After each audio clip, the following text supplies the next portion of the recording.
Salutations, my fellow dandies, and that's not New Year yet. Happy Boxing Day!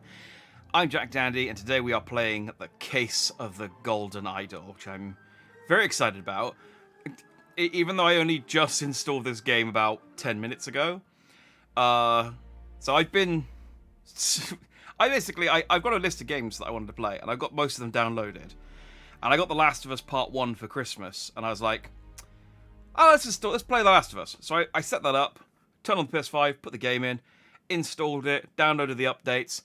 I even went through the settings, changed the subtitle settings and everything to the way I like them, and then just turned off the PS5 and downloaded this instead.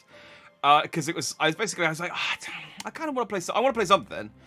I don't want to really play anything on my list. I don't really want to play The Last of Us, but it'll be okay.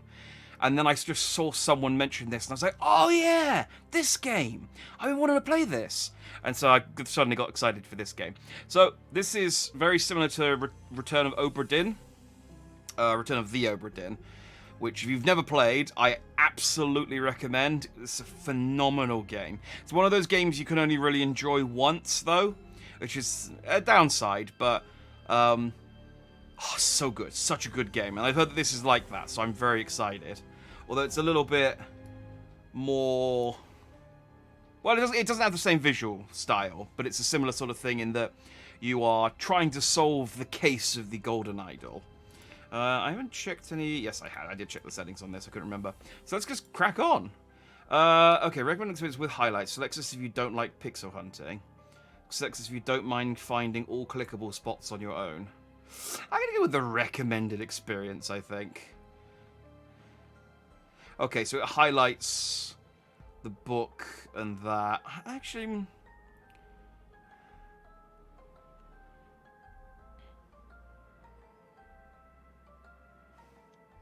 Does that make it too easy, being able to see all of the stuff? It is recommended, though. Let's go with the recommended experience. If it's too easy, maybe I can see if I can turn it off. Prologue, an abrupt termination of contract. Oh. Alright, we're in. Okay, this game doesn't waste any time, does it? Alright, we got a guy pushing a guy off of a cliff. I knew what you were plotting, you snake. He said, talking to his pipe dagger and letter. January 5th, 1742. Both parties agreed to these terms for the expedition to Monkey Paw Island. Albert Cloudsley has rights to 2/3 of all valuables for funding the expedition. Oberon Geller has rights to 1/3 of all valuables and any golden statues found for providing the map to the expedition site. Dr. Esquire... Oh no, Dr. Oberon Geller, Esquire, Albert Cloudsley. So I've got... Oh, okay, so I click on these, I get the words. Do I get the... Alright, so I need to get these. Can I put that over there? Thank you. Alright, so I've got Albert Cloudsley, Geller, Oberon. So I'm guessing that's the name of these two people. I have a pipe. Okay, that's just a pipe. And I have a dagger. Can I do anything with... I guess not. Okay. Ah! Yeah, that's a fair enough reaction. He has a scalpel. January 5th, 1742. Both parties agreed to these terms. Albert Cloudsley, 2/3. Oberon Geller to 1/3. So they've both got the same contract. This clue has been added to the thinking panel. I guess that comes up later. The Horn of Finger, the Ruins of Xenopolis, the Horn of Thumb, and the Bay of Shadows. I can click on all these.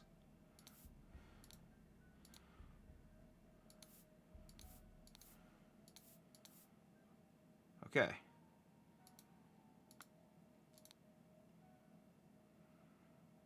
So Oberon Geller has the rights to 1/3 of all values and any golden statues found, providing a map. So he's got the map. He also has a medicine bottle and a scalpel.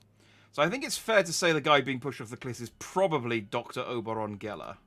Or maybe that's what they want me to think. Maybe that's what they want me to think. Okay, so we have 2 backpacks. One with tobacco, a tobacco pouch, and a pipe cleaner. 2 bags filled with coins and gems. Okay, so pipe cleaner probably belongs to the guy with the pipe. Bag of medical instruments and some medicine. A golden statue with a red stone and a bag filled with coins and gems. Okay, probably belongs to the doctor.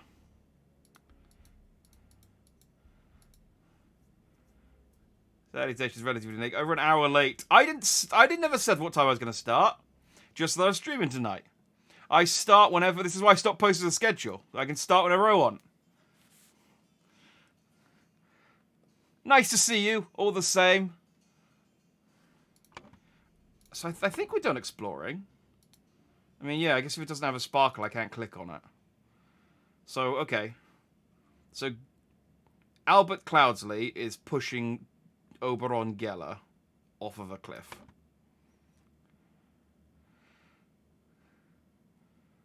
Okay.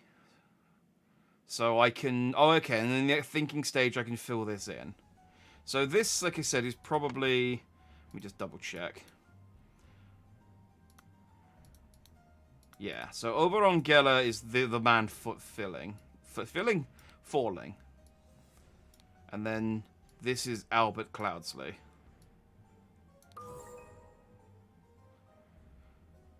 When a scroll is completely filled in, words can be dragged directly from the slots. Okay. And that noise, all identities are filled in correctly. That's nice. That's a nice noise. That tells me I haven't screwed this up yet. Feels like... I guess you meant to say ages since I've seen you. Yes, it has. It's been a very, very long time. It's nice to see you in chat, though. Ross Geller. I mean... You think that's what the argument is that he was telling the other guy that they were on a break, and he's now just punted him off the edge of the cliff. Okay, so we know that Albert Cloudsley pushed Oberon Geller from a cliff in the summer somewhere on Monkey Paw Island. So we've got 4 places where they could be. So there's 2 islands in the background. So I guess they're on the Horn of Thumb. And their camp's here, so I'm going to say the Horn of Thumb. Yep, that's also where he pushed off a cliff. Boom! The scroll has been fulfilled, no hints access. While Dr. Oberon Geller was surveying the poor weather with his looking glass, his expedition partner, Albert Cloudsley Esquire, suddenly pushed him off the cliff. Alright. Cool. Alright, I guess that's the flow of the game. That's the prologue. Let's have a look. So we finished chapter 1, I guess, yeah, that's in green. Let's go on to chapter 2. Complications in the family. The untiming passing of a rural gentleman. Oh. Well, he has been dead for a while. This clue has been added to the thinking panel. A ring with a ruby. This man is not breathing. His head is badly wounded. Yes. Okay.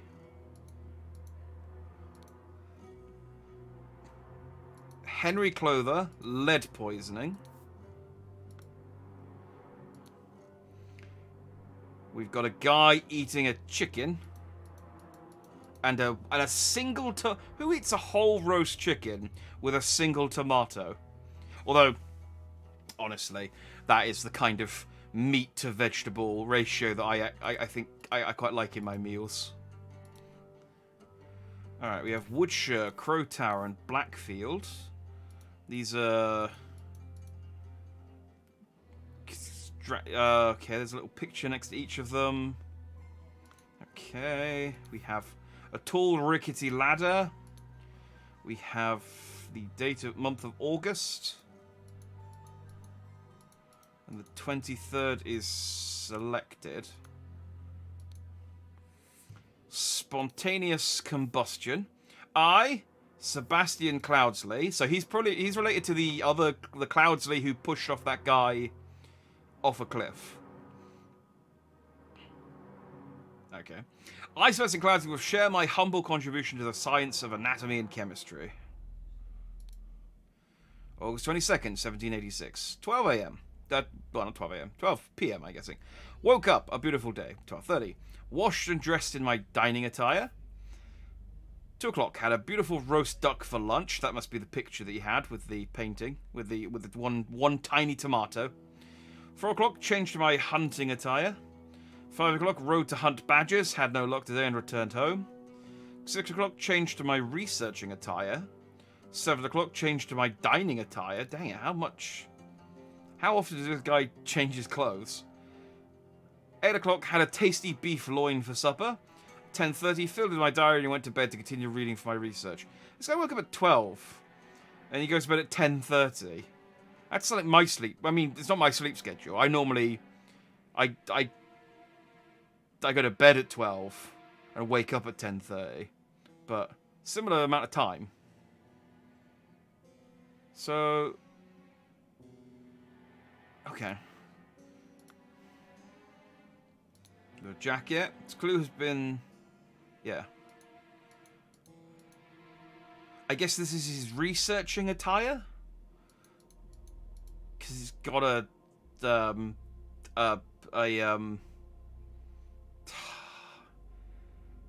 one of those things they use to calculate distance. I know what it's called, but I can't remember what it's called. Oh, it's the Golden Idol. From the menu. And a yacht. And a horse is running in the yard.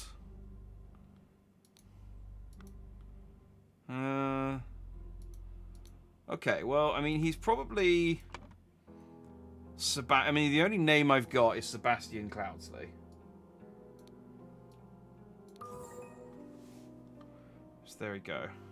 A ruler, a tape measure, a laser.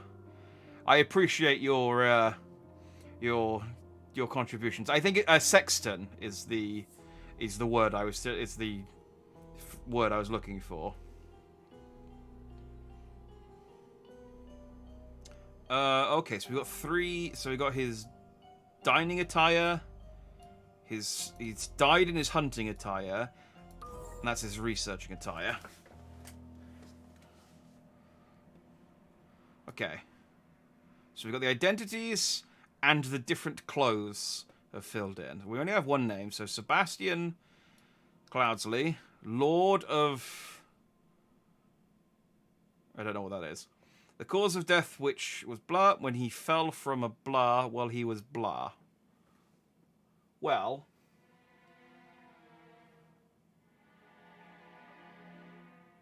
I mean, I guess he... I mean, if it said he fell...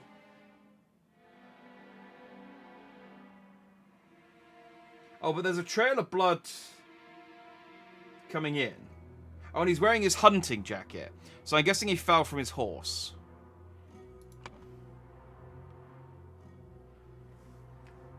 So the cause of death was a head wound, which occurred when he fell from a horse while he was hunting. So he's either Woodshire, Crowtower, or Blackfield. The lake, there's a river over here with a yacht, so I'm guessing he's in Blackfield. Just based on... Yay! Alright, I'm feeling pretty good about this. I mean, it's level 2. They're still pretty much teaching me the... I think it ramps up. I think this ramps up as it goes, but... The Lord of Blackfield was hunting, his horse threw him off, and he suffered a deadly wound to the head. Alright. Oh, hi.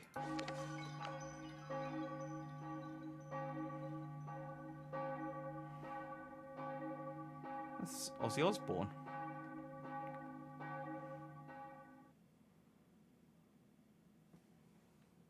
Okay.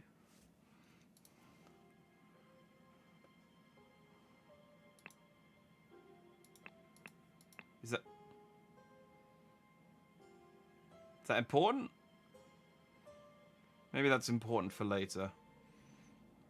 Okay. Complications in the family. The dramatic departure of an outsider. Okay. Well, there's a man on fire. And he has two things on him. A scorched horsebrush and a scorched knife. So this is clearly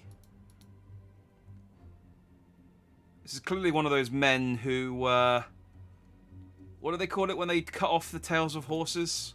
To make horse harming? Spare me, devil, I was simply following orders. The Astonishing Monkey Man. Property of the Pear Brothers. And he has a knife with the letter A on it. Okay, so his name probably begins with an A. You would think. What the blazes? Because he's on fire. I understand. August. Is that supposed to be a J? Because it looks like an F. But there's a picture of a horse, which makes me think, and it's a racing slip, so it makes me think it's supposed to be Jockey Club. But it looks like an F, which I'm going to call it the Focky Club. August Focky Club Derby. Race 3. Win Racing Sultan. Place, show, wager, £35. Okay, so here's as a gambling man. Now, if that's all the same to you, I will take my leave. He seems relatively unperturbed by the man on fire. Spontaneous combustion. To perform the combustion trick, you must first cast a freezing spell. The sacred glyphs for combustion. The sacred glyphs for combustion on the idol. Blur, blur, blur.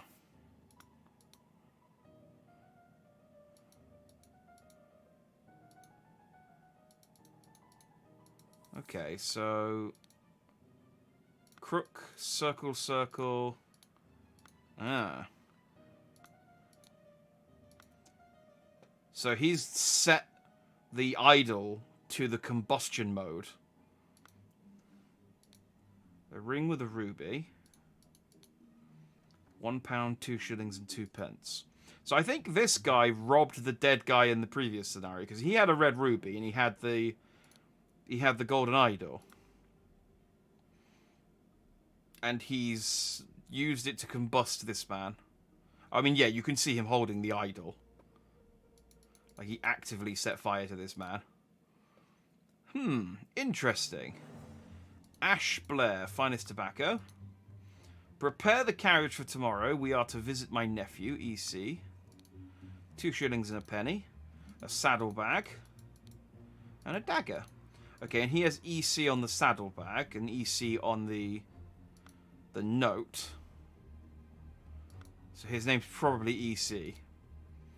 Stable rotor for Adam and James. Horse grooming, stable cleaning. Do it properly, you lazy oafs.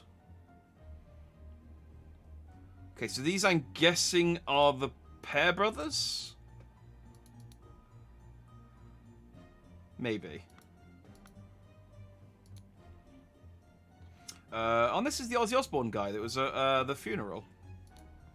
An embroidered handkerchief with EC written on it. £3 and 3 shillings. Dear Edmund, it has reached my attention that you are seeking a capable new servant. I have just the man for you. David Goran is an experienced coachman with a diverse set of talents that I am sure you will find very useful. If you are displeased with his services, do not hesitate to let me know. Yours, Theo. Stiletto blade. And the London Gazette from Monday, September 7th, 1786. Lord Edmund. Do I already have Edmund? Oh, yeah, I do. Cloudsley's speech stirs Parliament. Okay, so this guy's probably Edmund Cloudsley. So let's get him locked in.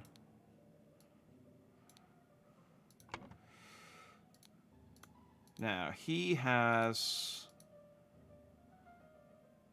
So he's got EC on his stuff as well.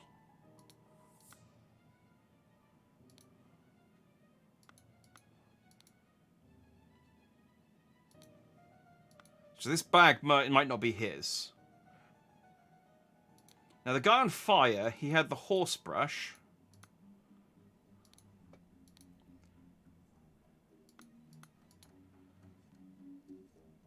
So I need to figure out what day is it today. So he's got Monday's newspaper. So it's probably Monday. And if it's Monday, that means horse grooming was left to James.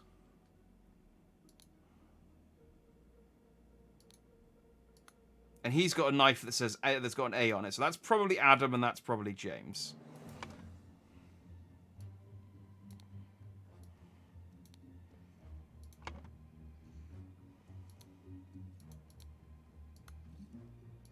And he...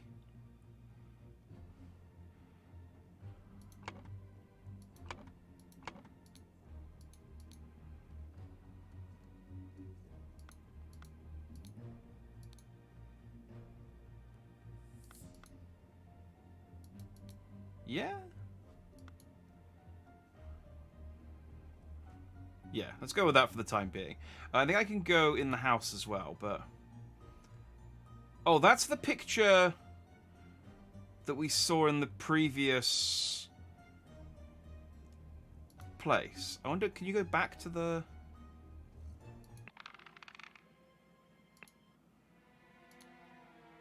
So this is Woodshire.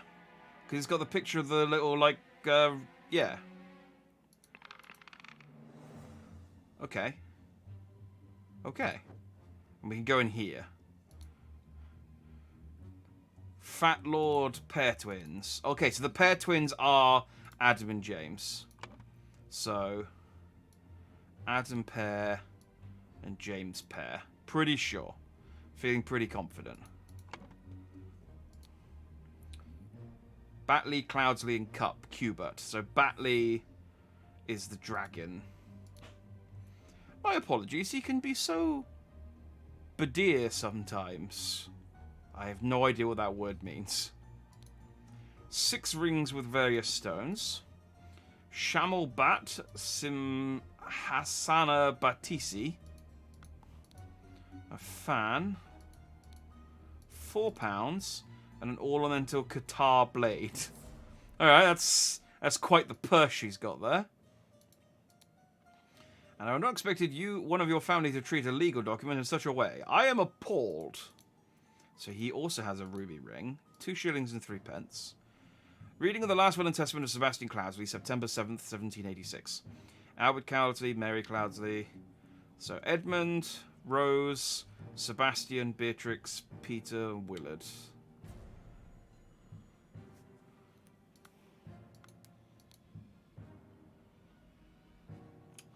So I wonder... Is that his sister?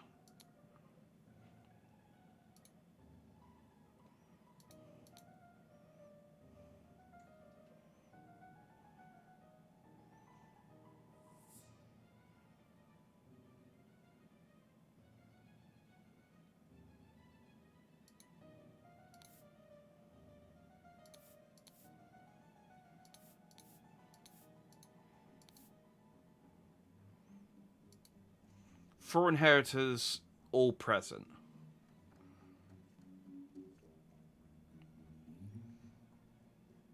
So they're all here. These 4 are all here.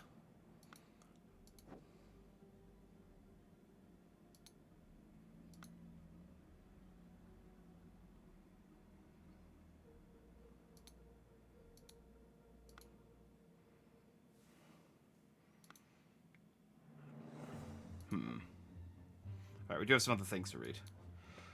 Nicholas Maker, attorney. Okay, so that's quite an easy one. He's the attorney. Okay, aphorisms by Sebastian Cloudsley. How to be happy. Eat a hearty meal every day and do not waste your time on trivialities. How to avoid being upset. Strive for that which holds meaning and do not shrink from responsibility. How to be inspired. Take a walk in your forest and breathe the fresh air. How to avoid being scared. Feeling scared is a weakness. Be strong instead.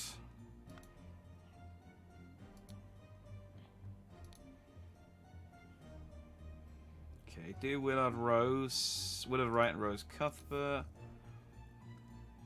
I want you to put your shot into better use than mere politics, therefore I bequeath to you the notes from the research I have undertaken on astronomy. I grant you leave to finish and publish it under both our names. My late sister, your mother, financial troubles. Help you I bequeath to you a compilation of my aphorisms to provide the direction in your life which you so clearly lack.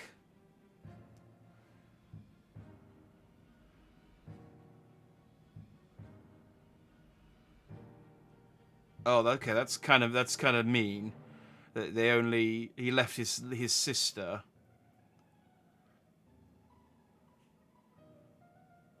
Oh, he left one of them a book about like aphorisms. It was just like, here's your life's clearly in trouble, so here's a book on here's a self-help book. So that was to his sister.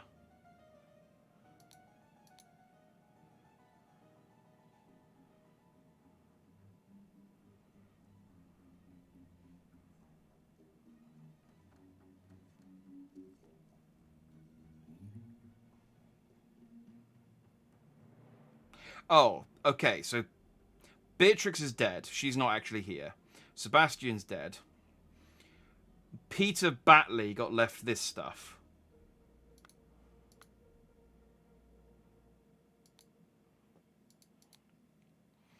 Hi, Sebastian. Glad to get back to your country, being in bodily health of mind and bodily healthily and of sound and disposing mind and memory. Nominate and appoint Nicholas Maker as executor to our last will and testament. Yeah, figured that out. We went so rarely after you left for colonies, therefore I bequeath to you my savings, land, and manor house. Come home and establish a museum of my life and accomplishments. I bequeath to you the gold idol of Xenopolis. You will know what to do with it.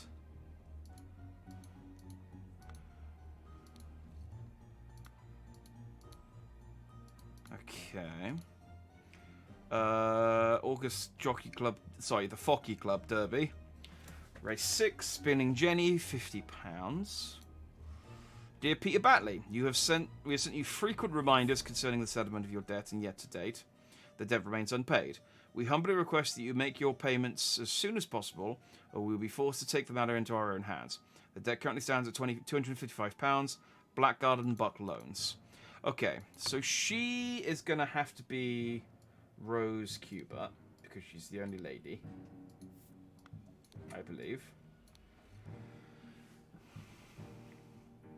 So he is...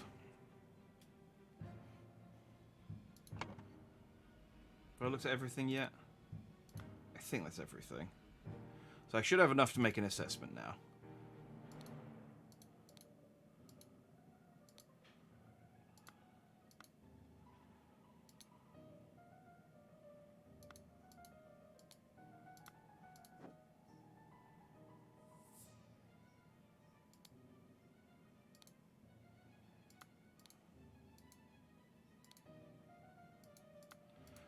So, hang on, let me look at the family tree again.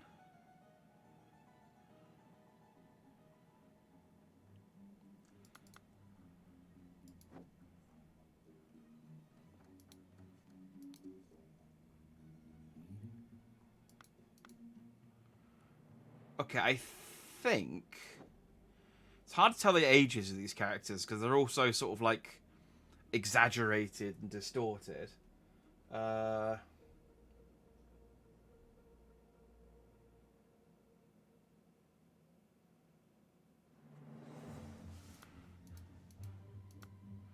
Okay, so he said that you left. We met so rarely after you left the colonies, therefore I bequeath to you the Blackfield Manor, my savings, land, and manor house. Come home and establish. And she's got a load of stuff from that all looks like India. So she's got like a guitar blade and a book. I think she got left. Yeah, because that's going to be Edmund.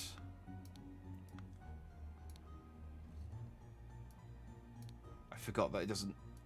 I have to take it from the bottom until I filled this all in. I think Rose is who got left this one.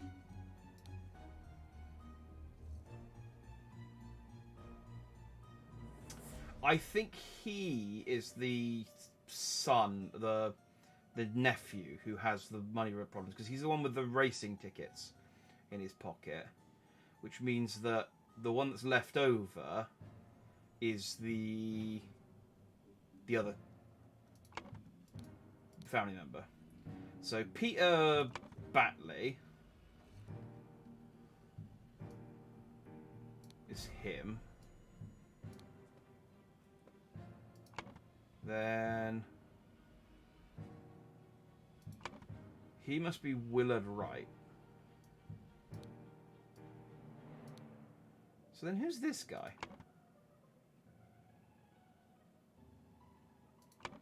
Who do I have left? David Garan? Okay, yes, that's David Garan. Just by process of elimination, he's the only name I had left. So he was the guy that got recommended to work by Edmund, I think, to work for him. Yes, and he's carrying his bag, so that makes sense. That's David Garan. That was less process of elimination than I thought. All right, so Willard Wright has the golden idol of Xenopolis, and Peter Batley got left the compilation of aphorisms, which upset him because he was clearly in debt and wanted money, and didn't get it. So, too bad for you, Peter. Okay, so James Pear died from spontaneous combustion. That's pretty easy. So Blau was to receive...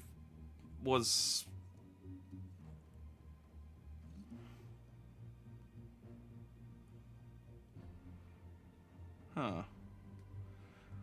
That's like Mad Libs, isn't it?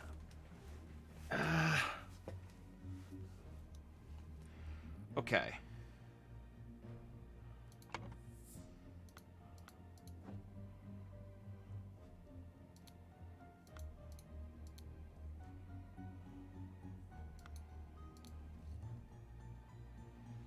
Oh, I just realised the knife has a J on it as well. So, did all this thing with, like, figuring out the day and looking at the work rota, and they've both just got knives with their names on them. So, I think, because he's dropped a sword and these two are both carrying knives, he was upset and ordered them to rob him, and then he made them combust. So, Peter Batley was upset to receive aphorisms in Sebastian Cloudsley's will, and ordered Adam Pear and James Pear to take the idol from Willard Wright. Yay! Peter Batley, encumbered by his gambling debts, had placed high hopes on his uncle's testament. Upon discovering he had inherited nothing but a book of aphorisms, he tore up the will and ordered his servants to take the golden statue from the stranger Willard. Suddenly, one of the servants burst into flames. Unrelated. So this... Okay, that just always plays the same scene. Cool. Alright, so chapter 1 complete. This was...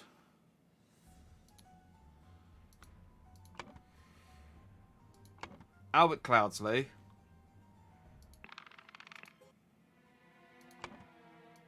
This was Sebastian Cloudsley. So how does Albert... Okay, so Albert Cloudsley pushed the other guy off the cliff. Then I guess Sebastian Cloudsley inherited the golden idol. He died by falling off a horse, so he's now left it to Willard Wright. Okie dokie. Chapter 4. Chapter 2. The Cursed Inheritance. The Murder at Little Mermaid. Okay. The man is not breathing. He has a walking cane and a ring with a ruby. It looks like he's been stabbed. Revenge RR. Did he write that with the cane? No, because then there's a trail. So I think he wrote it and then came over here. Yeah, plus his hands all covered in blood, but the cane isn't. Okay. Alright, we have a ticking watch to my dear Maurice. We have a name. And we have a box.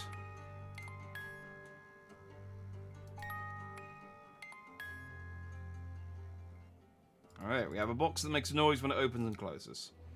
We have some washing bowl filled with slightly bloody water. Dear proudest master. Sorry, my dear proud beast master. I have a... Wait, that makes it sound like he's a proud beast master. To proud beast master. I have attended our departed brother's send-off and accepted the keepsake that he bestowed upon our brotherhood in his will. I shall send this letter tomorrow, September 10th. I hope it will reach you without delay.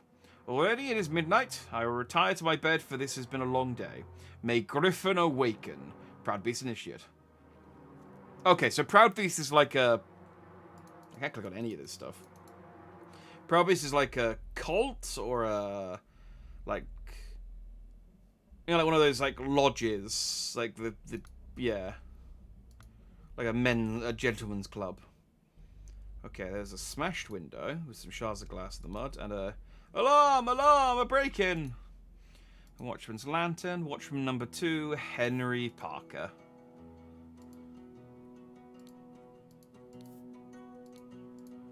And he has a watchman's spear. But the glass is outside, so the glass was broken from the inside out. Okay, but we have a name, so let's stick that in. Henry... Parker. Oh, no. Dang it. Parker. Henry. Alright. Now we have a trapdoor. Don't you open that trapdoor! Because there's something down. He's a dead guy. A picture of some dandelions. I approve. I approve. The door does not open. Ah, one of these closed door mysteries. So whoever killed this guy escaped out the window. It looks like they smashed the window open and then opened it and jumped out, or maybe got broken in the hustle. Then we have a picture of some small blue flowers and another trapdoor. Oh, I suppose they could have escaped through the trapdoor and come down into this room. But this door doesn't open either. An empty bed, not warm. How did that bugger give me a note when he knows damn well... No, why did that bugger give me a note when he knows damn well I can't read? An old rusty half of shears. Piece of stale bread. You can lie low for a couple of days in the old oarsman's place down at the docks. Okay, but the window's latched on the inside. So they didn't get out that window. But he does have some stairs going that way. So I don't think he escaped. He may have... I think he got into the room. Because the key's in the door over here. Then he got into the room through the hatch. So came in, locked the door, climbed through the hatch, came down, killed him, broke the glass, and then escaped through the window. Oh, and it's upstairs from a tavern. Alright, what do we got? At the Little Mermaid Inn, Amazing Evans musical performance on September 9th. Event shall commence circa 11 p.m. Alright, so it's about 11 p.m. Oh, mother, forgive me, I will never gamble with something so dear to me again. Violin, a key, and a Navaja folding blade. Interesting. Alright, so he's Evans. I don't know whether that's his first name or his surname, but we'll stick it in there for the time being. Where did that blasted void go? I really need a piss. Dear Oscar Boyton, September 8th, it's come to our attention that the good owner of the Little Mermaid offers services to those who want to transfer products that are less agreeable to the authorities. I will come by in 3 days. If you still have some spare space in your gin barrels and you are willing to earn extra money, reach out to me. A large knife. He has a partially peeled lemon. Who? Oh, he's in the middle of peeling it. I was going to say, who half peels a lemon and then just carries it around with them like a madman? Ring of various keys. So, okay, so he's probably Oscar Boyton. That's probably... Don't need to overthink that one. That's Tim Knife. Willard Wright, 1 room. Forget Me Not room. Ash Blair. Ah, the Dandelion room. Okay, so the guy who's been killed is almost definitely Willard Wright then. The curse of the Golden Idol strikes again. And whoever's staying in the other room is Ash Blair. So it could be this guy. But let's not jump to any conclusions. Tab. Green. Beige. Blair. Okay, I have Blair already. Wanted. Robert Redruth, escaped convict, reward £50. Oh, so he's Robert Redruth then.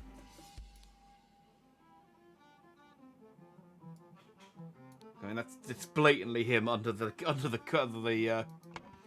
blanket there. And then we have these 3 dudes. Tell me, what does that man have that I lack? A hand of cards, a 7 pence, a tiny key, or a small sword? Be calm, John. He was a perfect gentleman. He bought me a drink and then retired upstairs. To Annie. You are beautiful like a rose. For you I will take any blows. Annie, you are like a glass of wine. Your hair is very fine. I will find gold in my mine. If that makes you forever mine. Your piglet full of love. Not gonna lie, I kind of cringe. 2 shillings and 4 pence, a key, and a stiletto blade. And everyone just carrying weapons around with them. I guess you hang out at a pub like this, you need to. Just deal the next one. It's all luck anyway. Remember, you, as an agent of our trading company, have to reflect its values to the fullest. 1. Never be late. Our client leaves the port on the 10th. 2. Be persuasive. Do not take no for an answer. We must get the client's product. 3. Be effective. Once you have the product, deliver it to me immediately with the servant boy. Most importantly, no matter what you do, be mindful of our reputation. Our names must remain spotless. Okay, so here's a hand of cards, some shillings, a dagger, and a key. Alright, so she's Annie. And I'm guessing he's John. So...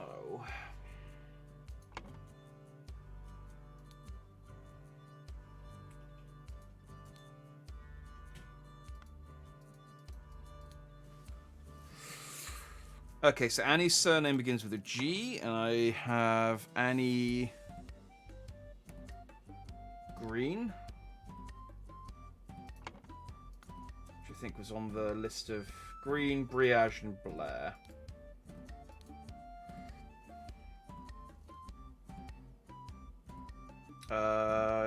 He's the dead guy. M. Do I have an M? Maurice Evans. So that's the guy playing the violin thing. JB is John. That would be Briage then. So that leaves the last guy being OB, which is... Wait, I thought Oscar Boyton was the bartender.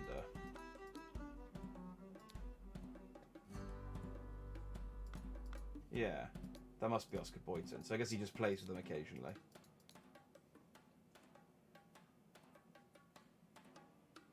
And there's AB, which is Ash Blair.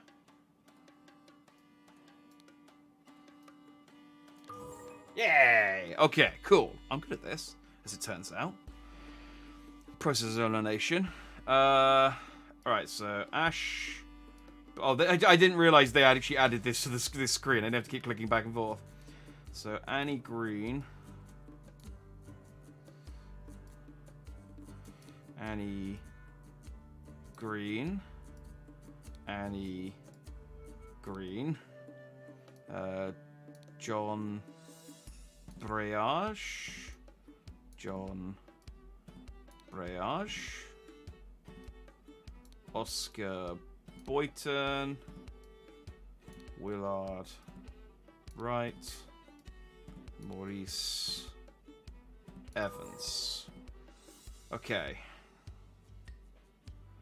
So I'm guessing because this is on the table where they're playing cards, that these are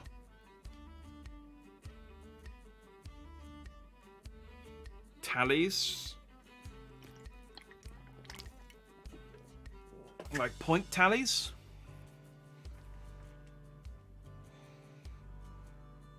So yeah, so Maurice was saying how he'll never gamble with something so dear to him again, and he ended up on -10.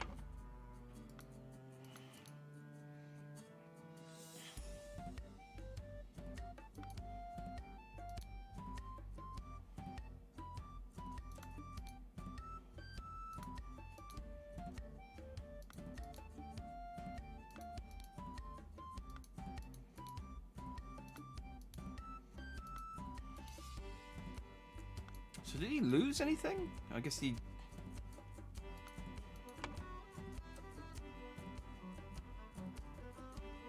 Hey, salutations, Stone. I thank you very much. I did have a good Christmas. I hope you had a good Christmas too. Oh, shit, you got all of the things that you wanted for Christmas too. All right. So we know Willard Wright is the guy who died. So Willard Wright crept through the trapdoor. So it's Ash Blair. So Ash is that guy though. Yeah. Ash Blair crept into Willard Wright's room through the trapdoor.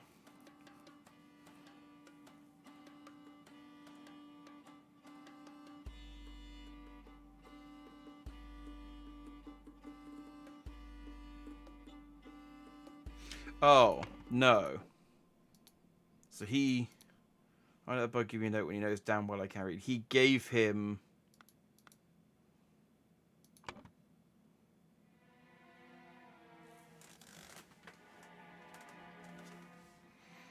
You got a PS5, miniature whiskey, and a new COD. That sounds like a hell of an evening.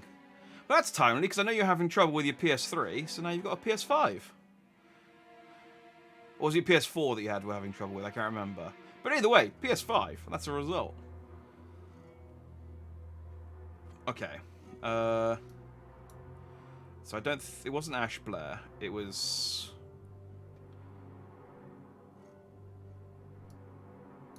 It was Robert Redruth. Crept into Will Redruth's room through the trapdoor. I think Ash paid him, though. Well, John Briage... Although he could have been dead for a while, actually. Let me rethink this, because I'm maybe going a bit too...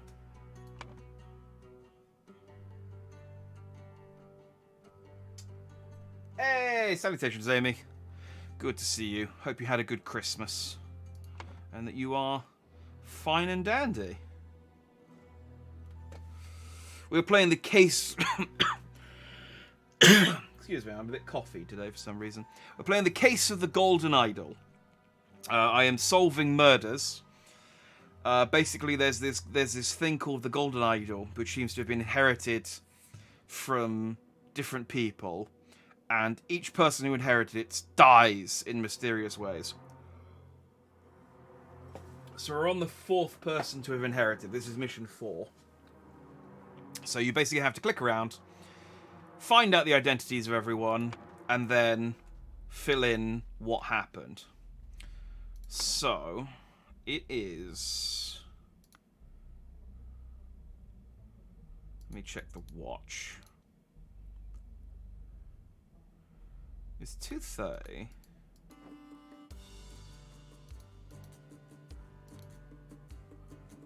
On September 9th, an event shall occur circa 11 PM. So he's still playing, but...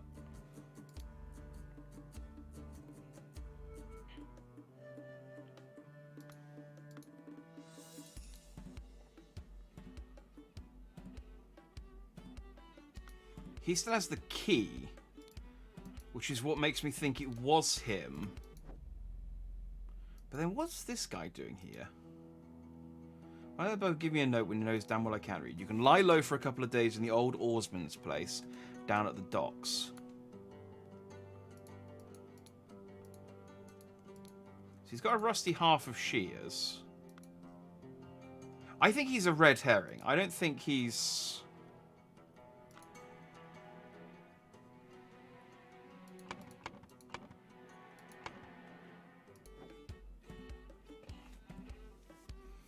Salutations, John. Solving murders rather than causing them for a change. It does make for a nice change of pace, doesn't it? It does make for a nice change of pace. But good to see you. I hope you had a good Christmas too. And that you all got everything that you wanted. All of your bejeweled trousers and what have you. The door to the street is shut with a latch. Okay, I don't... Yes, it definitely wasn't Robert Redworth. I think it was Ash. I think Ash Blair crept into Wilwood's right through the trapdoor, while John Briage and...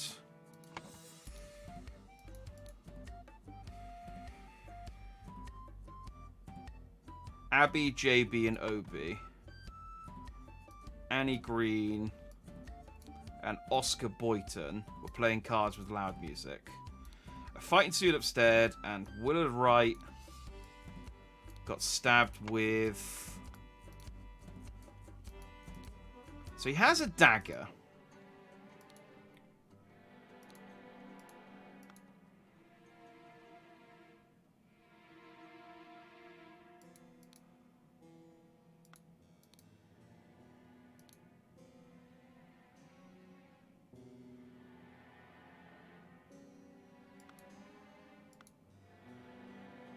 Yeah, so maybe he threw the gold... Because you can't... No one has the golden idol at the moment. I'm guessing the golden idol was in this box. But no one has it in their possession at the moment. He's unrelated. He's just here. So unless they left it in the roof...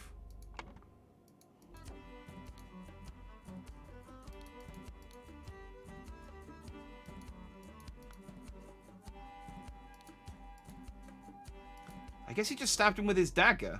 I mean, yeah, either tell me I'm wrong or I'm not. So with the dagger. Yay! A man going by the name of Ash Blair crept into Willard's room through the trapdoor to steal something important. But when he opened the music box, it woke Willard up and a fight ensued. In the fracas, Ash stabbed Willard and attempted to frame an escaped convict. There we go. Okay. We didn't know they didn't cause these. Could be a ruse. To be honest, it's entirely true. I don't know who I am. I'm just kind of witnessing I'm just kind of observing these murders. I'm not like a detective or anything. It just kind of... There was no preamble. It was just, hey, here's a murder. Go. Indy has the golden idol, surely. No, he would have donated it to a museum. This is the thing. These people all died because they held on to it. But... if Indy donated it to a museum, so he would have been fine. He wouldn't have had the golden idol to kill him. Good morning, innkeeper. I heard a man was murdered here a week ago. Aye, a deranged convict did him in. Now bugger off. Tell me more about the evening that when Willard Wright died. I will make it worth your while. Look at this guy with a hat. Okay. So we have this guy. The Cursed Inheritance. The Intoxicating Dinner Party. Okay. This is the first one that hasn't started on the corpse as well, which is interesting. Alright, so we have a small boy. These sure are fine coats. And he has an expensive cigar. Little Pip! Run to the city and grab me some Ash Blair tobacco and a bottle of gin. I will pay you back when I am back. David.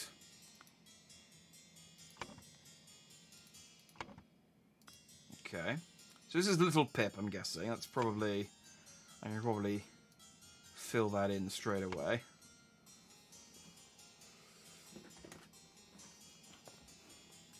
Was that a Scottish accent? It's a Christmas miracle. I told you numerous times I can do Scottish, okay? Salutations, Citratus. Good to see you. I hope you had a very, very merry, dandy Christmas. Why does the little boy have a cigar? Because sometimes, you know, back in these days, that you didn't live very long, so you smoked to pass the time, like we play video games or fight. Is that the Tate guy that's been blowing up online? No, he's bald. You can see here that little Pip clearly has a bountiful head of hair. About the same height, though. Okay, so we've got 4 coats. An overcoat and a hat. An overcoat and a hat. Ah. A box of cigars. And March 1st, 1788. Dear Miss Richards, I enjoyed your company tremendously when I visited your father last month. I am certain that you would wish to hear the rest of my thoughts on the shortcomings of our society.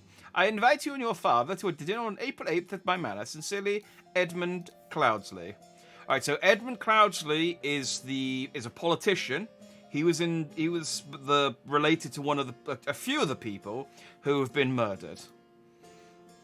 Dear Mary, here is something for your diary from me. For you, I would fight a tiger and win. Peter Badley.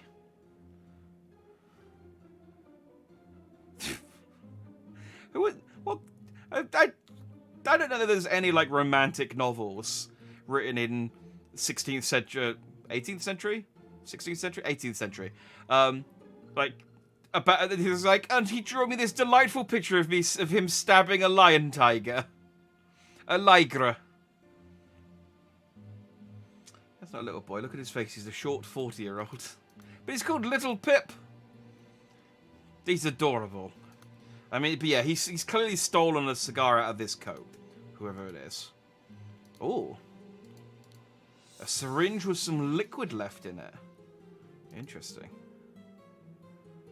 Okay. Let's go next door. Thank you, dear. No, I threw it out. I do not read such dirty literature anymore. I do hope our master's guests are satisfied and that Brian served everything as instructed. So she has a small key. She has a more complex key. Okay. The dinner party will take place on April 8th. Everything should be ready before noon. Prepare roasted boar. Young Miss Richards, we have written, appears not to enjoy meat, therefore prepare some alternative side dish. Oh, of course I can give you some candles for your room, Lucia. I assume you're itching to continue reading that scandalous novel. Dear Ada, I have to use this letter to share good news. There is no substance to the claims that your late husband used his position to squander church money. The judge has decided to remove all accusations and you will be no longer a target of baseless gossip. I truly and sincerely hope this will provide some comfort in these dark times when ignorance and impudence go hand in hand. May our Lord steward over your poor souls. Or our poor souls. Okay, so she's clearly Ada. And she's Lucia. We know that's true. I don't know that we've got...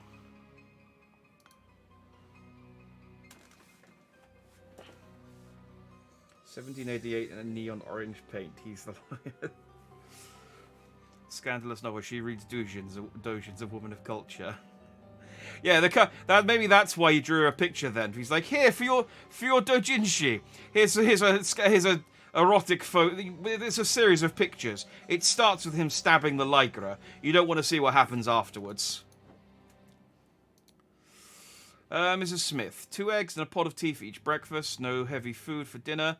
You're responsible for little Pip doing all of his errands.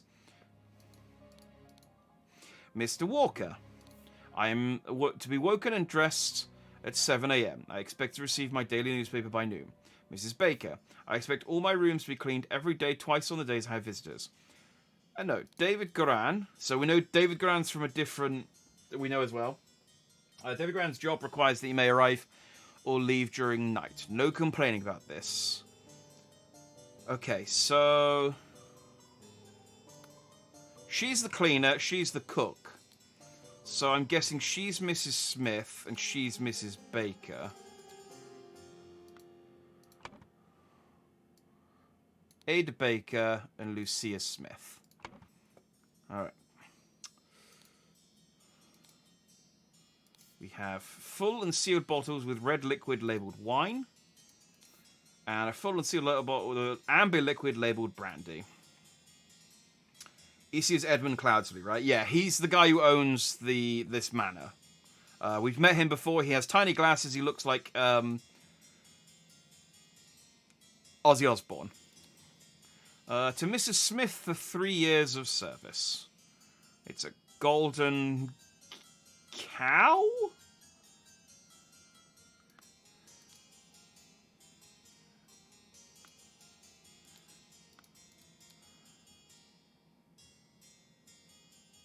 Let's go with cow.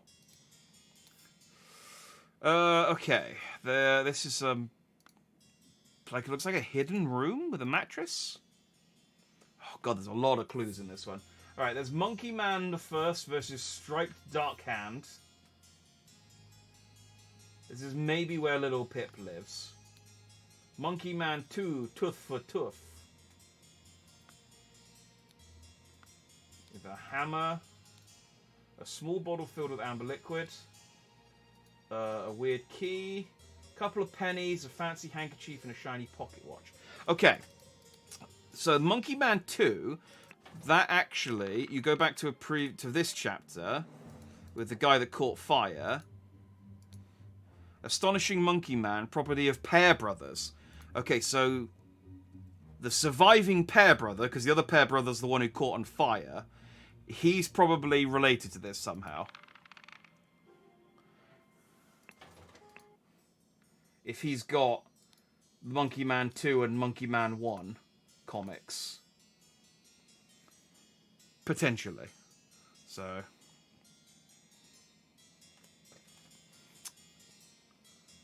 It's a milk jug. I know this guy, my dog is blackmailing me walking. Oh no, Ace Atreides. We're only 4 out of 12 chapters in, so it's still quite a bit. 5 out of 12 chapters, so it's still quite a good bit. But I understand. You must walk a pupper. Indeed, the pupper comes first. Enjoy your walk. All right. Let's see what else we got. So this is the pantry. 3 loaves of bread, some lemons, basket of potatoes, a sack of flour, a pair of opaque bottles labelled water, cut vegetables, and a big piece of meat. Suspicious. Door to the outside, not locked. This door is locked. Sealed pot labelled print paint. Down with parasites. Too long have they feasted on our sweet blood and sweat. Just a dad giving his large child a piggyback. A stack of candles. April 7th. Dear Diary, this has been an ordinary day, mostly spent in preparation for tomorrow's dinner event. I do believe the time has come for me to ask for a raise in salary. After all these years, I have loyally worked here. It is a difficult conversation to be had, but I will strengthen my will and talk to Master about it tomorrow. Hortius, the wise slave, fables about rulers that make you think. 1 shilling, £2, an ink pot.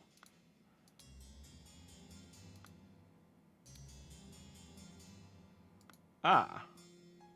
Wait, hang on. Mrs. Smith.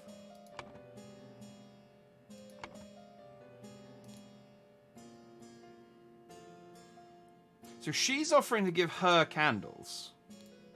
So she's got candles, but she's saying, after all these years I have loyally worked here.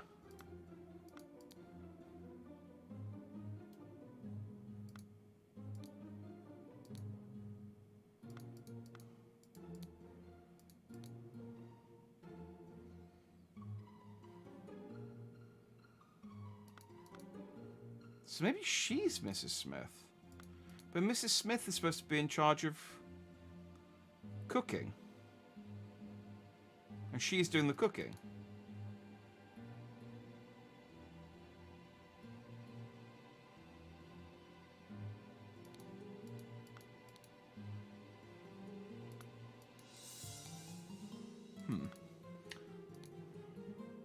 Okay. set of lockpicks, Ash Blair, finest tobacco, a pistol, a dagger.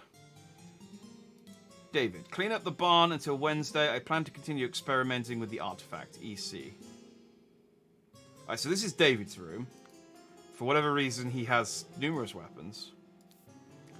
And this is a bag filled with hammers. Oh, no. Oh, these are keys.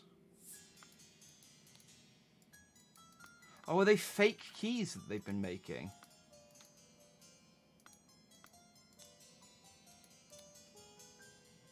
Square, rectangle. Okay, so it's not a fake key of that. Door is locked. Okay, let's go upstairs. Alright, door's locked. Remember to take the fourth one from every row. Stack of candles. Raolu Cthulhu, Starchild. An ink pot. 3 shillings and 2 pence. So she has... whoever lives here has candles too. 4 shillings and a penny. I will not change the rule that the staff member who has worked here the longest gets the bottom room. Do not bother with me with such nonsense again. EC. M. Mademoiselle, the laceless count, the besmirched lover of Lusitania. And a knife.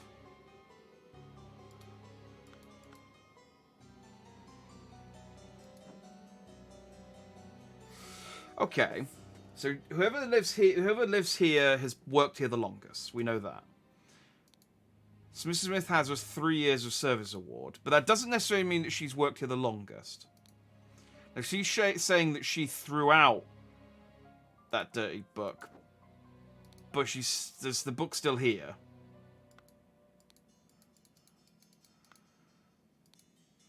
So what we need to figure out is how long Mrs. Baker has worked here, and whether it's longer than 3 years.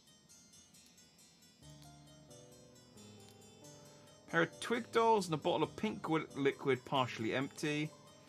Once your target has ingested the love potion, establish eye contact and hold it for as long as possible. In most cases, the effects will be felt within 2 days, depending on your own appearances. If you're better looking, it won't take as long. A pair of twig dolls and a bottle of... Okay.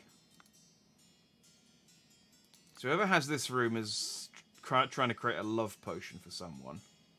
And whoever has this room is hanging out the bag of... I guess they're just hiding them. Okay. Platinello, Ideal Republic. Visions of a utopia with order and structure. Dr. Aberton, Secret Codes. Such trivial ciphers as reading only the first word of every line are easy to produce on short notice, but extremely unsafe and easy to decode. Consider this example. Money, as a denominator of value, has evolved and changed a lot. Still in savvy hands, it is a powerful tool. Okay. So this is maybe remember to take the fourth one from every row. So I need to find a book I can read.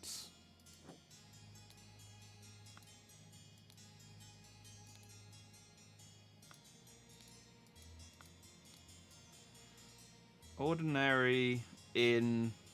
No, I don't think that's it.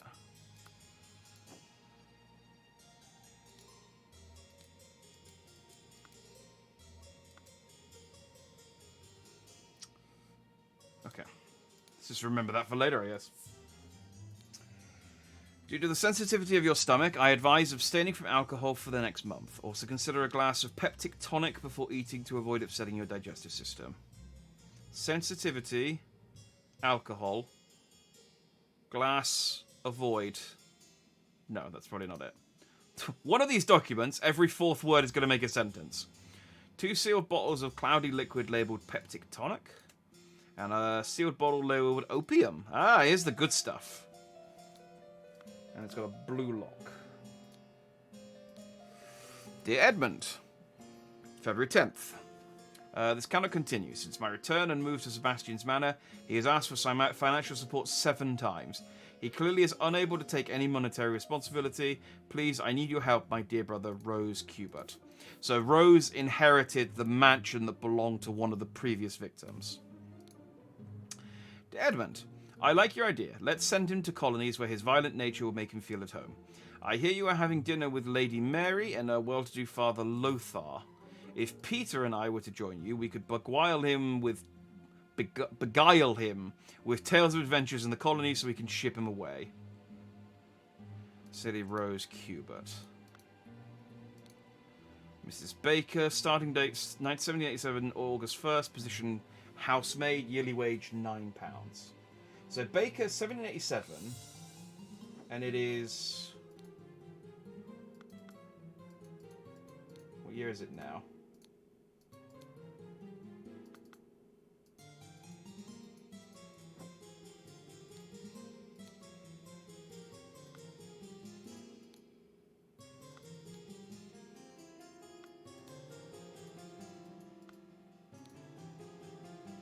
$1787.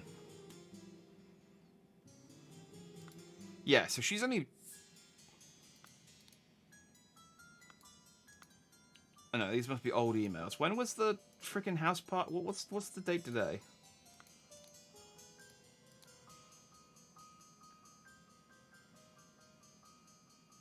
So 1788.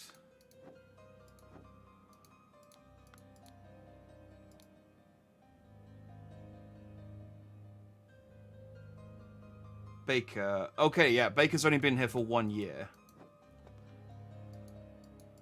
And it's Smith who's been here for 3 years. Is there no need to check what the opaque liquid is in the bottles?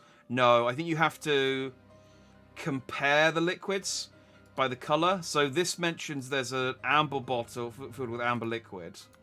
And if you... in the pantry... Not the pantry, in the wine cupboard, for example... There's a sealed bottle with amber liquid labelled brandy. So it could be that brandy's in there. But we don't know. You have to just make educated guesses. Okay. So Mrs. Baker lives in this floor.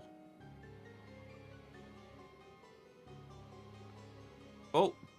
Okay, we can zoom in if we want to. I didn't realise. I don't know why I suddenly started using my mouse wheel. That hasn't been a mechanic for the entire game. I thought our mouse wheel to scroll up a page. So Mrs. Baker definitely works in this bottom right corner.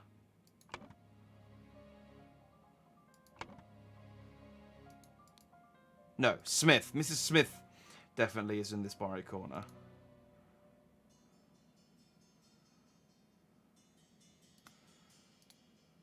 So she's asking for candles, though.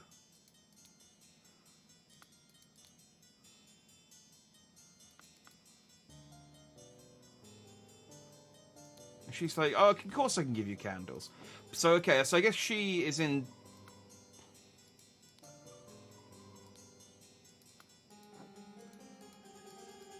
I guess she works up here. Yeah, because she's only been there for a year, so she'd have the room at the top.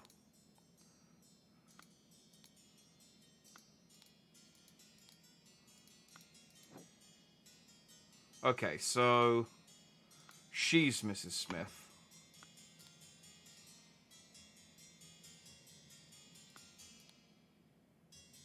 No, is that what I had? Yeah.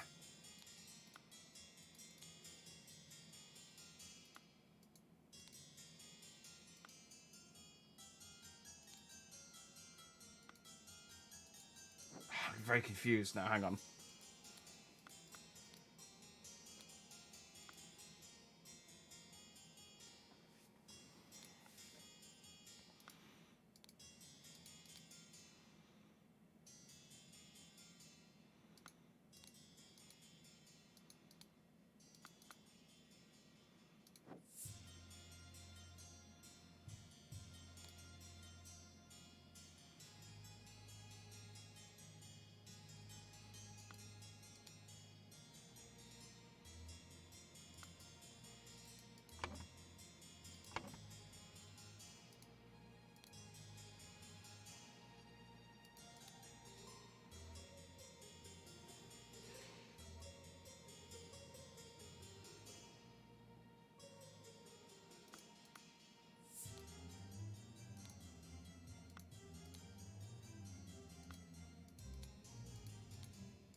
I think I've got this right.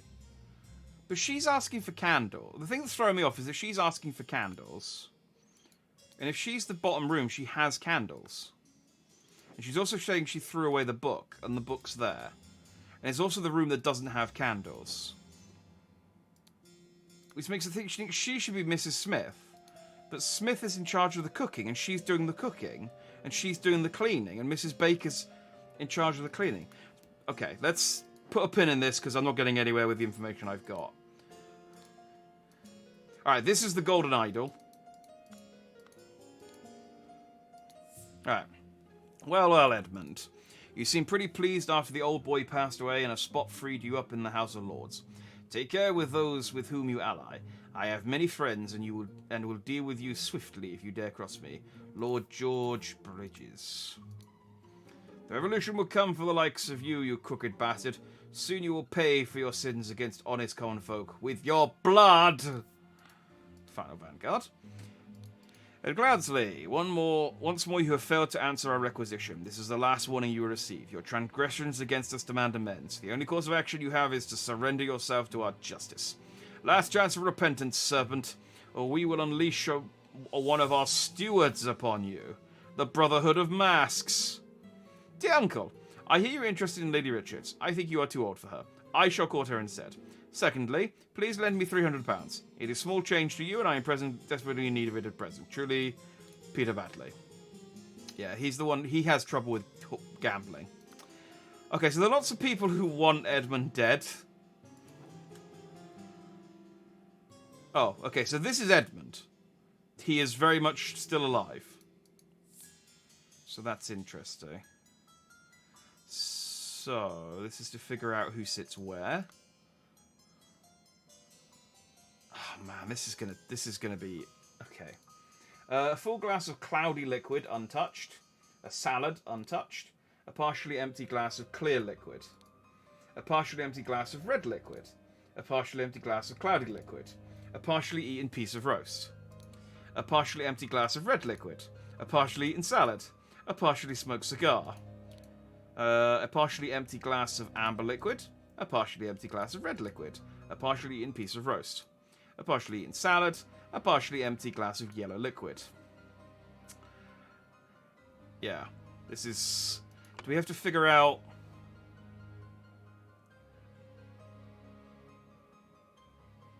Yeah, we have to figure out who was sitting where. We have to figure out who all the rooms belong to. All of the identities of all the people, and then what happened. Awesome. Alright, let's speak to these people. This is horrible! An embroidered handkerchief, but I cannot see the embroidery. Okay, so she's someone. It's poison! Nobody touch a thing and nobody move. I'll send for a doctor right away. Alright, so this is Edmund. We know this from the previous chapter. He has a blue key and a gold key. So, I mean, I can cross him off straight away.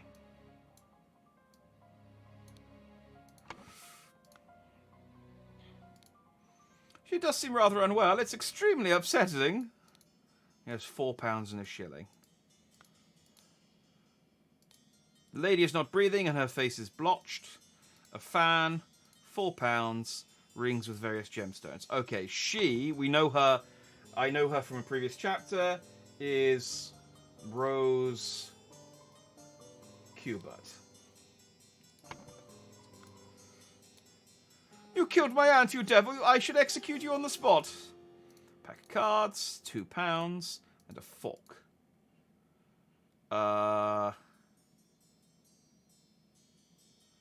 He is Peter Batley, I believe. The one with the gambling problem. Oh, my lord, this has nothing to do with me. Ensure that the beautiful lady sits next to me during dinner, and I will slip you a shilling, Peter. Note to self, if you get frustrated when working, remember the tale about the rich lord who married his donkey, and you will feel better. 1 shilling. He's got a gold key and a blue key as well. Interesting. And a small simple key. Oh, he's the butler. Okay, so he's the other worker. So he is... We do still have... Nope. I think... 33 or 36. There's still a couple of things to explore. Okay. An opaque bottle labelled water. A roast. A salad. A half-full carafe of amber liquid labelled brandy. Half-full bottle of red liquid labelled wine. An almost full carafe of yellow liquids containing lemons. And a half-empty bottle of cloudy liquid labelled peptic tonic. Right, I have all the words now. We have all the clues. It's now just figuring out who goes where. So, the butler was Mr. Walker.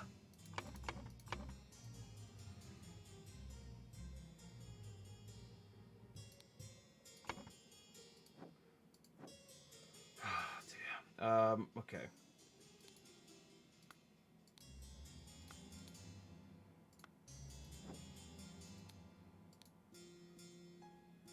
Lady Richards is going to be the blonde lady.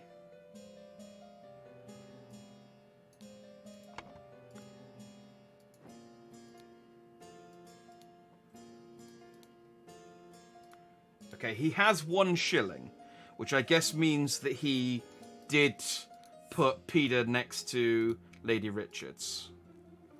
Dear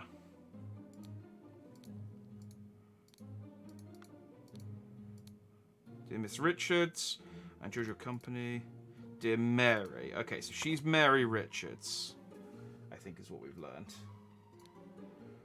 So, I think she said Brian. So he's Brian Walker. So that means the last guy left is...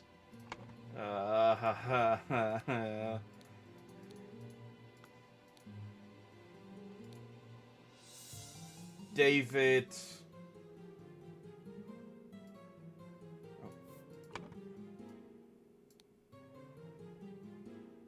Do we have a surname? Nope.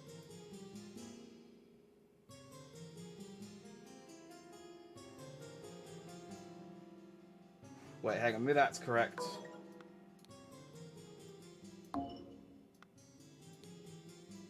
No, okay.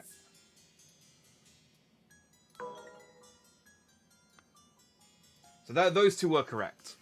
Changing them around made 3 wrong. So that's David...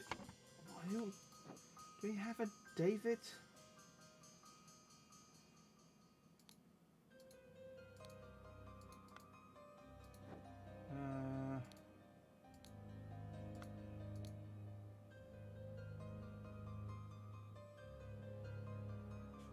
Oh, that's Lothar. Are you having dinner with her Lady Mary and her well-to-do father, Lothar? Oh, so he'd be Lothar Richards then, I guess. There we go. Who was David then?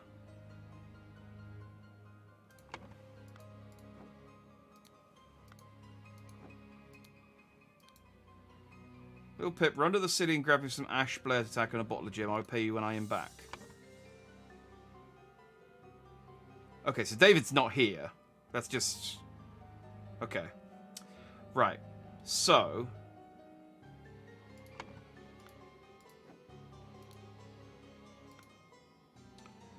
She's worked here the longest, which means she goes down here.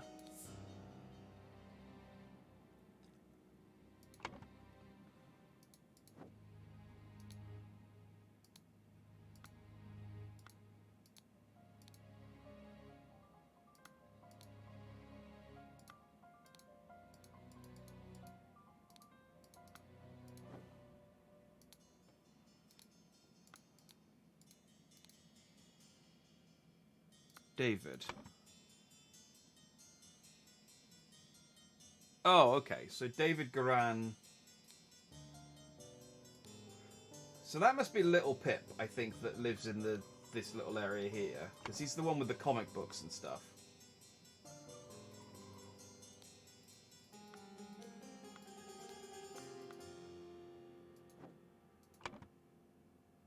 So Ada, I'm gonna put Ada at the top because she's the one with the candles, and then that means that Brian is in there. No. Who the hell is David? I thought it was David Garan. Was that not? Hang on, let me.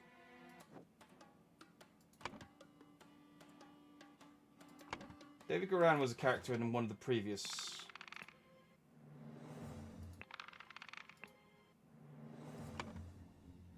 Yeah, that's this guy. This guy's David Garan. He works for Edmund as his, like, a secretary.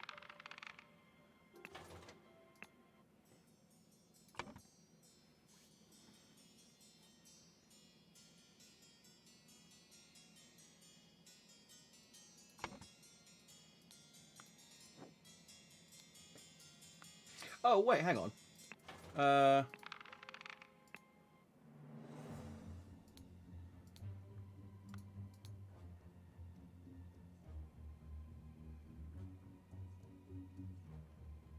David Garan has been working for him. This is 1786. So this is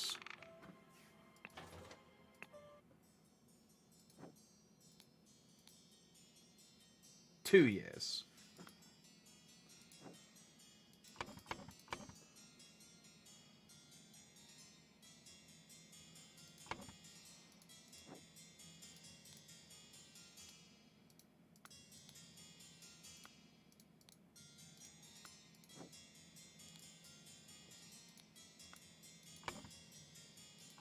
Yeah, how is this wrong?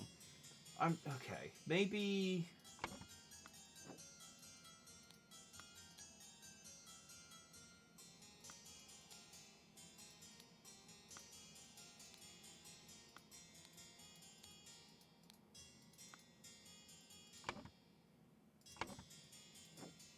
Okay. Mrs. Smith has worked here for 3 years. She's worked here for 1 year. It's 1788, and David was hired in 1786, so he's been here for 2 years.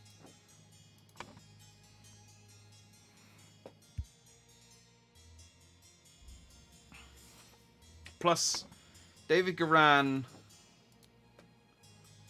like, he had the Ash Blair tobacco. There's a note to David. David definitely lives here.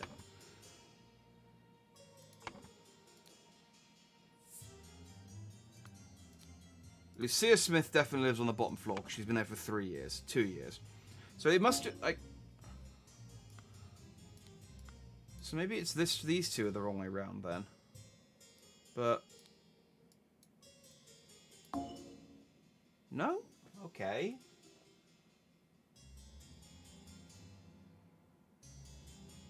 So maybe I'm wrong about who lives in here then. Maybe Little Pip doesn't live in there.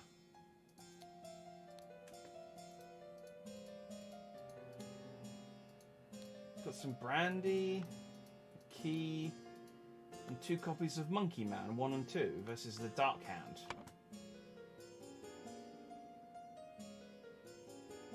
Who else could live in there? Who was George Bridges? I've got that name.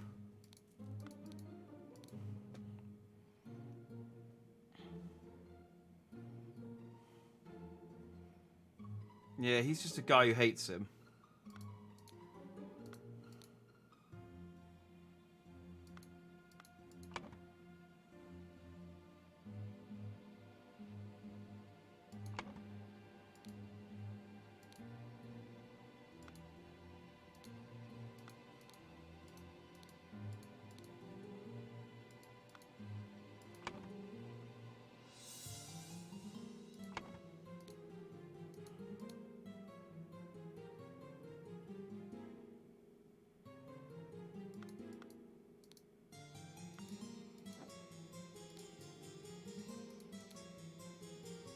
Those keys look the same as the blue key. Maybe they've been pressed. So they're similar. That one's got 1, 2, and then 2. The blue key has got... So 2 bits there. Ah, but it's a press of the gold key. But there's also the keys hidden at the window here. So that's a press... Oh, that's a press of the blue key? And that's a press of the gold key.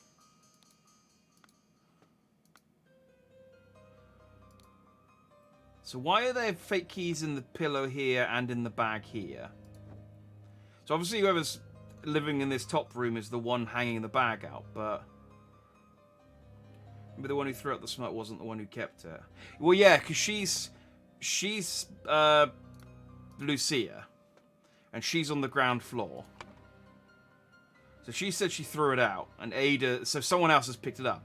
But Ada's saying, of course I can give you some candles... But the one with candles is on the top floor, and she doesn't have any candles.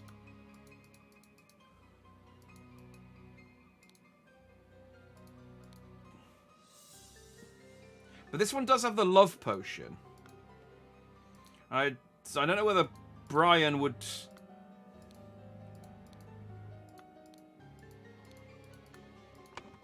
But then I've got Brian Walker in the top, and Ada Baker second. Dave Goran and Lucia Smith, and it said, and then I put Little Pip here, and it said it was wrong. So I don't know who's... I mean, I feel like this has got to be Little Pip, right? He's with the comic books, and he's the smallest one. The bed's the tiniest.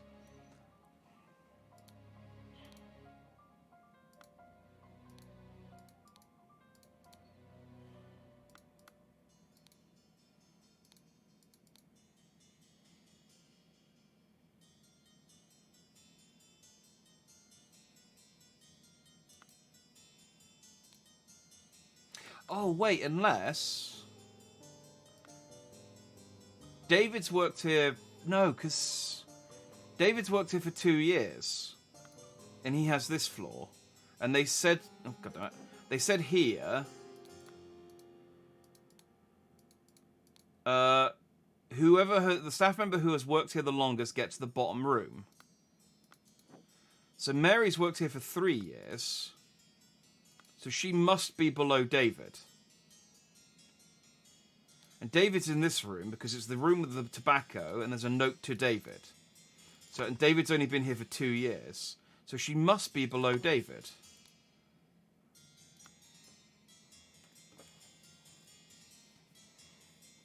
Does David work for the guy with the key? Yeah. So David is the sort of... David's not here, but he's the assistant of this guy. So he has his own copies of the key, so he doesn't need to press them.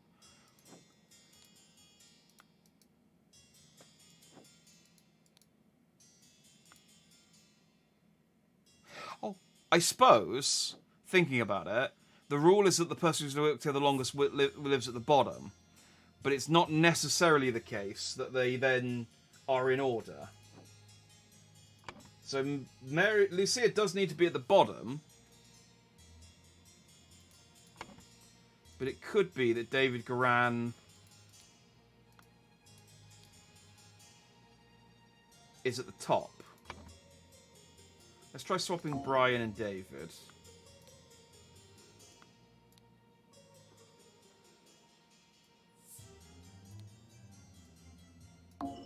Nope. Didn't like that either.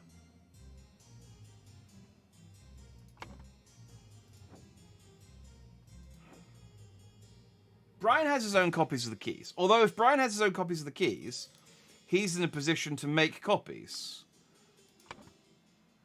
So it would make sense that Brian would be at the top. This must be David's room.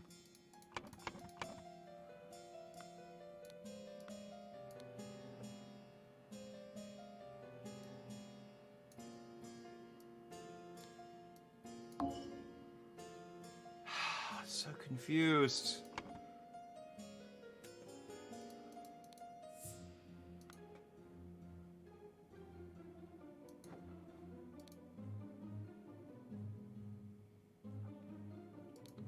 I mean, the only other thing I can think of... She's only been here for a year. She's been here for 3 years. I guess it's possible that Brian has been here for longer. And so Brian has the lower room.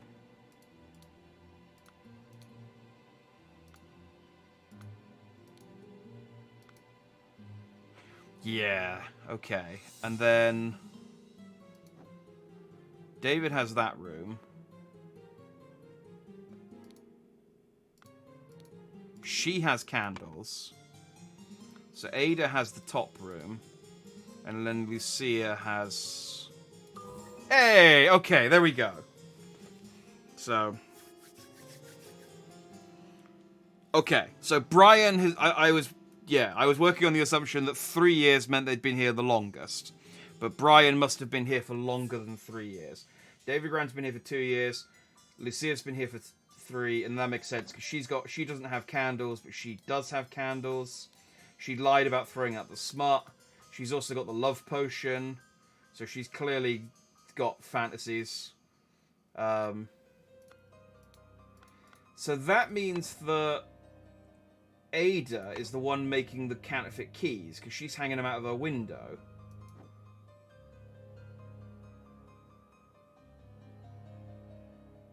So it was Pip before David.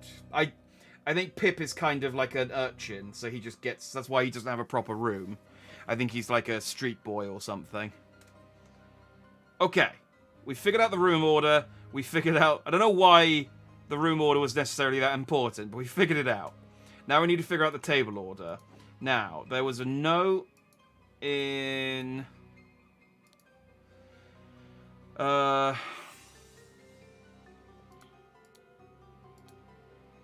Young Miss Richards appears not to enjoy meat, therefore prepare some alternative dishes. So, she's either going to be here, here, or here, I think. Salad, salad, salad. So she's either going to be there, there, or there. Partially smoked cigar.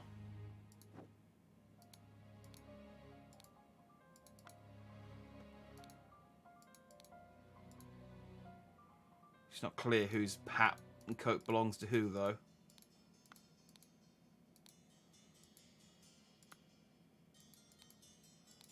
I mean, other than... That's definitely Mary's coat.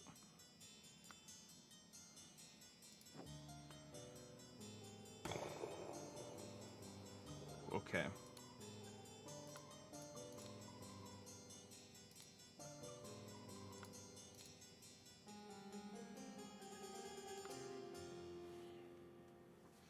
She's going to have partially eaten one right. Well, not necessarily, because she could have died because of her drink. And so even if she's untouched, there's a partially empty glass of clear liquid. However, so one of the first clues we found was the syringe, which had... It looks like green liquid in it, based on the like splatters on the syringe. Doesn't say what colour liquid it is, though, unfortunately.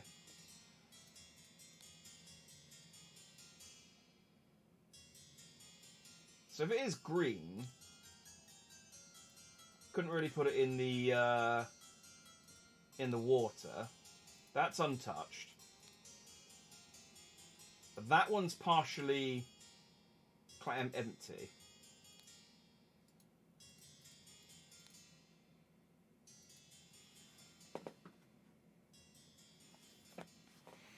So that would be put in the meat.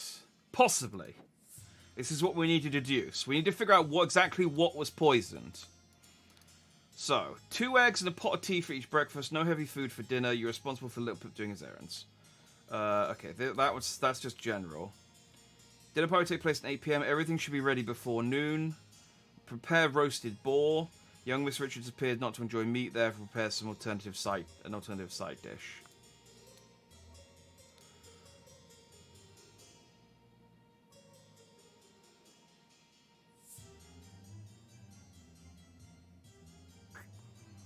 So,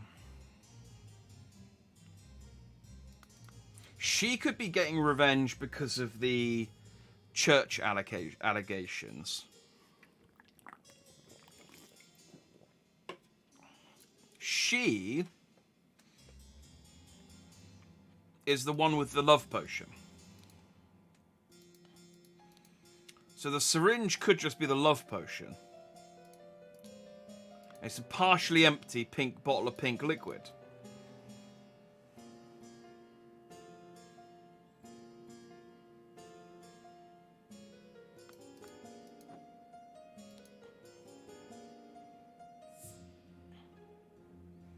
I do hope our master's guests are satisfied and that Brian served everything as instructed.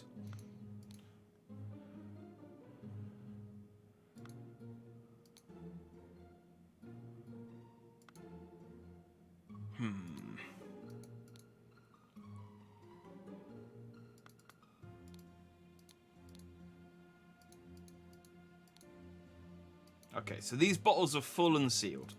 They're not going to be part of the plot.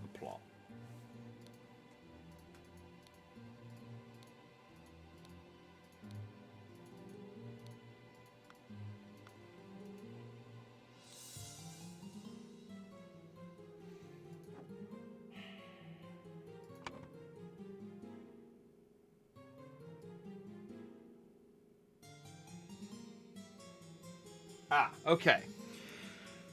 So, whoever poisoned hid the necessary key in a blank. So there are two hidden keys. There's one here.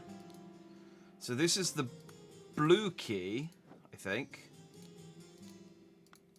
So the blue key is for the safe, which has the peptic tonic.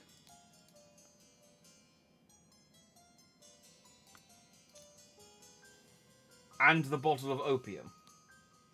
Those are two sealed bottles of peptic tonic. And there's...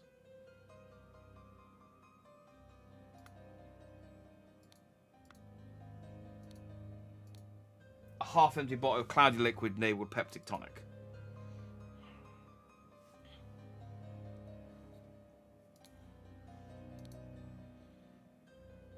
Yes, they could have injected the lemons, or the water, or the peptic tonic, or the opium.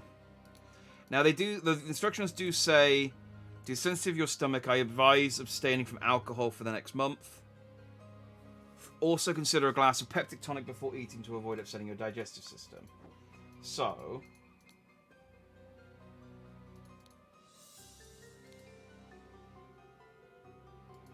these two had peptic, but this one is untouched. But this one has wine, and it's partially empty. Whereas this one has partially empty glass of clear liquid.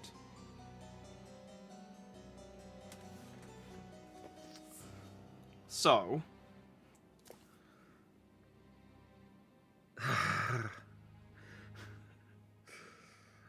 Welcome back, Stratus. Hope you had a good walk.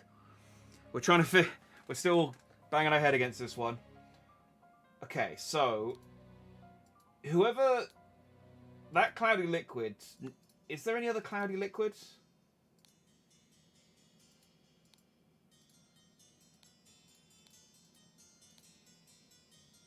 Cloudy liquid... were they both cloudy? Cloudy... cloudy... was the opium cloudy? Just a sealed bottle. Okay. So this seat is going to be for whoever the instructions were in the safe. So I'm guessing this is his seat.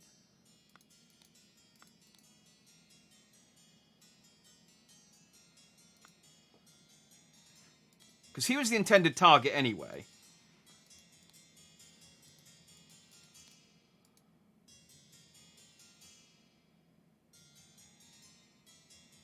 You hate walks, but your dog had a good walk. Well, okay. Well, I'm glad that your dog had a good walk, then. Ran around the whole park until he was so out of breath he started eating snow. Oh, you crazy Canadian dogs.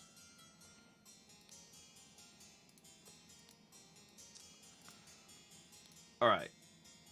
It definitely wasn't the butler, because he's got both keys, so he doesn't need to hide the key. because it says it hid the necessary key. So the other key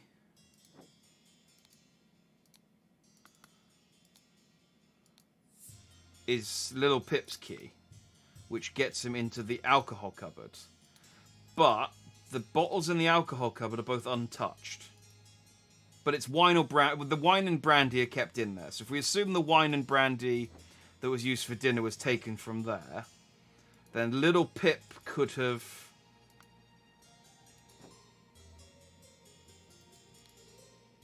But, given that he has a small bottle filled with amber liquid, I think it's probably a case that he's just stealing the wine for himself. I don't think he has any ulterior motives. I think he's just a cheeky urchin. So, it's whoever wanted the blue key. And the blue key is the one hanging from the window of Ada Baker.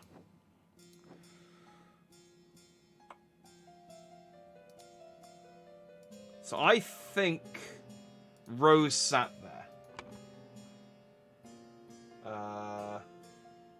So this one. Which means that Edmund sat here. Because he had the other glass of Pepto, but he didn't drink any of it and he's still alive. Plus he was told not to drink any wine and he has a glass of water. So I think Edmund sat here, Rose sat here.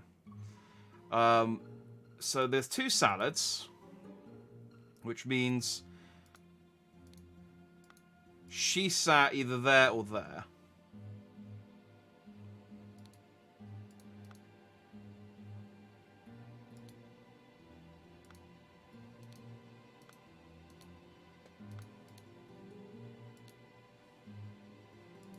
Oh, he's got a fork. Which one's...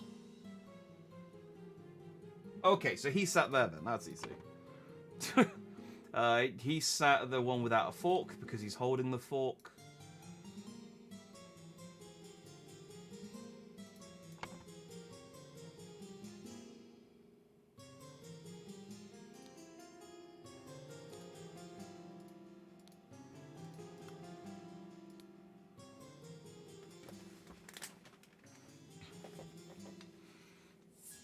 It's just clues, but for lonely people. Finally a game for me. Yeah, it's basically Clue or Cluedo, depending on what you call it.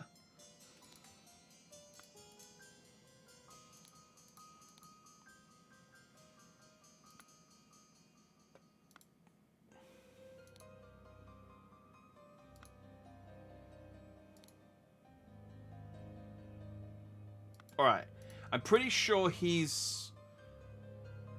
the guy with the cigar. Because the cigar was in a coat that didn't belong to Mary. And Edmund wanted to get closer to Mary, so Mary should be over here. And then that leaves Lothar Richards here. There we go. Okay. We got the table correct. So. Yeah, both of the remaining ones were salads, though. That was the problem. But they gave us a cigar, and Lothar had the cigar. So.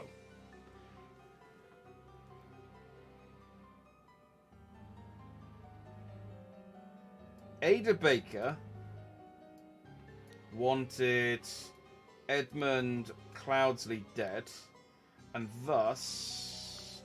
Oh no, Ada Baker poisoned the...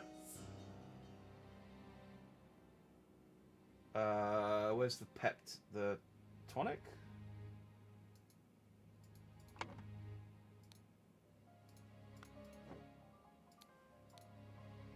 Tonic. Poisoned the tonic and hid the necessary key in a bag. At the dinner's party, Rose Cuba ingested the poison and died. So the thing I don't know is which specific person wanted Edmund dead, because we've got a whole...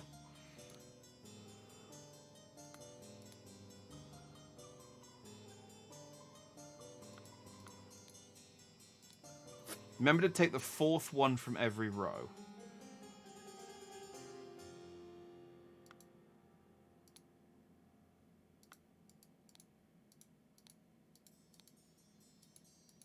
I don't know what that means.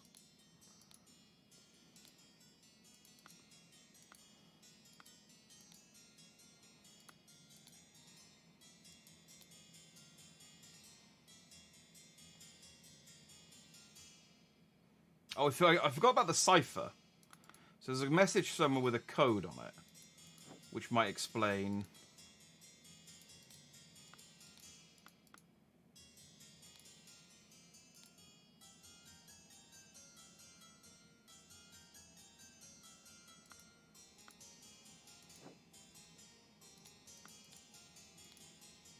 Oh, wait. She had this text, didn't she? Okay. This... I have to use... 1, 2, 3, 4... Wait. Oh, no. Use for every line. So use substance to remove target. Sincerely, these... sincerely, Dark Hand Steward.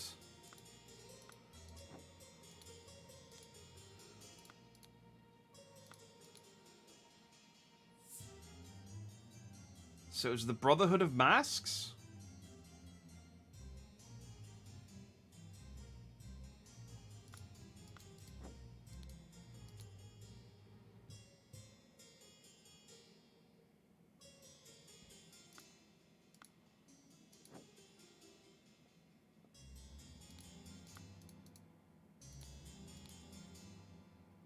Stewards. But I don't have the Brotherhood of Masks as a option.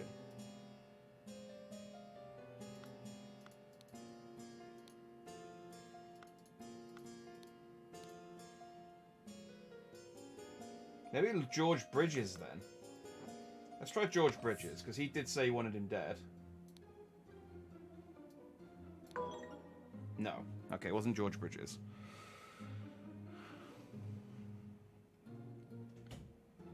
Oh, Dark Hand Steward. Hey, there we go. Okay. Thank you. I was looking for the Brotherhood of Masks, but yeah, Dark Hand Steward. It did say in the letter. Ada Baker received encoded instructions from Dark Hand Steward to poison Edmund Cloudsley. She used her ability to move freely throughout the rooms while cleaning and made a copy of the key to the medicine cabinet. She used a syringe to poison a sealed peptic tonic bottle. However, during the party, Rose asked for tonic and drank it first and died from the poison. Man, that was a tough one. Okay. Number 6. The explosive events in the forest cabin. Alright, we've got a new murder to solve. Burkham Workhouse. Henchman for hire in Timberrook region. Billy Cracker. Oakwood Gang, Brawler Robber. Hardy Abe. Burkham Workhouse, Brawler, has a cut. Little Billy. Hobbs Gang, Burglar, enters through chimneys. Jack Nails. Oh, that's a good name. Timberbrook Inn. Burglar Picklock. Wow, it's a good criminal name. It's also a pretty good name if I ever want to open up a salon for pedicures. You know, mani-pedis. Box confectionery. And a picture of different hats.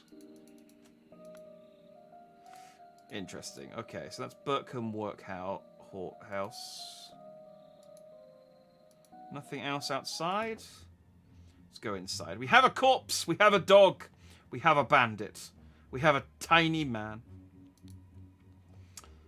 Okay. This man is breathing but appears to have lost consciousness. Oh, he's not actually dead. But he does have a head wound.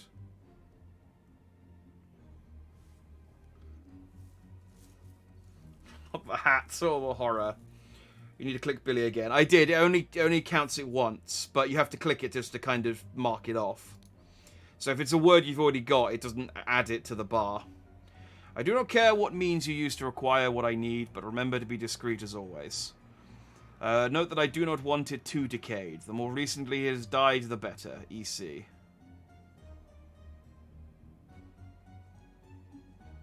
Interesting. One of the old workhouse geezers croaked yesterday. I'll arrange for a cart to move the corpse if you send me directions. And be quick, before they bury him, I do not want to dig up that stiff. 5 shillings. A loaded pistol, and a key. A scarecrow in a wooden coffin.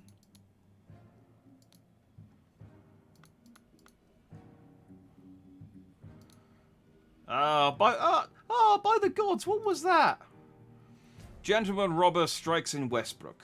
The infamous... Oh man, look how he holds his gun. That is a dandy if I've ever seen one. The infamous gentleman robber Walter Keane, with a number of unnamed associates, held up a coach on the southern road leading out of Westbrook. The scoundrel robbed the passengers of all their valuables, kissed a young lady, then left. This is already the 5th robbery by the infamous gentleman who, as is his custom, appeared wearing an impeccable suit and a new hat in the latest city style.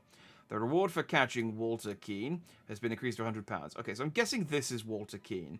Or a man pretending to be Walter Keane. We had the picture of hats. And he does have that hat on his list of... Ah! I'm going to click on him in a second. Everyone, you are not to visit any village or city without my permission. At no point may you disclose the location of the cabin. Mr. David Goran, you're in charge of all security and arms. Mrs. Lucia Smith, you will taste any food you cook before it is presented to me. Little Pip, you are in charge of Black Bestia and Golden Doubloon. Both must be fed daily. Edmund Cloudsley. Okay, so I think Edmund's gone into hiding at this point for fear of being assassinated. The hat is wrong. Is it? It's got a flower with a feather. It's got a flower with a feather and a...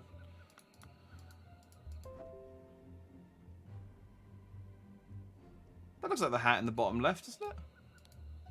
That one.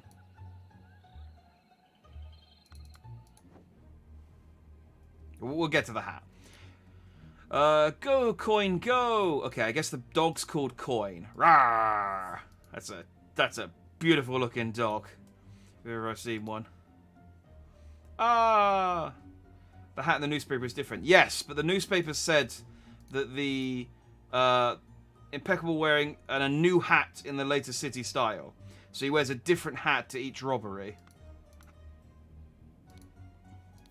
There's a sword, a ring with a ruby, a wrapped piece of confectionery, and a loaded pistol.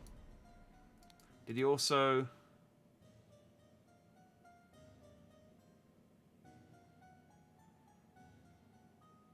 Doesn't say anything about him liking sweets, though.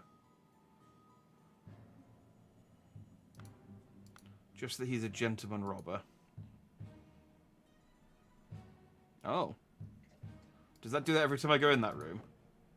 Whee! A little bit. Okay. So there's the golden idol again. And it is set... A small weight is tied to the pull-down lever at the back of the idol. Oh, I see. He set it to... So, in a previous murder, we found instructions that you can set this to make someone spontaneously combust. And then you pull the lever down and point it at someone, and it makes them spontaneously combust. I'm guessing this is to make it explode, and it was set to booby trap whatever they opened up. A vase. Okay, so this door was barricaded by the looks of it.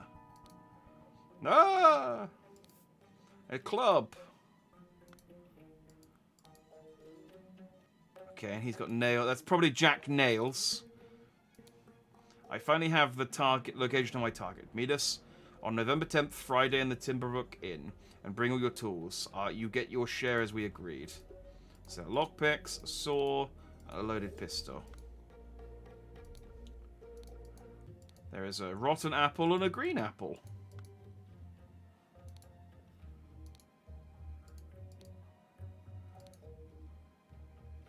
Okay. Vacuum. This simply did not work. After I aimed it at the sealed vessel and activated the idol, both air and vessel disappeared. Upon further consideration, it was an obvious mistake. Vacuum 2. Attempted with the input and it was... Attempted it with the input, and it was a definite improvement. It decreased the amount of air, but curiously still did not create a complete vacuum in the sealed vessel.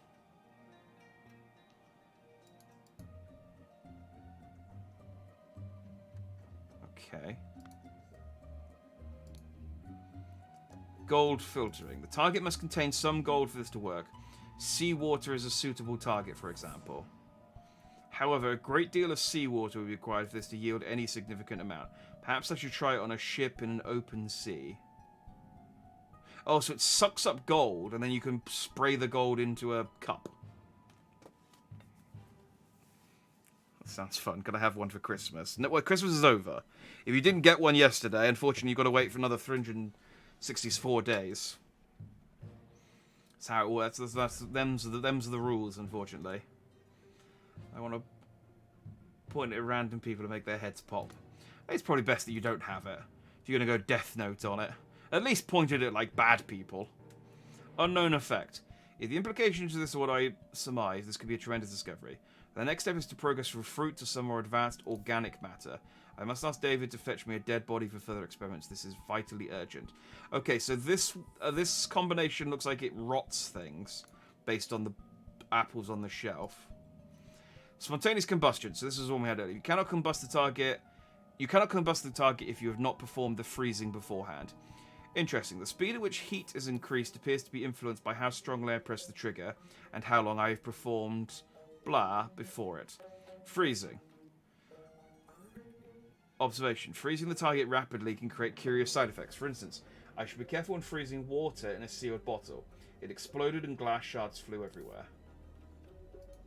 Okay. Safety notice. Upon pulling the trigger, if the glyph input is meaningful, the idol will perform the intended action on the target it can see. If its eye is red, it is ready for blah input, and it will turn blue afterwards. If the eye is blue, you can only perform blah input, and it will turn red afterwards. Okay, there's a pistol. Okay. I think... we have all of the words. We have all the clues to figure out what happened here. I don't think this one's going to be quite as tricky as the last one.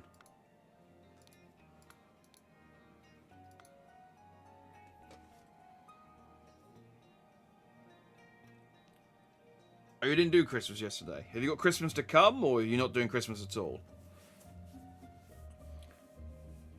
Little Caucasus killings were not random enough. Yeah, plus he got, like, immediately narrowed down to Japan in, like, the first week of being a serial killer. Rookie. Rookie. Absolute rookie. Okay. Let's get the names first. So, we know... We know that's Little Pip. We know this is...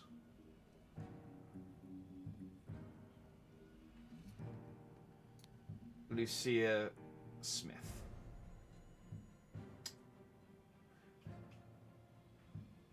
We know... Have I got coin as a word?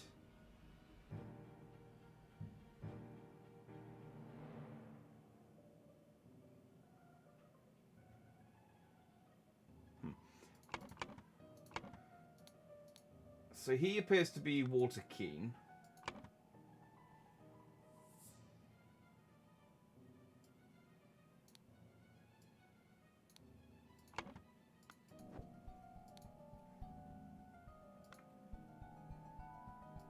I'm pretty sure he's Jack Nails.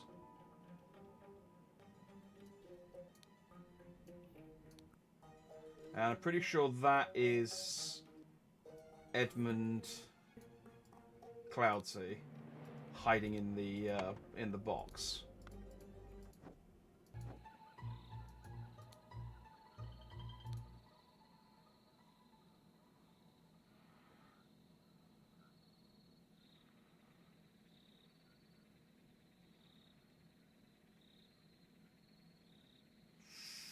So...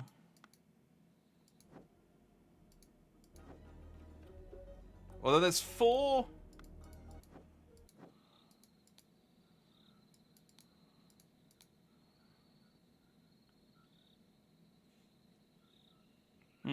I guess it could be someone pretending to be Walter Keane.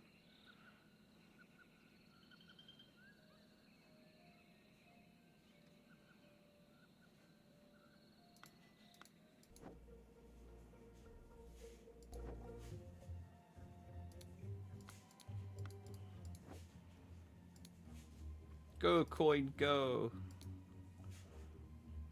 Golden doubloon. Okay, so he's called... Oh no. Golden doubloon. That's the name of the dog. So the guy that's dead...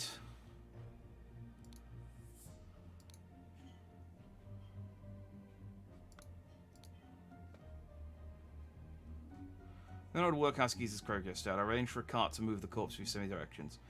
And be quick before they bury him. I do not want to dig up that stiff.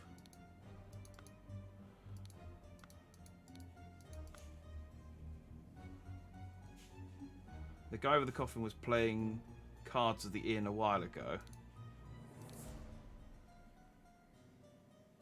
Oh.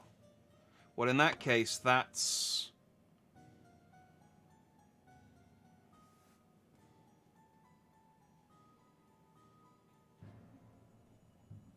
That doesn't help, actually. Because he was using a fake name.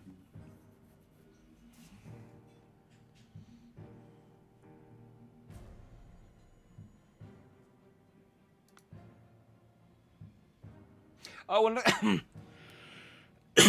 Excuse me. Unless that's David Garan. Actually, that could be David Garan. Hang on. We got a good look? Did we get a good look at his face in Chapter 2? Chapter 3?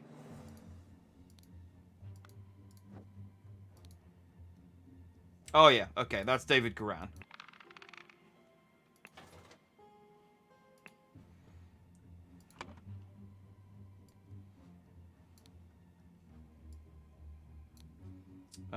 So, it's just figuring out who this guy is.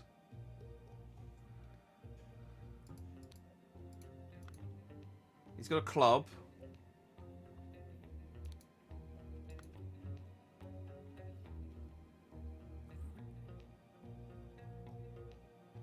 We don't really have any other defining features for any of the other... The guy with the suite is the guy with the cart, right? Yeah, that would make sense. That's this guy, though.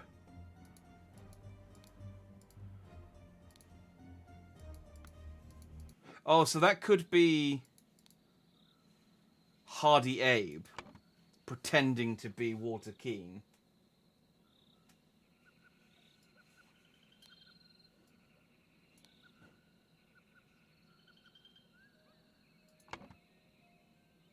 Or... That could be Walter Keane, and this could be Hardy Abe. Let me see what that does. Okay. Alright, that's what it was. Hardy Abe, he's the last one because he's got a cart. So they didn't use all of the... Yeah, they didn't use all of the things. I just realized this is the next one. Okay, let's go into the... Let's go into the room with the instruction manual, then.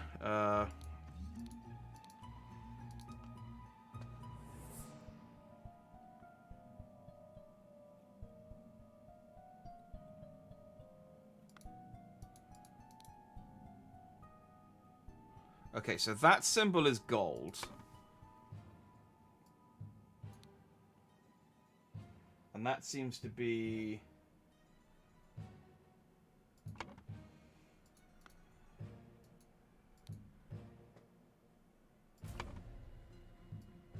heat.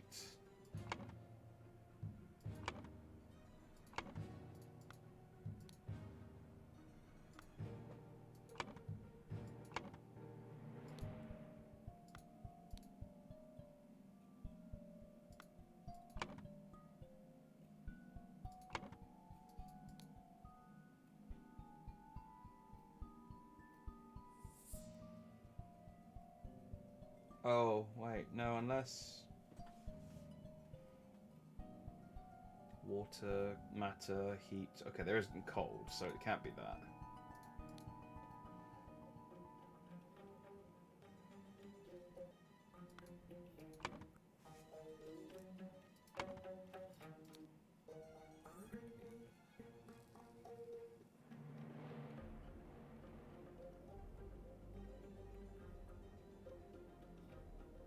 So that could be...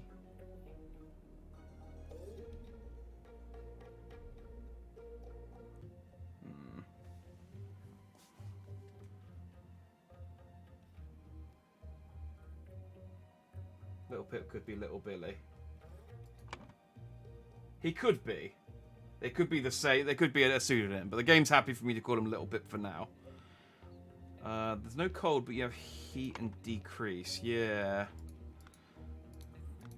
I'm thinking heat isn't right. Because the only thing that changes is that, and that's... Unless that's temperature.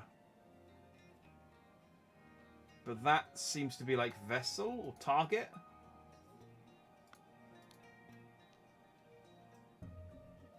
But that could be vacuum. And that could be air. Or... Oh, man, it's really not clear.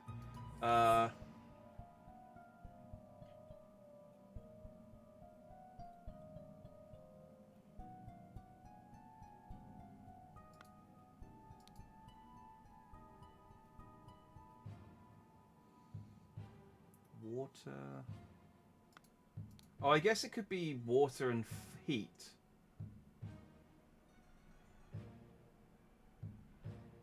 Those are both water. So if it's water...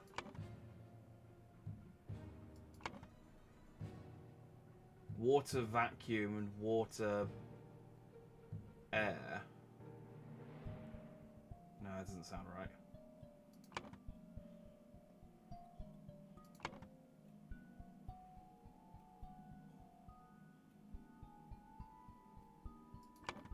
I think that might be matter.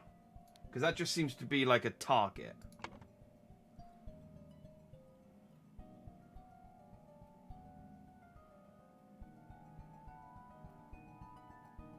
Though that, actually, that doesn't have a target either. And that just...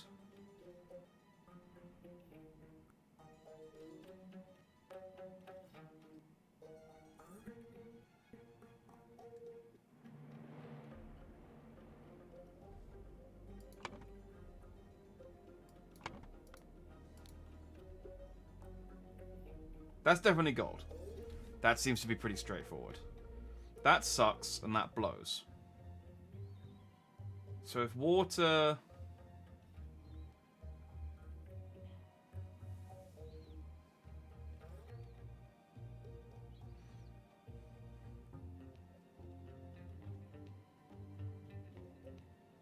I guess it could be heat and air. Air... And that was air as well. And it says air heat. No, air... Oh, maybe that's matter.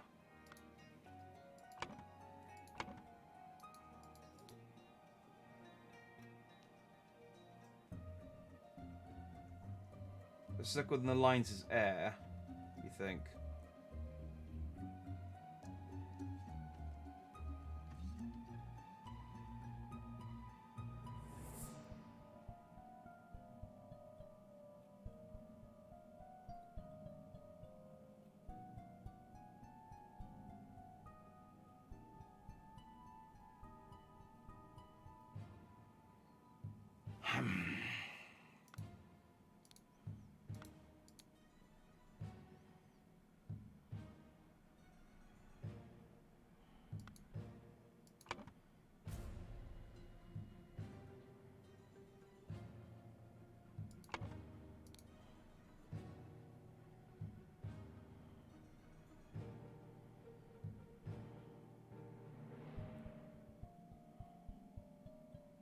So the problem is these both did something to the air, which makes me think this one's the air one.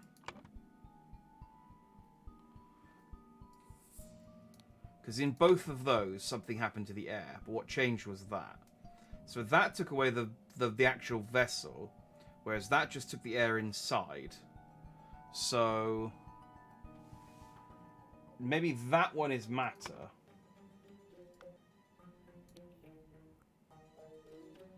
I think that's heat.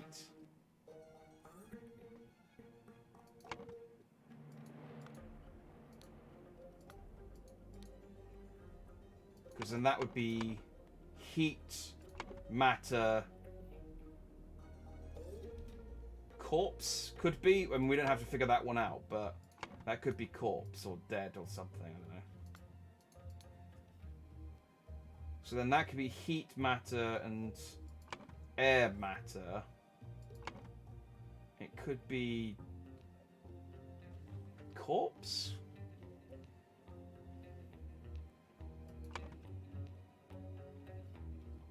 Like, make it freeze it dead, or then heat it dead.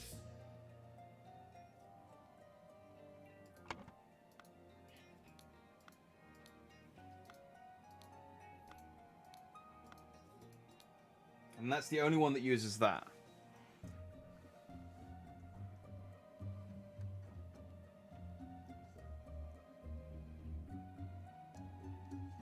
Decrease the amount of air, but curiosity did not create a complete vacuum.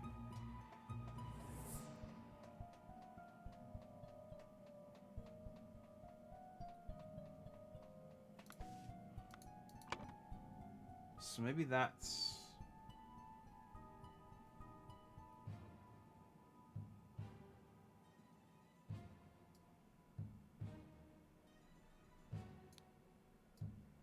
No.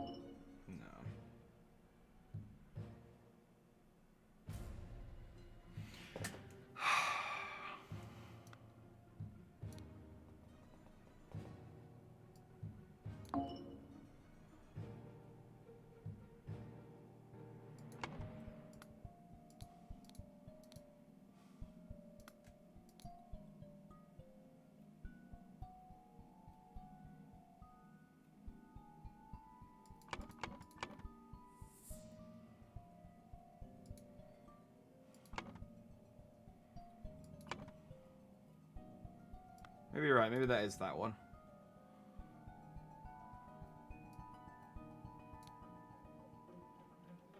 I don't know what that one would be.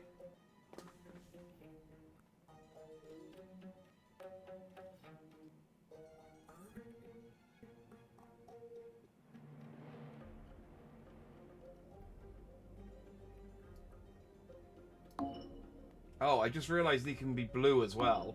Oh, I've only been looking... Oh, I've only been looking at the gold ones.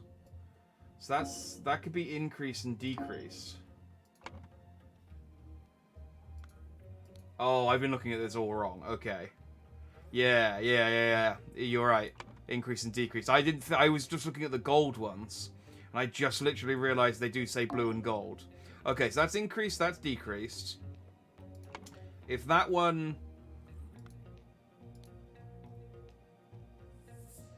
I think that one then is heat.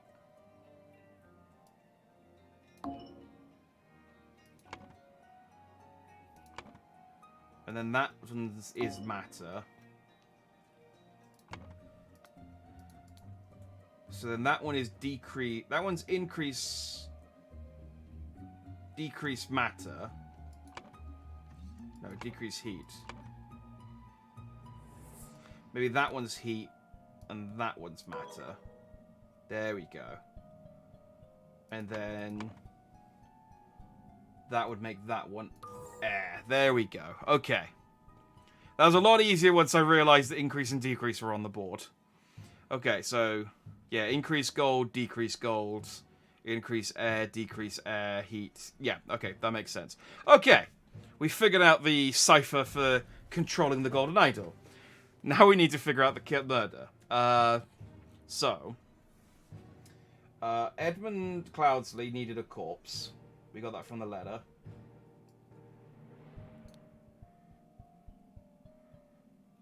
Walter Keane, along with accomplices, delivered a coffin. Upon entering,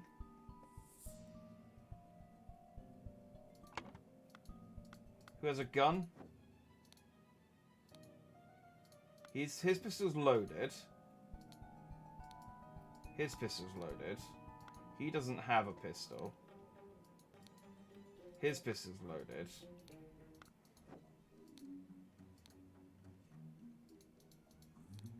His pistol's loaded. Okay, so no one shot anyone. So I think he clubbed him. So, clubbed David Goran. So that means Hardy Abe. Suddenly clubbed David Goran. Meanwhile...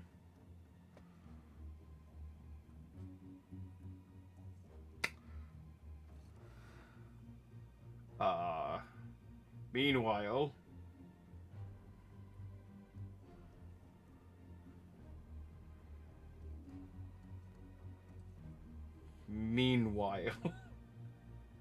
This one, yeah. Okay, alright. It's still easier. It's just I got a bit confused with the thing.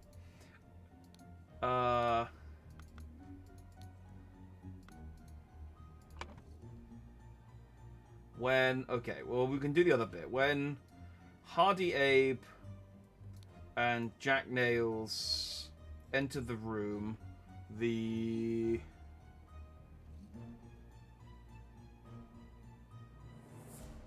vase exploded and killed them both. So we just need this one. Stab, club, shot, exploded, increased, decrease. The amount of something in a sealed something. Oh, okay. So Edmund Cloudsley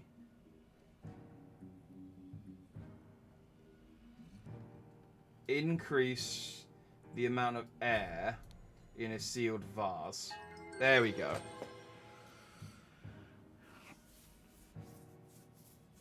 He's not dead, he's breathing. Sod for goodness sake, get that man an ambulance. Hey, I'm just an omnipresent ghost detective.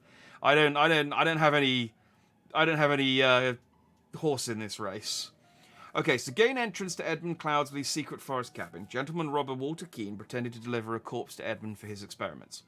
On entering the cabin, the robbers ambushed the servants, and Edmund locked himself in his study. While the robbers were sawing through the lock, Edmund repaired a trap with the idol that killed 2 of the intruders.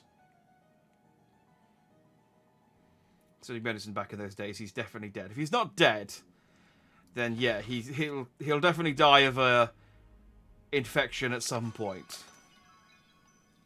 Oh no, there he is. He's in Sir Corner. The bandits accidentally set off my master's laboratory chemical ingredients. What happened afterwards? Oh, he managed to fend the rest off, but my Lord Master Edmund Cloudsley got caught out in the blast, which severely disfigured him, and soon afterwards he died. Bless his soul. Ah. So Edmund did die. He's been able to stave off death for a little while. Oh, unless he faked his death. Okay. Chapter 7. Well, part 7. Chapter 3. Edmund's lost all his hair. Must be the stress. Hurt your foot, amputation. Hurt your hand, amputation. Hurt his head, that'll amputate his head. Either amputate it or drill into it to relieve the pressure. That was another thing they like to do. The strange practices of a secret society. Okay, this looks nice and calm. Never mind. Never mind. This clue has been added to the thinking panel. Loaded pistol, a coil of rope, a shabby formal coat. To David Goran for reliable service. David, the gathering will be on March 14th. To follow our plan, we should be there at least 2 hours before midnight. The target will arrive in full costume. Grab rope and weapons, WK. Ash Blair, and a dagger. Is that David? He's got red hair, though. Loaded pistol. Oh! A clean new coat and a picture of hats. This could be the gent and a hat. Tattoo depicts a hand and an eye.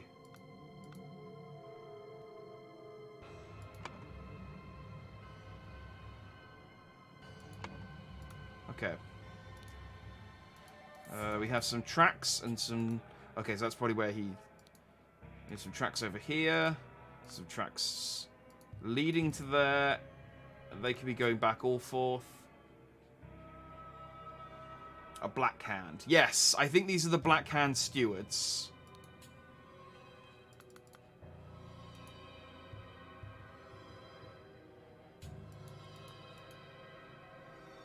Okay, I think I clicked everything out here. Yeah. Ah, yeah, this seems wholesome. Brothers wear masks appropriate to their house. Dark hands, proud beasts, and water snakes. Okay, we've heard proud beasts before. Water snakes. That's new. Brothers wear robes appropriate to their rank. Master, steward, initiate. Okay, so he was a dark hand initiate.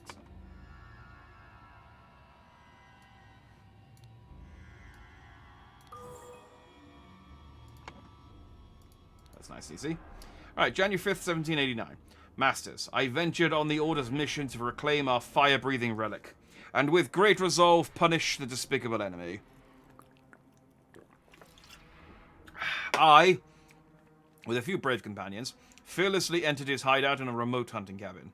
But the devil had prepared a treacherous trap, and an explosion slaughtered my dearest friends as we entered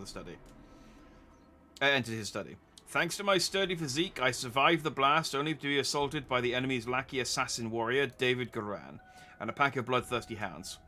After an hour of fight, I received numerous deadly wounds, in spite of which I prevailed and defeated my assailants with my martial training. I discovered the enemy's dead body, slain by the trap of his own making, but no trace of the relic. I am forced to go into hiding because the government's watchmen are after me. Once I have recovered from my deadly wounds and shaken off the watchmen, I will send you the next report. May the Griffin awaken, Walter Keane.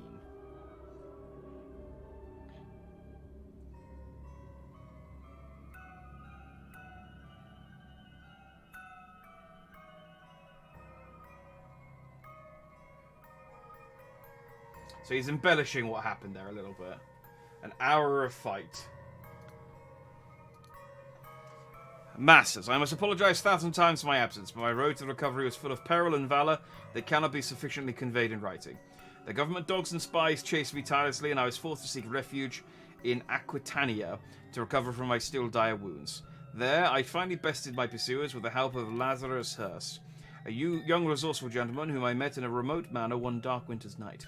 Not only did he earn my trust by stepping into the fray against the villains, but he turned out to be well versed in the arcane arts, of course not yet close to your skills. I finally recovered and plan to return to Albion.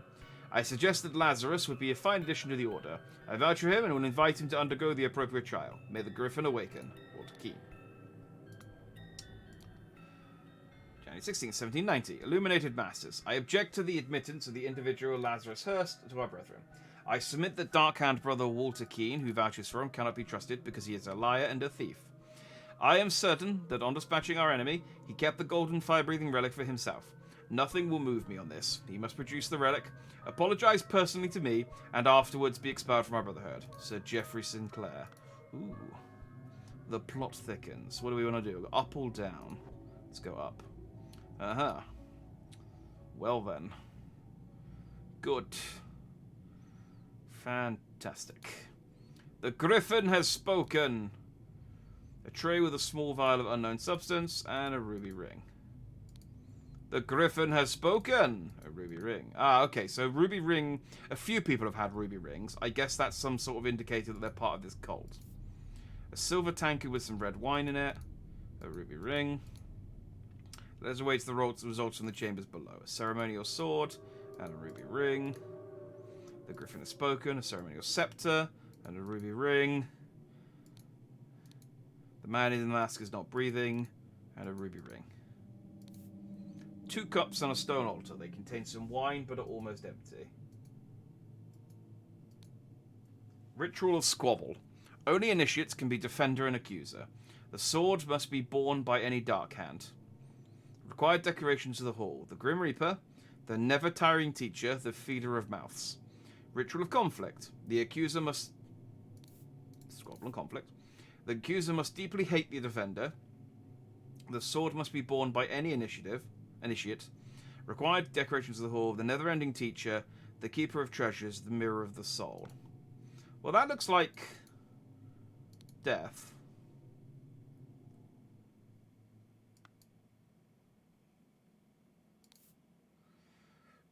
Done when an accuser has challenged a defender. Sounds like a pretty gnarly party. Guy drank so much he died. Yeah, it's a problem with these initiates. They never know. They don't know how to. They can't handle their alcohol. Both drinkers must be barefoot. The substance is added depending on the severity of the accusation, including deadly poison. Add substance to one of the cups. The defender chooses first. Accuser chooses the remaining. Both partake in wine cups. Okay. So. They're both almost empty, which means that they both drank all of them. Okay, they choose. That doesn't actually give us an indication of who chose first, because they both drink at the same time. So this is the accuser, this is the defender.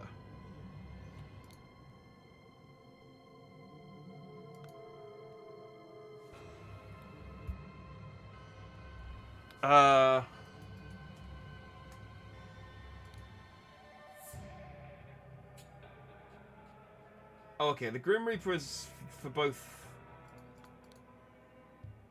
Oh no, we got Squabble, Conflict, Dispute, and Discord.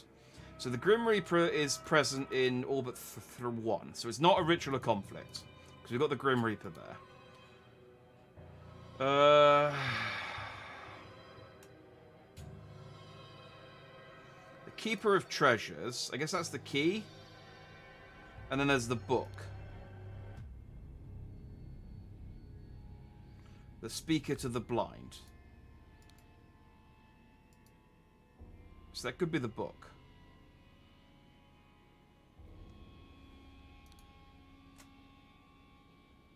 Oh, it could be the Never-Ending Teacher. This could be either of these things, actually. I guess maybe not the Speaker to the Blind, because it's a book. But...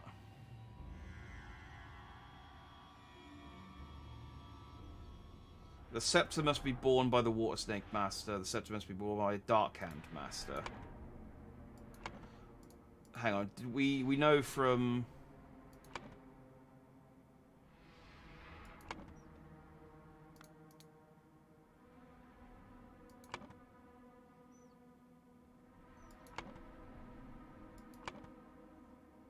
I mean, we unfortunately don't know which mask actually correlates to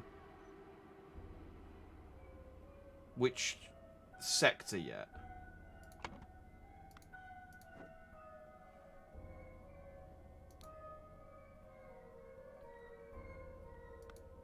I'm guessing this is a water snake, but it could be a dark hand. Okay, let's check the other room out. We still have another place to visit. Okay, there's a man carrying a house. It's a man eating some Nutrigrain. What's up? Not Nutrigrain, just regular cereal. There's a fish in a house. And then two men who are hot and cold. Prepare to receive what you have earned. Brother, a member of the Order has proposed a new candidate to join our Brotherhood. Our brother's trustworthiness, however, has been challenged. Therefore, we've decided to take measures to resolve the fate of these individuals. If the brother proves himself, he can vouch for the newcomer. If the newcomer survives the appropriate trial, he will join our ranks. You are summoned to join our gathering on March 14th and can fulfill your role in the rites of the Brotherhood. Council of Masters. So here's an eye, and a lion, a ruby ring, and a one on his finger. I have signaled to Griffin who I am. I accept my fate, whatever it may be. Perception, evaluation, transition, and mission. Okay. So this is the guy, I think, that... Lazarus Hurst. I think it's safe to say...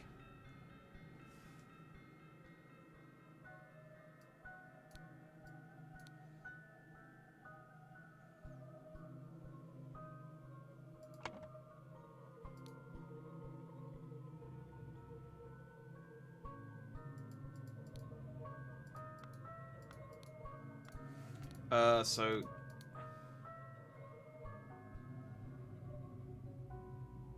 House...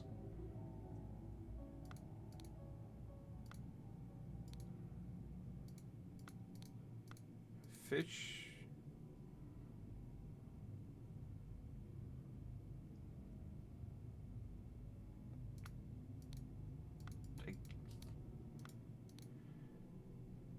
Time? I guess this is admission.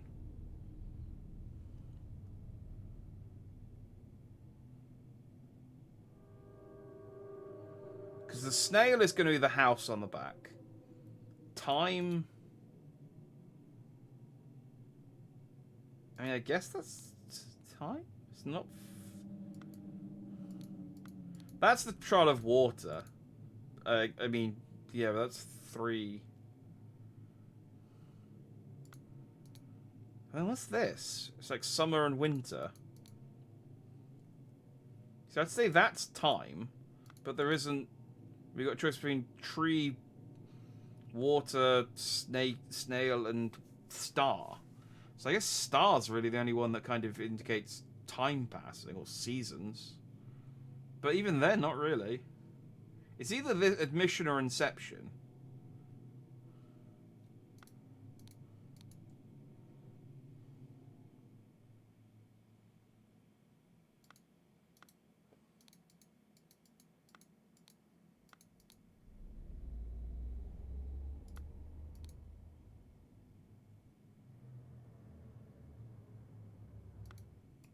I'm gonna guess admission.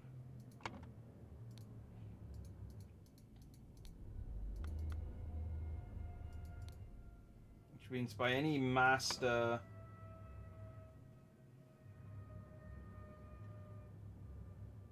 So that's the coat of a master. And that means that he must be master something.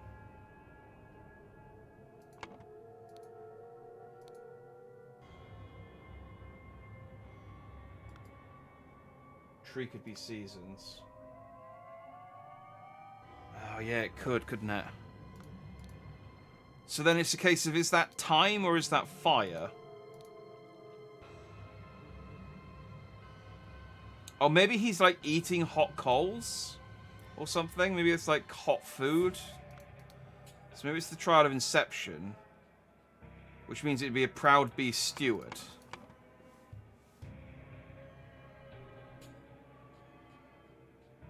Alright, well it'll either tell us that it's wrong or it's not. So, proud beast.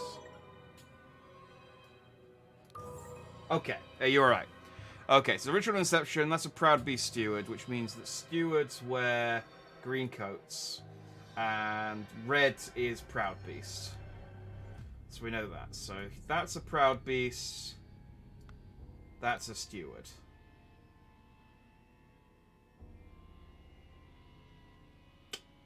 So.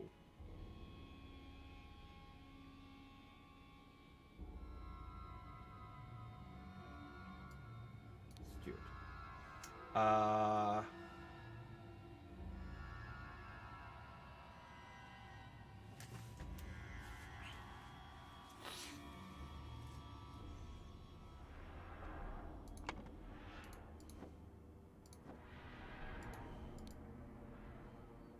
Initiate. Sword must be borne by any dark hand. The sword must be borne by any initiate.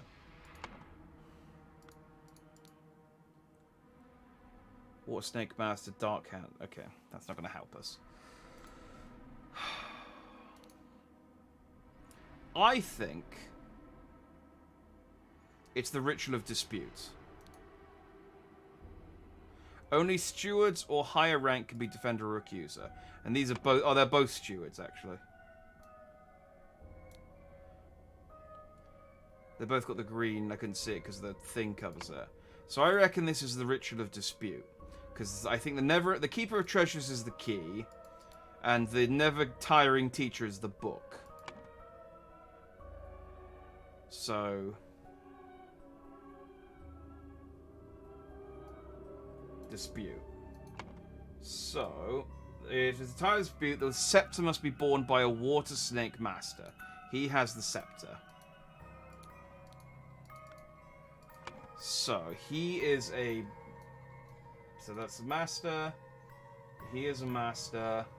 So water snakes are these guys, which means he's a water snake.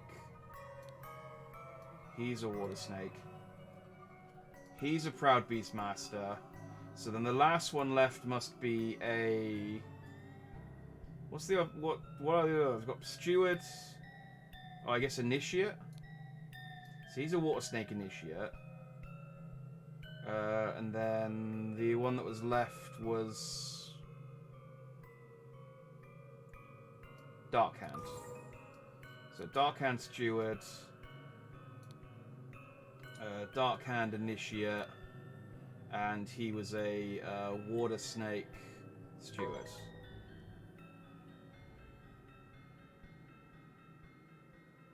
Wait, hang on, have I done this wrong? This is all correctly filled in. So Proud Beast Master.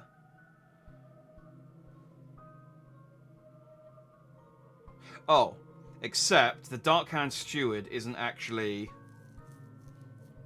a Darkhand Steward, because this guy's the Darkhand. No, the Darkhand Initiate isn't, because this is the Darkhand Initiate. This guy is Walter Keane.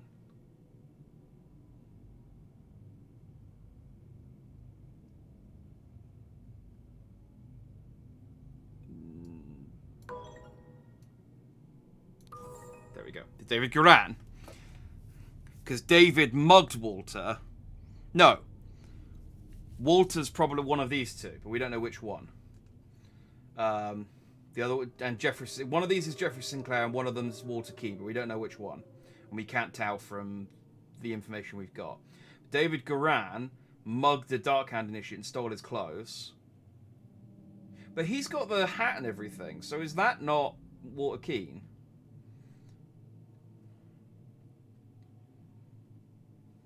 I'm very confused.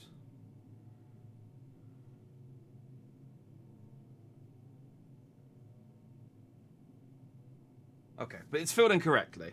So that's what we need to go. So.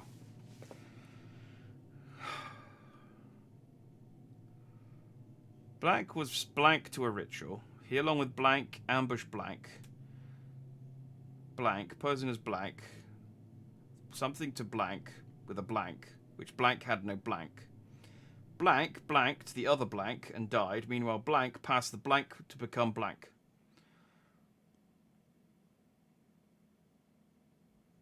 Okay, well, that last one's Lazarus has.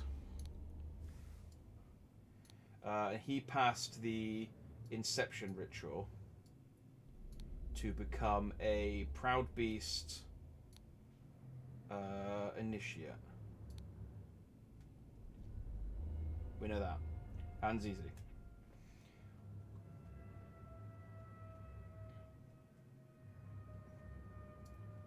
So this was Walter Keane was challenged to a dispute ritual. He, along with David Garan, ambushed the Darkhand Initiate. Then David Garan, posing as Darkhand Initiate,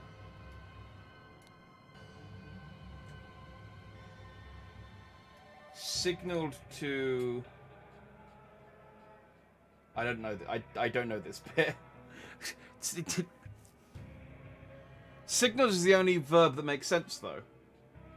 You can't challenge to, and you can't drank to. Well, I suppose you can drink to.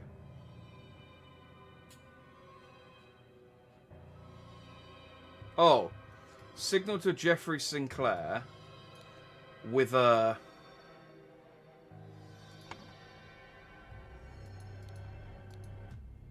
tankard. Which cup had no poison? Was there a note that said that? I guess.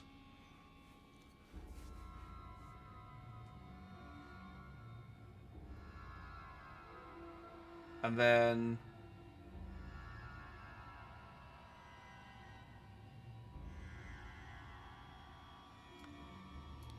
Walter Keane drank the other. No. Walter Keane, Jeffrey Sinclair.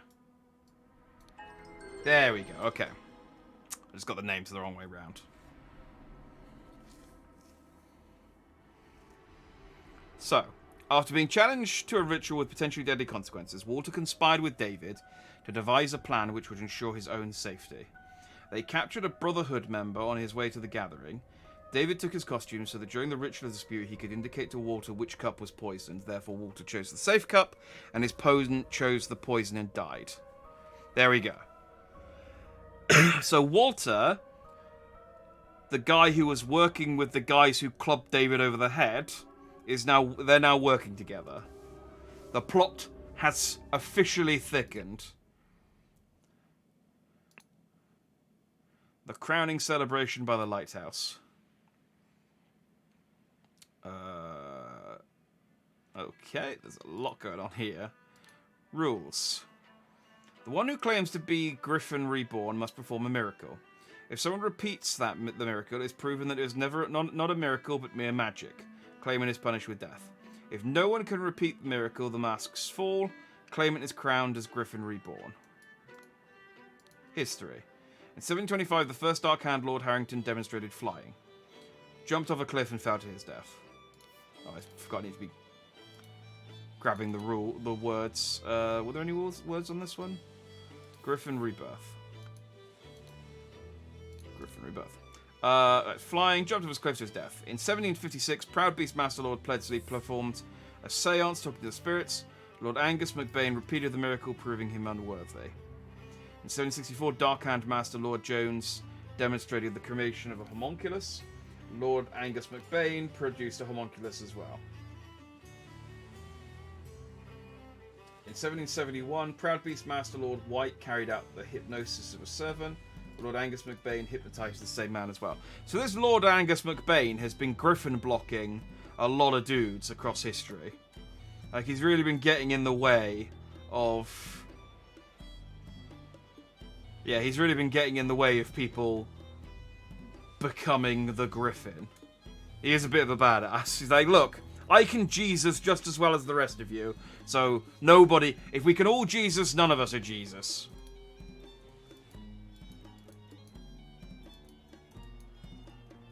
Okay. That was an actual miracle. Unbelievable. So there is a Griffin Reborn. Ring. A heavy seal. 7, that says.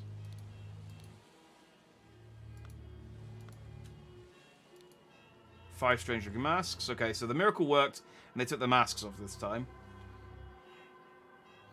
I bet if the first guy had successfully been able to fly, Angus would have been able to fly too. Ah, that would have been something though. Now, imagine they just went, well, maybe both of them. I mean, both of them can fly, which is pretty cool. Maybe both of them are Jesuses. Kneel before Griffin Reborn and make ready. I would lead you, brothers, to great many challenges. Miracle preparation. After the reduce air input, aim at the sky, press the lever to maximum position and hold for at least 10 seconds. At this point, the idol should be full enough to perform the miracle once. Miracle hypothesis. The water works better, but the effect is not as convincing. Therefore, increase air.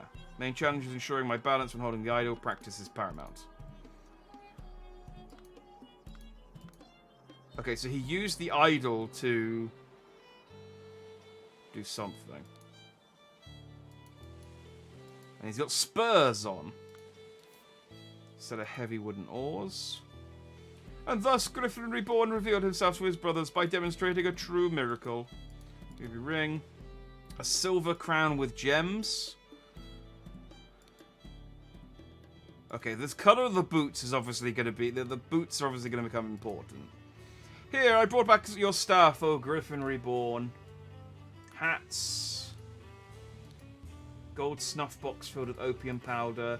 So this is the gentleman thief from before. Clue has been added to the thinking power. The golden idol is enclosed within the handle of the ornamental cane. Ah, okay. So they... Ah, okay. So that's how they hid it as a...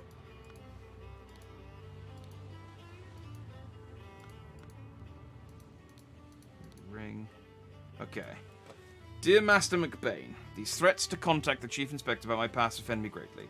Being an honest soul, I have no choice but to comply with your base demands.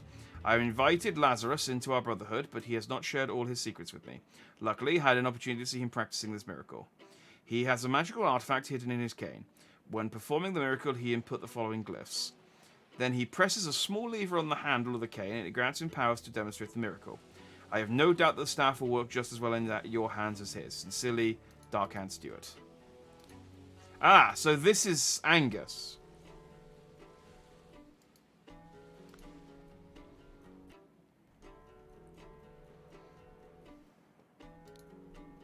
What an honor to experience such a historical event. Clock, ring. Dear Water Snake Brother Maker, as the director of the Seven Seas Trading Company, I do not assess work applications. Please go through the official channels so my staff can evaluate your credentials as an attorney. Darkhand Master JT. Protocol of an attempt to demonstrate a miracle. Location, the Lighthouse, on Gull Islet near the Horn of Codhead. Time, noon. Present, Angus McBain, Alistair Cock, James Turner, Walter Keane, Lazarus Hurst. In charge of notes, Mr. Nicholas Maker. Alright, well, let's put some names down. So we know he's Nicholas Maker.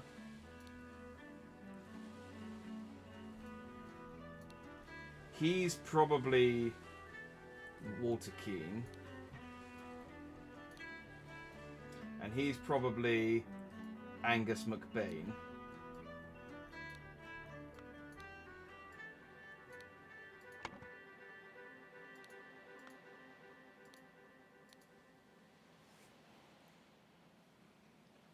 They're both the first guys to actually been able to fly. Oh yeah, we're at that. So they killed Lazarus for his idol. I think, yeah, this is maybe Lazarus over here. Oh, I'll inspect him in a second. Because he's not... Well, Lazarus... 1, 2, 3, 4, 5...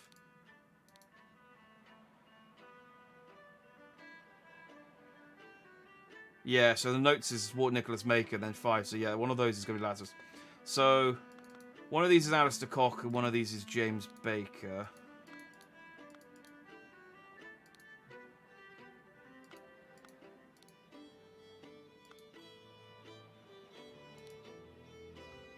Shoes back and forth. Door is locked from the inside. The man is not breathing and has a severe wound at the back of his head. Oh, actually, I think this guy might be Angus. I think Lazarus did the miracle, and then Angus tried to... Yeah, because he's wearing an initiate's gown as well. And then he's wearing a master's gown. So then Angus then tried to replicate the miracle and screwed it up because he didn't do it properly. Because you have to hold it at the time, at the sky, for 10 seconds. So Angus McBain is the dead guy. And this is Lazarus... what was his name? Hurst. So yeah, he did the miracle, and then he tried to go, ha! It's not how you do it, and then screwed it up. Because he got given Dolph. And I guess this guy, yeah, he gave him...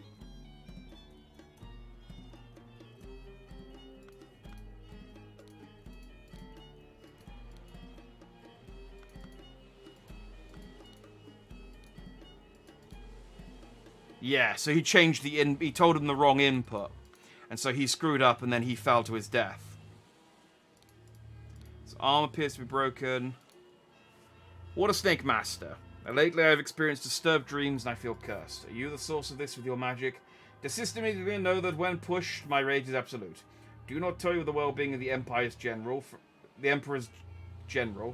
for I do not tolerate being attacked. In my many voyages, I have learned the dark arts too. If need be, I will summon 1,000 invisible demons to crush your bones. Proud Beastmaster. Dear friend, it is not so simple for me to get you a seat alongside me on the court of directors at the Seven Seas Company. As a doctor, I recommend you to stop obsessing over it. It will only unbalance your humours. Let us discuss the alternatives of the next party at Kensington Palace. And a ruby ring. They did kill your man, I'm afraid. He was cock blocking them, though. He was Griffin blocking them. By guarding the lighthouse, You guard the Empire. General Alistair Koch. Trapdoor connects the staircase to the top of the lighthouse. Not locked.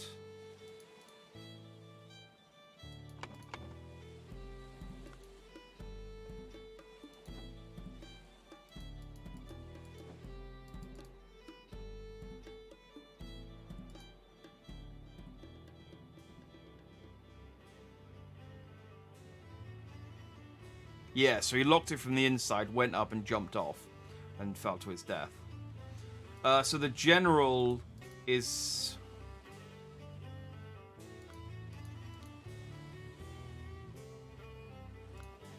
I mean, I got a 50-50 shot, right?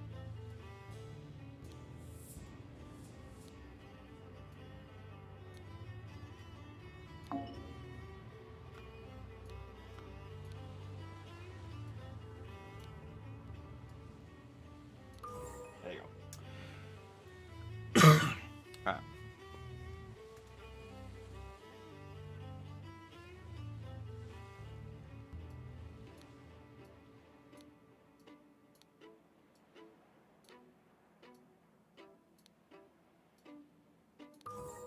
Yep. So Lazarus had it first. He performed a miracle. Angus then tried to replicate the miracle with the wrong information given to by Walter. Died, and then Walter recovered the cane. Okay. So, Angus McBain blackmailed Walter Keane to find out how Lazarus Hurst would perform the miracle of flying. Yes, okay. So you were wrong, Sir Charles. We did learn to fly, and unfortunately Angus didn't figure out a way to do that. So, I'm guessing this is...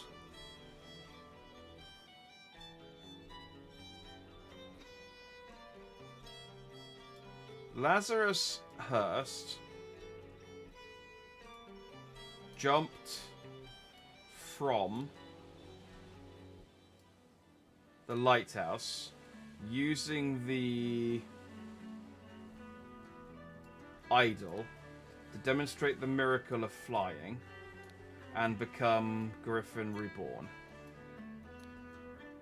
Then Angus McBain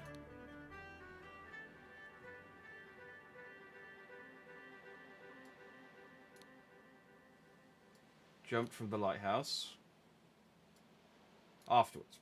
This resulted in Angus McBain's death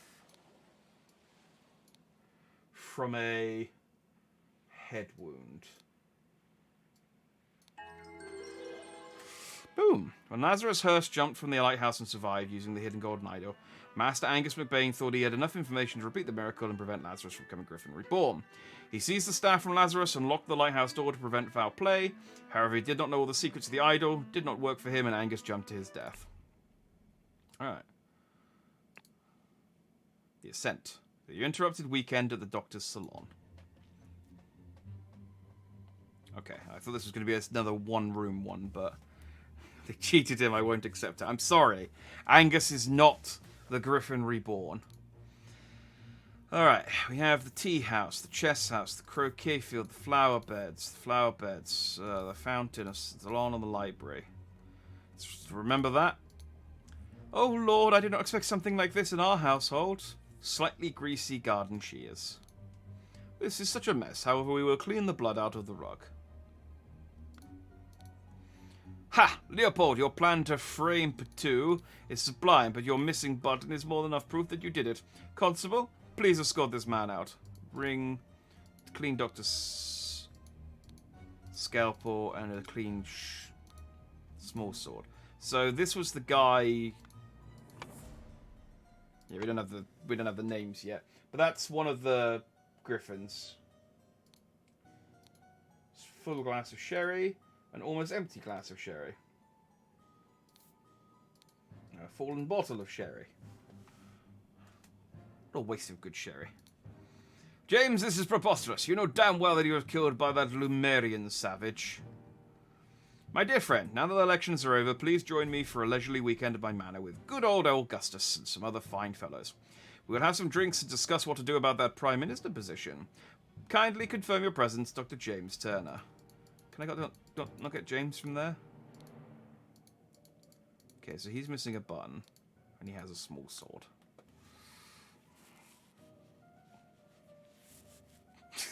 Don't laugh at the name Patu. It's an entirely dignified name.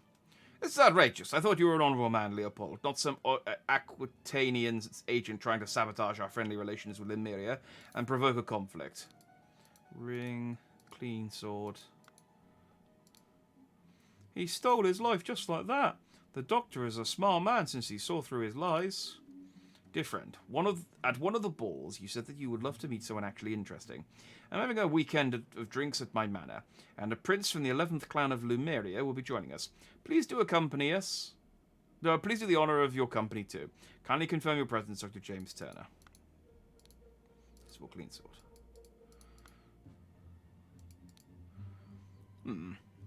I hope the host did not notice me when he was leaning over the sleeping eye patch, gentlemen. Brown stone slate seal, a spicy smelling ornamental box.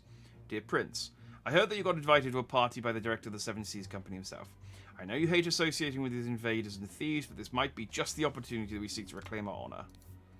Clean Lemurian War Club. Dear Prince, as you know, I am a great aficionado of Lemurian culture. It would be my pleasure to invite a member of the Patu clan to spend a leisurely weekend at my estate with some of our own political dignitaries. Kindly confirm your presence, Dr. James Turner. Okay, so I think this is Patu. Oh, God, believe me, my lord, I do not feel comfortable arresting a prime ministerial candidate, but I must ask you to follow me. Constable Arthur Faulkner. Here's a spear. Testimonies. Okay, we've got okay. Oh, God, this is giving me a headache. It's already. Okay, so Leopold claims that he had a glass of sherry with James in the library and became drowsy. As he was falling asleep, saw the Lemurian observing him through the glass door. Woke up, found the butler on the floor asleep. Woke up the butler, entered the salon and found the body. Upon suspecting the weapons deduced that the Lemurian was the murderer, instructed the butler to raise the alarm. Gideon claims that he played croquet with Ergin in the morning. They got bored and went to drink tea in the tea house. Ergin drew his attention to the interesting design of the chess house. He saw Lord Alistair Cock lecture the butler, saw Master Turner come to the chess house and send the butler away, just as Egrin was remarking on the beauty of the chess house. Saw Lord Alistair leave the chess house and return shortly afterwards. So we know that... Hang on, I had to guess this, so I can't quite remember which one was... Turner's that guy. So he's James Turner, and he's...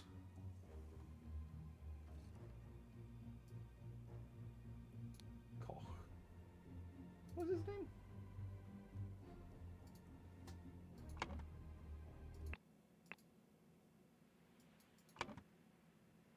Alistair. Do I have Alistair? No, okay.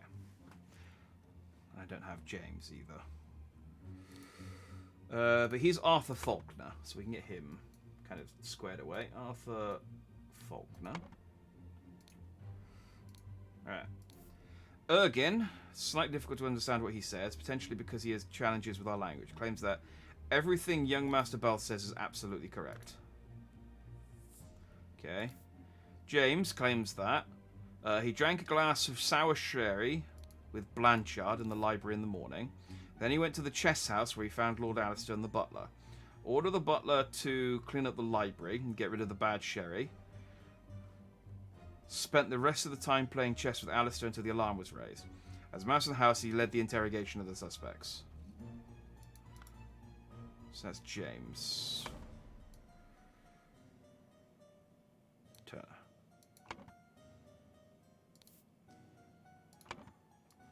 Alistair Koch claims that. In the morning, he practiced chess at the chess house and educated the butler on his lack of military training. Sometime in the afternoon, Dr. Turner arrived and sent the butler away. They played together, and he was very close to winning when the alarm was raised.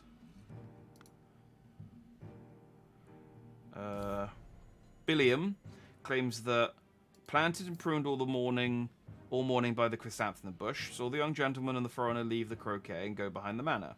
In the afternoon, moved to the rose bush. From there, saw Lord Augustus leave the fountain. Continued his work on the roses until the alarm was raised by Mr. Hill. Okay. And then Podrick claims that he served Lord Alistair in the chess house in the morning. His master arrived and instructed him to dispose of the sports sherry that he and Lord Leopold had drunk, and then to go assist Mr. Spade in the garden. On entering the library to take away the glasses, found Lord Leopold asleep. Suddenly was overcome by dizziness, had fainted due to his weak heart. Was woken by Lord Leopold and was instructed to raise the alarm. Then saw the deceased lying in the salon. Okay. Yeah, I think you're right. With I think it is Ergin Patu is the name of that guy.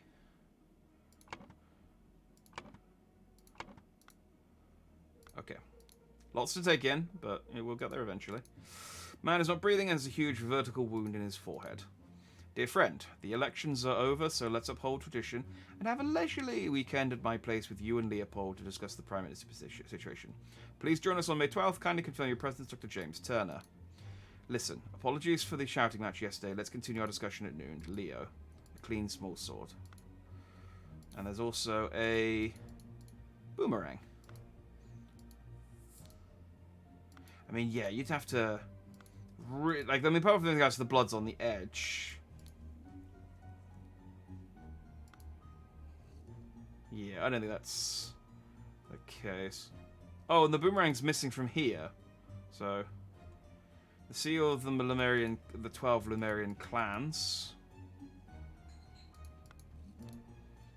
Psychoactive plants, drug symptoms, body onion, an illusion of unity with the universe, increased appetite, hiccups. Black poppy, sleepiness, white of the eyes, get a pink tint. Hyper concentration on one thing, loss of perception of time, rapid blinking, source of energy, local thoughts. So,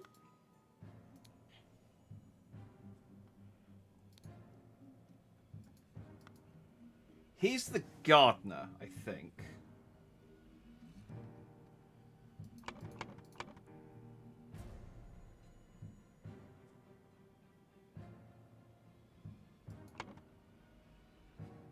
And he's the butler. And he's got pink eyes, and he was the sleep. So white of the eyes get a pink tint. So he got drugged by Black Poppy. So the accounts that said that he was asleep.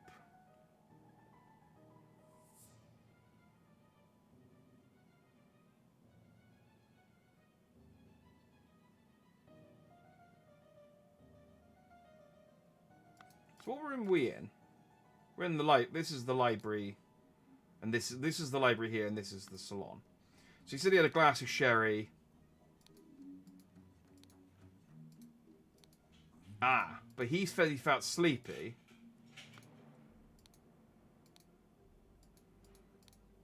A glass of sherry with James in the library and became drowsy. Is there anyone else with pink eyes?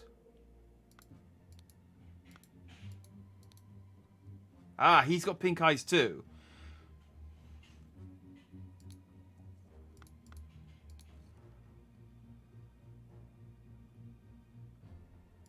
Okay, so James drugged both the butler, and Leopold. So Leopold's this guy.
Spade's the gardener. So then his name's going to be... The only one that mentions gardening is that. So I'm guessing he's Billiam Spade. If that's the case.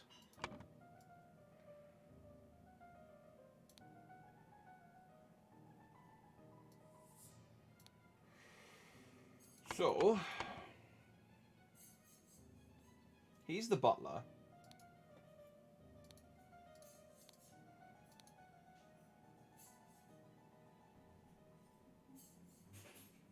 He found the butler asleep on the floor. The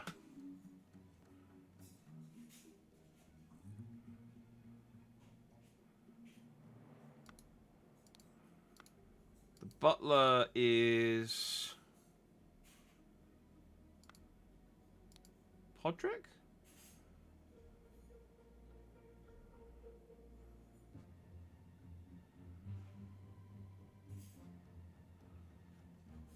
Okay, so he's lying about becoming dizzy. I think he took he drank the sherry. He really hired a gardener with a gardening tool name. Well, it's like how you get like Mr. Baker who becomes a baker. It's what do they call it? I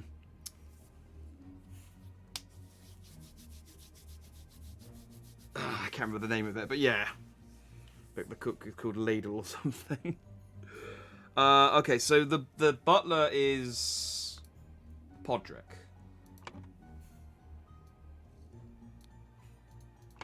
So he's mostly telling the truth. He says that he served Lord Alistair in the chess house in the morning. Master arrived instructed to dispose of the sports sherry that he and Lord Leopold had drunk, and then to go to the assist Mr. Spade in the garden. He found Leopold asleep. He was suddenly overcome. Was woken by Lord Leopold, instructed to raise the alarm, then saw the deceased lying in the salon. So I think these two were both definitely asleep at the time he was killed. So it wasn't him. Oh, he's got a button in his hand. But that could have been, yeah. Anyone could have taken the button off. It's called a dumbass name. Well, I mean, that's how they invented surnames back in the day. They, I mean, I appreciate, by the way, there are other rooms I can go to. I will go to them in a minute. They just said, hey, what was your profession? Oh, you're a baker. Cool. Your surname's Baker. What's your profession? You're a miller. Okay. You're now, your surname's now Miller. That's, not everyone got their profession. It's not like Steve Murderer or Janet Whore. Although Whore is a surname, but it's spelt differently. I don't know where that came from. Maybe it was.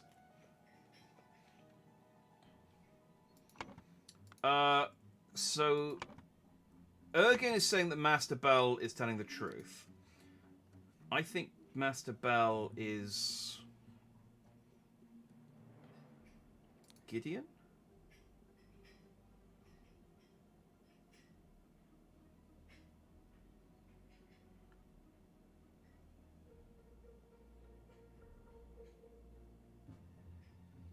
Yeah, I think Gideon Bell is this guy.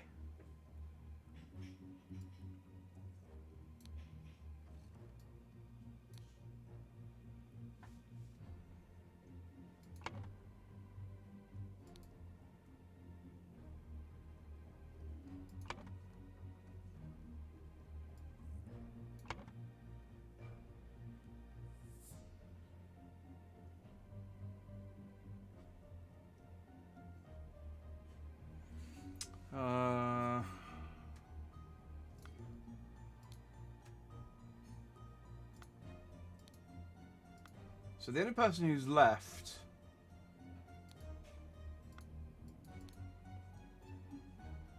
James, Butler...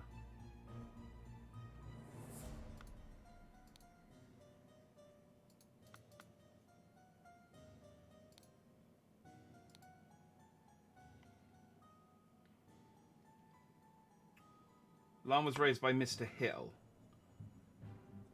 So the butler raised the alarm. So the butler's Podrick Hill.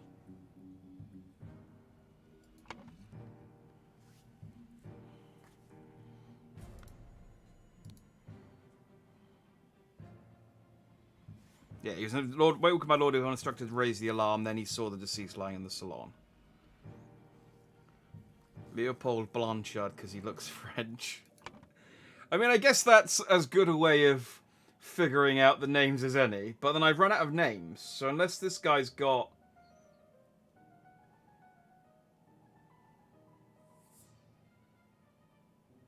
Who is Augustus? We got Augustus from somewhere.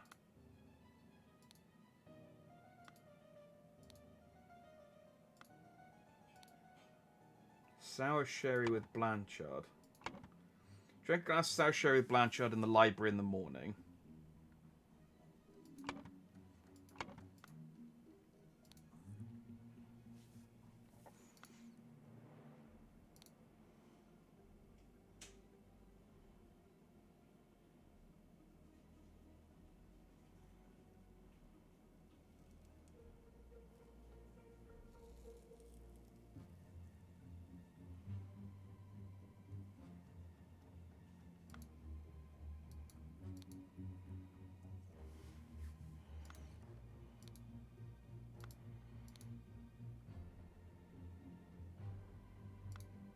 Okay, no, that's... I guess that matches up, depending on how you want to read it. He says that he woke him up and instructed him and instructed to raise the alarm, which makes it sound like he woke him up and said, "Wake up, raise the alarm." Whereas he's saying he woke up, then found the body, then told the butler to raise the alarm. But I guess that does... Yeah, you could argue that both of them match up.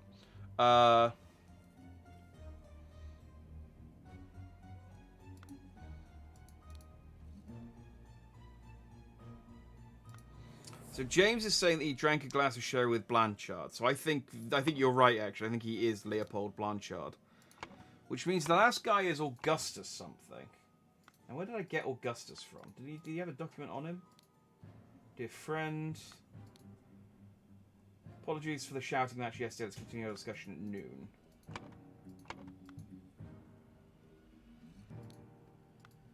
So wait, hang on.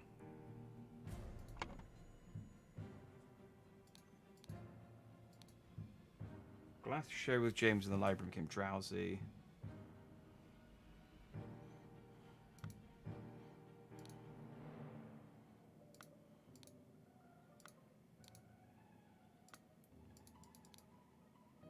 Okay, I must have got Augustus from some other document.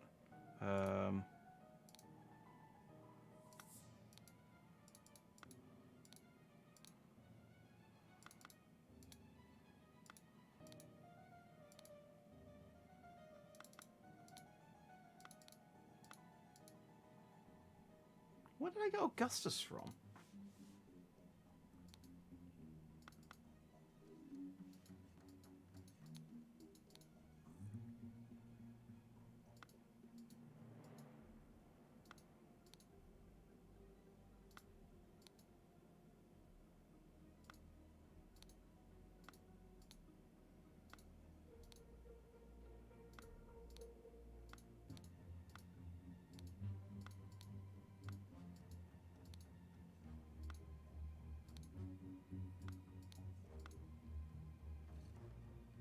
Yeah.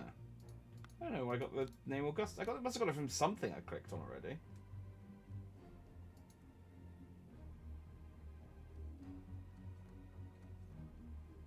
I mean, it's there, but I can't click on it from there.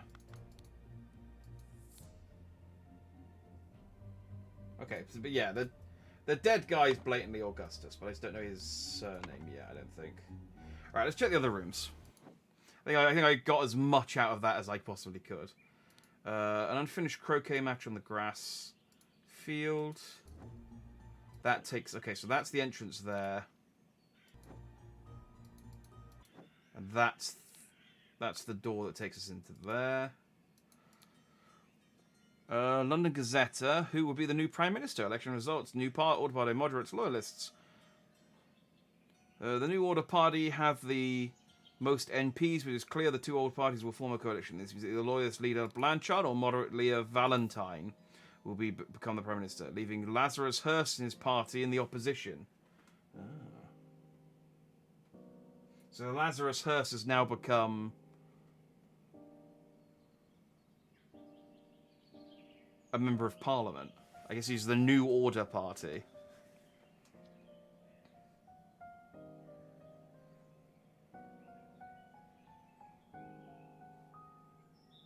Could two people have the same last name? Yeah, it's possible. That has happened. We've had two Billies or whatever before. But there hasn't been anything that's told me the name.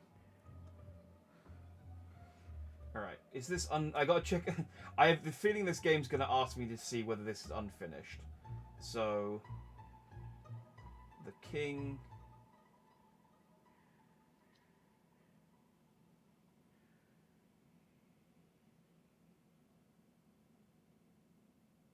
Yeah, okay, that's unfinished. Neither of the kings are in checkmate.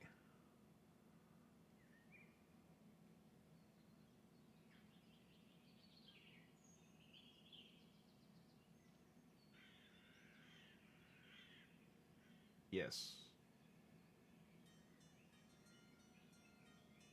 Yes, neither king's in check. 2 cups of spicy smelling tea, one almost empty, the other untouched. Okay, so this is where the butler got poisoned. No. 2 cups of smelling, one almost empty, the other untouched. Rose bushes, chrysanthemum bushes. So he said he saw him looking at him through the window, and he said he was playing croquet.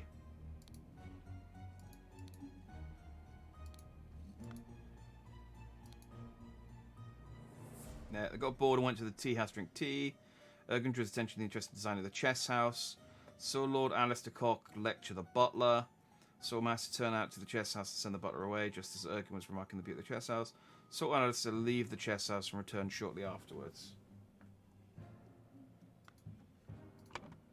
So he must be Augustus Valentine. There we go. Okay. We have all the identities. Hey, salutations, Frost. Good to see you. Hope you had a good Christmas. That writer chicken. I mean, I can't say I'd vote for them. I mean, is that any different from the American parties, which write an elephant and a donkey? Alright, Augustus Valentine is the victim. We don't know this. The salon is where he was murdered. Actually, was he murdered in the salon?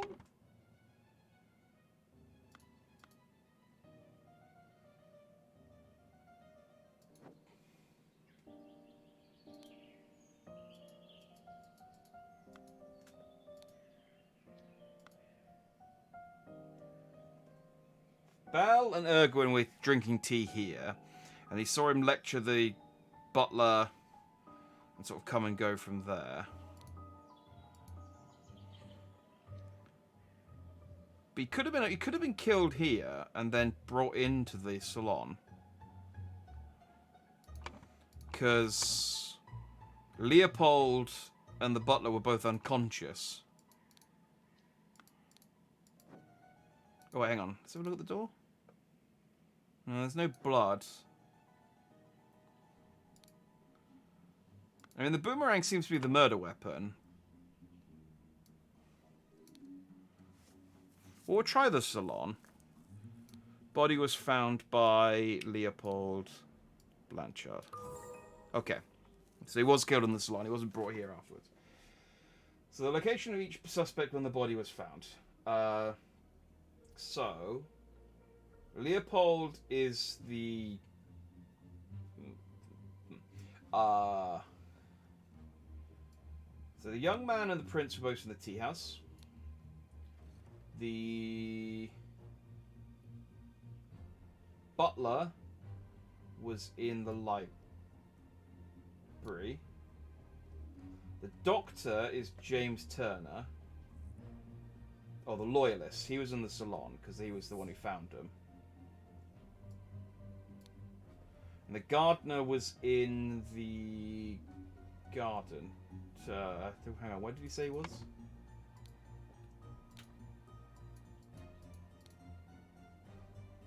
The roses. So he was just outside.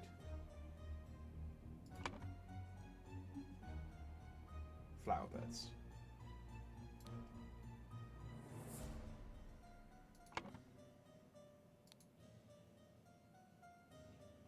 So these two are obviously trying to frame him because they're both members of the Griffin cult.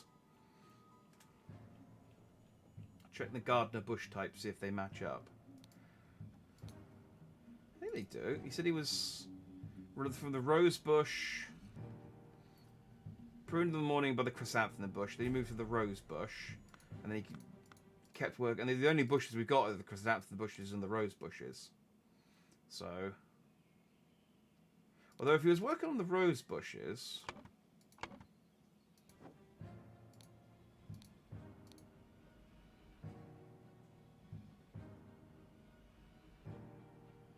so Lord Augustus leave the fountain at noon. Continued to work at the roses until the alarm was raised by Mr. Hill. So if he was working on the rose bushes, he would have seen into here. Unless this is the actual salon, in which case the windows are all covered up. And this is just kind of an entryway. It's really not clear, the sort of size of this area. Okay, but the doctor, so Gideon said, so Master come to the chess house to send the butler away. So it was to leave the chess house and return shortly afterwards. So they were both in the chess house. Yeah, there you go. Okay, so I think we know what happened. Early in the morning, blank blanked blank in the blank, and blanked a blank. Sounds a lot worse when you use blank instead of trying to fill the names in.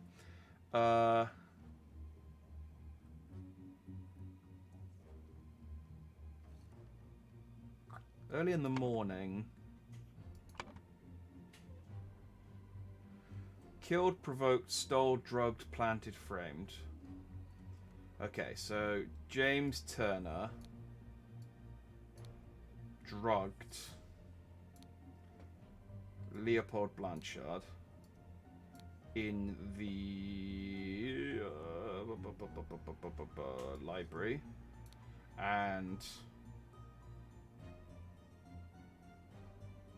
stole a button.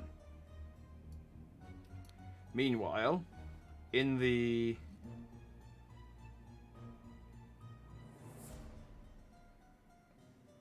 salon, I think this is, killed Augustus Valentine and planted a Lemurian boomerang from the salon in the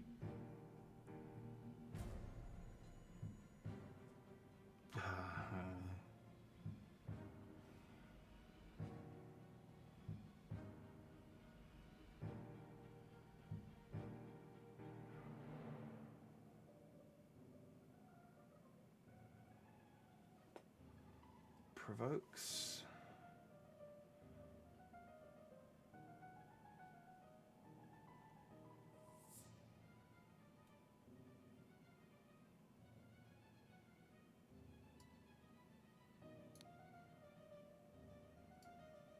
Frame Leopold Blanchard.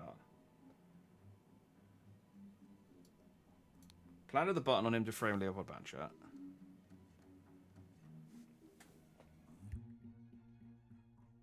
Oh, okay, so it was Alistair Koch killed Augustus Valentine and planted the button on him to frame Leopold Blanchard.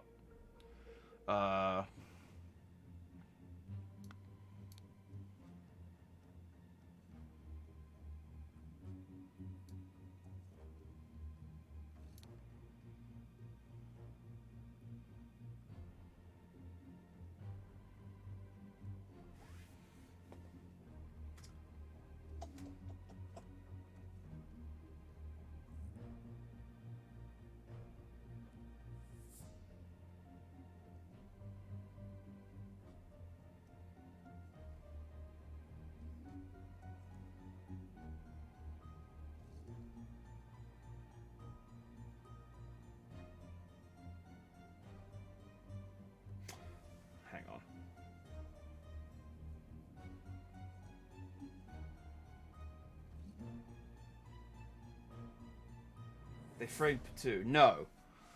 They framed Leopold with the button, and they tried to make it look like that Leopold was going to frame Ergin. So they took the boomerang, the Lemurian boomerang from the salon, and used it as the murder weapon.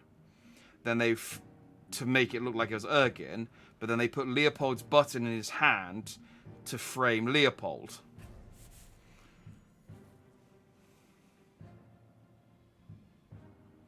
So James drugged Leopold. Was it in the morning? Maybe that's the one I got wrong. Hang on.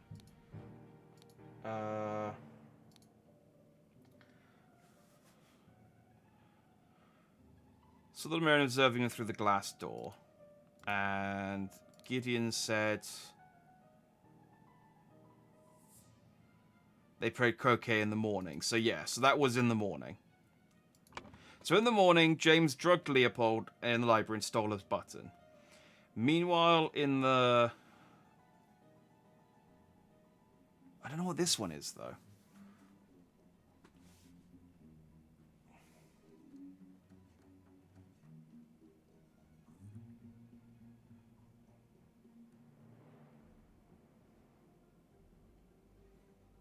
There's Alistair killed Augustus. We know that. Because he left the chess house to go to the house and then came back. In the...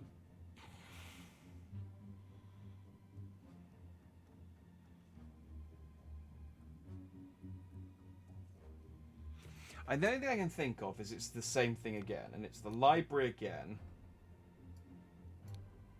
And then James accidentally drugged the butler. No. Because meanwhile in the library, so it must be something else.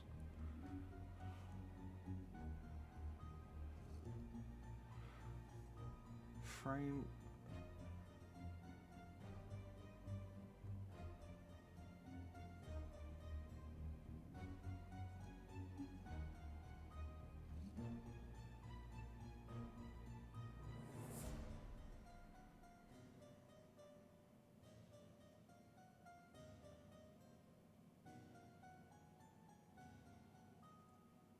Provoke's the only one I haven't used, but...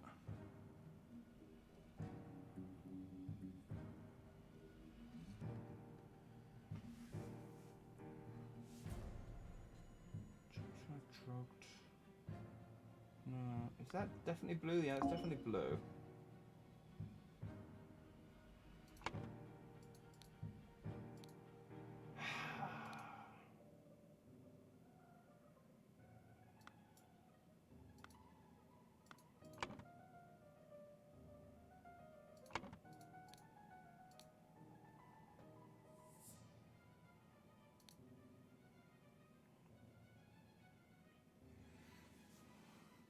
Something all lasted in the chess house in the morning. His master arrived and instructed to dispose of the spoilt sherry that he and Lord Leopold had drunk, and then to go to assist Mr. Spade in the garden.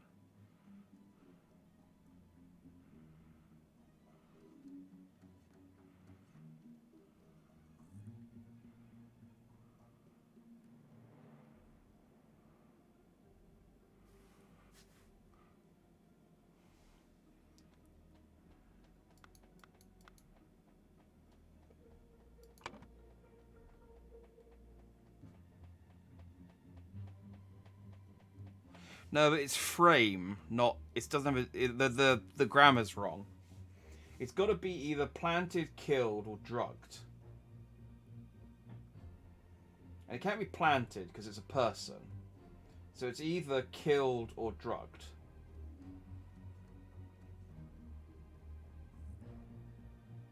But he killed him down here. He killed Augustus Valentine and planted the button on him to frame Leopold Blanchard.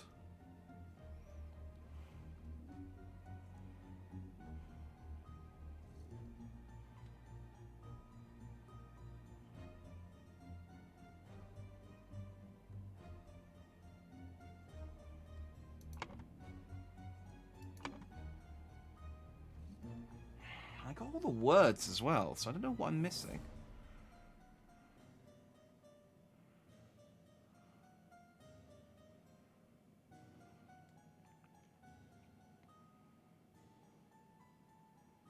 In the tea house, not the library. Yeah, but that I think it's the person I got is wrong. Who did go to the tea house? Saw Master Turner come to the chess house and send the butler away, just as Ergen was remarking the beauty of the chess house. Oh, so maybe it was Alistair.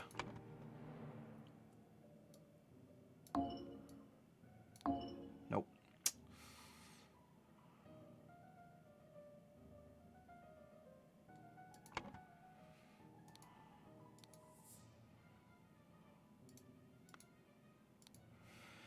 So we lost out in the chess house. His master arrived and instructed him to dispose of the sports sherry that he and Leopold had drunk, and then go to assist Mr. Spade in the garden. On entering the library to take away the glasses found in Lord Leopold's sleep, suddenly was overcome by dizziness and fainted due to a weak heart. Was woken by Lord Leopold, but they both got drugged.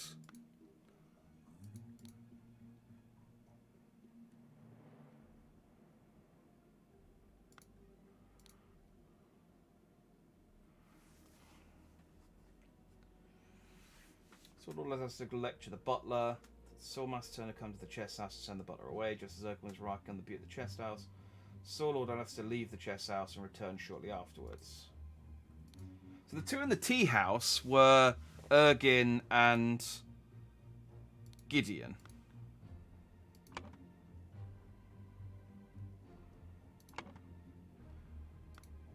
Didn't someone have a pot of powder on them? Let's have a look.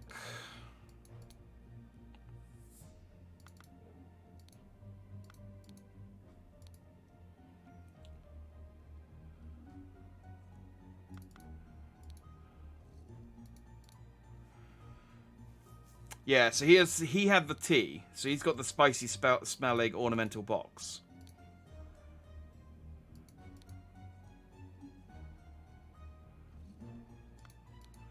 So that's what what had the tea in it.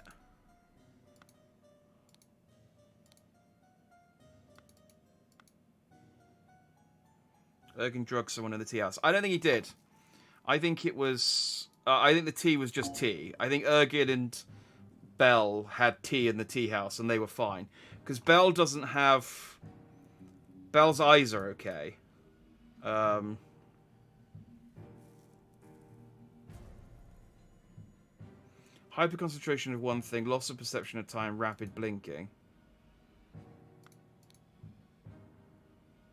Oh, so he might have given him a Lemurian lichen, which is why he's blinking a lot.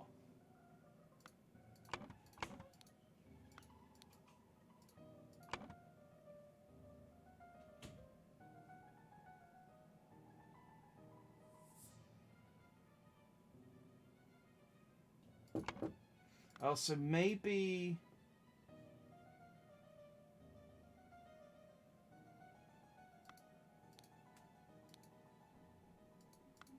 Oh, I think he stole... Oh, okay. So he did... No, he did drug him. So in Ergen, in the tea house, drugged Gideon Bell and stole a Lemurian seal. There we go. He gave him drugs to make him lose concept of time, and then snuck away to steal the seal, which is what he's got in his inventory, in his pocket. So Brotherhood members Alistair and James plotted to turn the ruling moderate and loyalist parties against each other. Over the course of the weekend at James's manor, Alistair murdered the moderate leader and James framed the loyalist leader. So they killed one and framed the other, and then now their new Jesus leader can take over and become king. How often do these assholes poison one another? They need to poison chart the goddamn wall. It is suspicious. You have proven that I can trust you.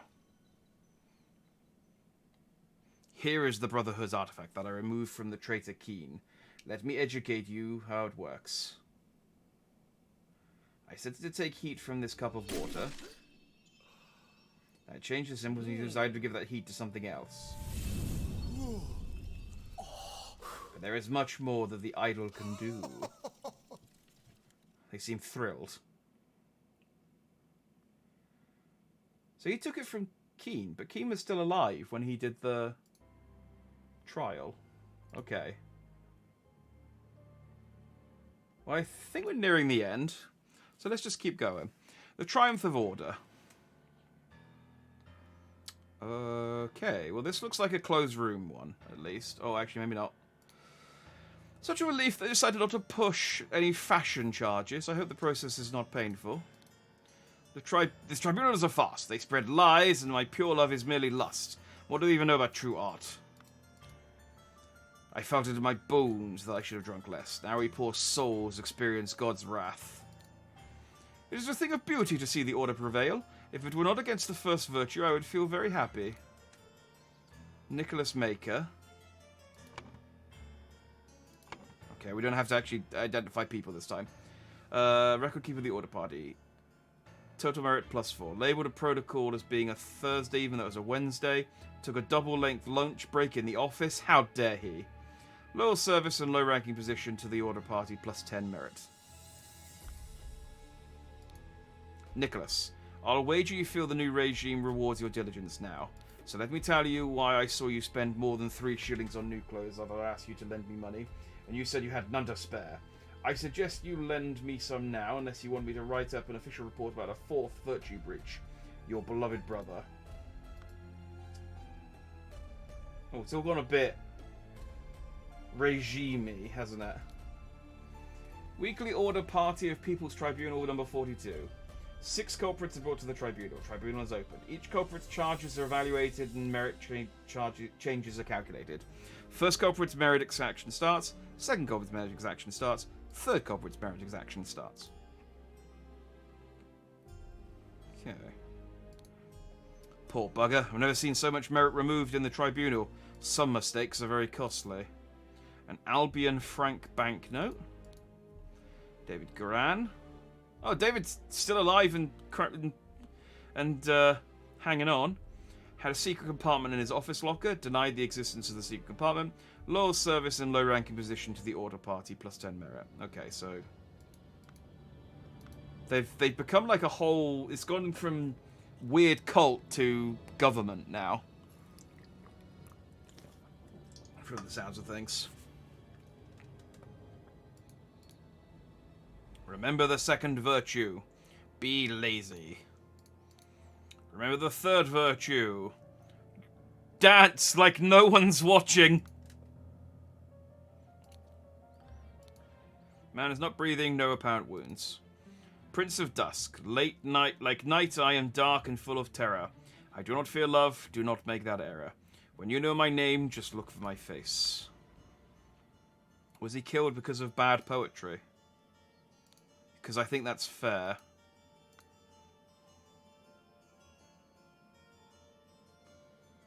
Why is he still coming up as yellow? Did I not read both of these?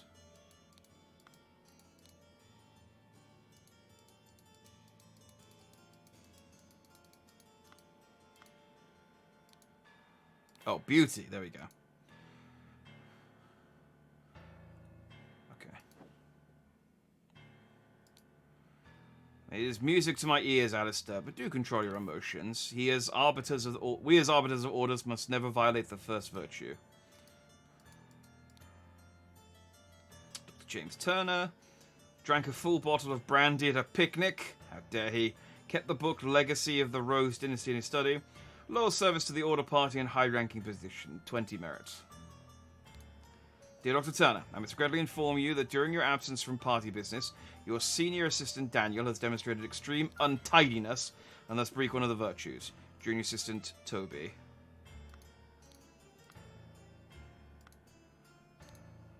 What are you insinuating, James? I would never breach the 4th virtue. You know damn well that I keep no secrets.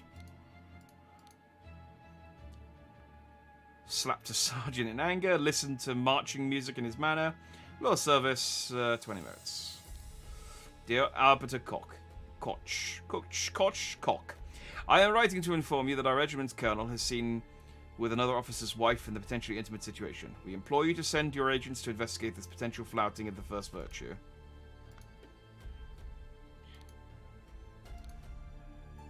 Oh. Culprit, Fanga Quinn, birth year 1760. Claimed he had no wife, had a painting depicting a naked person in his house, broke his wife's favourite teapot in anger, has observed spending a night with a neighbour's wife. Lovely. Walter Keane. Flirted 3 times with different married women during the party convention, wore ridiculous headgear at 5 public events, claimed he had not betrayed High Arbiter Lazarus during his ritual of ascendance. Expelled from the Party of Order. He didn't betray High Arbiter Lazarus, though. He betrayed the other guy. Lothar Richards. Held a dinner party a few years ago where he offered large amounts of wine to his guests. Okay, that seems like a weird one. Got angry during the questioning and shouted at the High Arbiter. Revealed the whereabouts of his hiding fugitive dissident daughter Mary and her husband Peter, evaluated at 15 plus merit. Josh Bailey. Take the names. There we go. Left his work at Tannery early, drank excessive amounts of gin at the Scrawny Cart, drank excessive amounts of rum at the Old Oak, approached a married woman and a decent officer, denied 4 times during questioning that he had done these acts. Horace Webb. Has not held down a job since the new regime, evaluated as 60 instances of non-work. Claims he works in his castle, helping his servants to clean it. Possesses 15 books kept in his private library. Expressed willingness to donate his castle to the party, evaluated as 200 plus merit. Oh, nice. Duke Gideon Bell. Wears an outrageous hairstyle. Broke down in tears 10 times during the questioning. Has refused to start working, and evaluated as 5 instances of job skipping. Rejected the High Arbiter's request that he share information of a secret entrance to the castle of his cousin, the Sovereign. Oh, not Gideon. He was the nice one.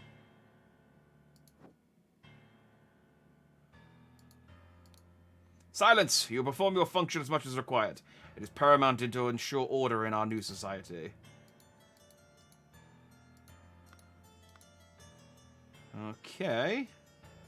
4 maxims of virtue. Observe the 4 virtues to avoid losing merit. Love, fly, hot, and look. Remember the second virtue. Store confiscated objects and evidence according to the virtue breached. A bottle with brown label brandy. Okay, so... well, I guess 1 is like a clear... clear heart? Invoice. 3 pounds of butter? What's that got to do with wings? The nice one and the cult of murdering lunatics who drink poison when they have disagreements. Yeah, exact. Well, you know, comparatively nice. But... no worries, Amy. Have a good night. Hopefully it won't be too much longer. I think we're nearing the end. Violin. It's another sexy picture. Oh, and there's Gideon. Portrait of Gideon Bell painted by Jasmine Nightwings in 1794. Apprentice to Steve Batmans. Book titled Stories. Book titled Autumn Tales.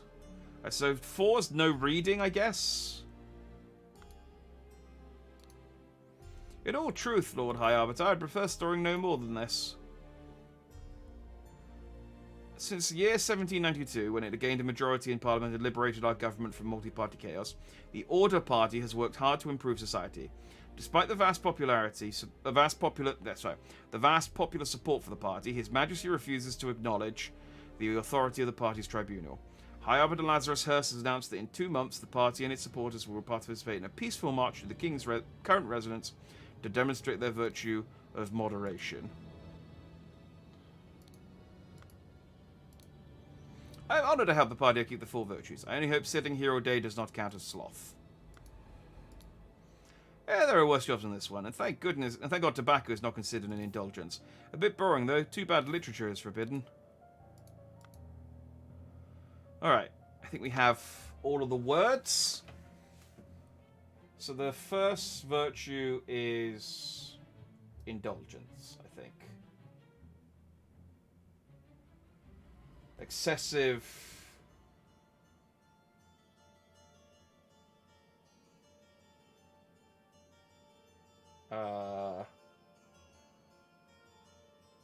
or maybe it's excessive indulgence.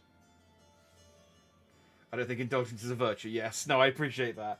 The first virtue is...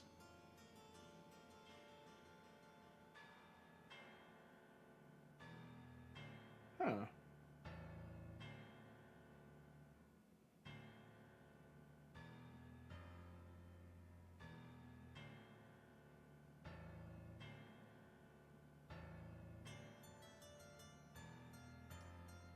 Moderation. So the excessive indulgence, sloth,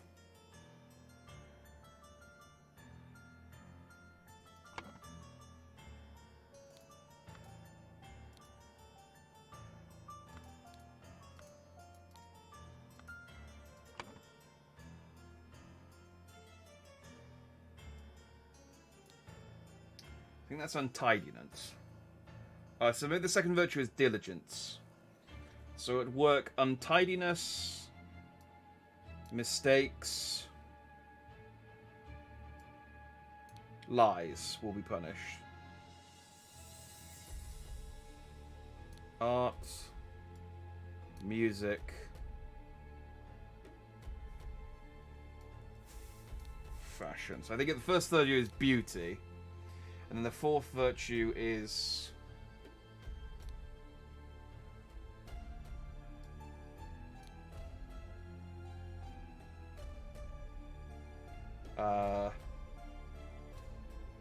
truth.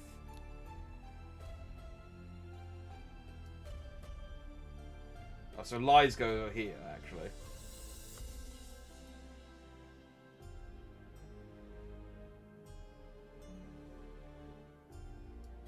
Oh, lust probably goes in there. So then diligence... Tidiness, mistakes... Oh, emotions. No.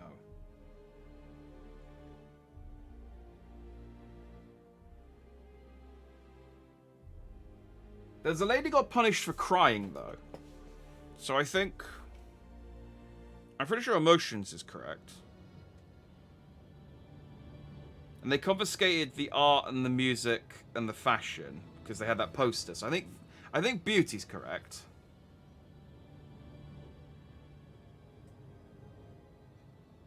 All literature, lies, secrets will be punished. Bones, souls, merits, franks, idols. Excessive indulgence, sloth, and lust will be punished. Bones, souls, merit, franks. Huh. What am I missing here? I'm close, because it's two or fewer that are incorrect. So it might just be that I got two in the wrong place. Maybe it's emotions and sloth that are the wrong way around.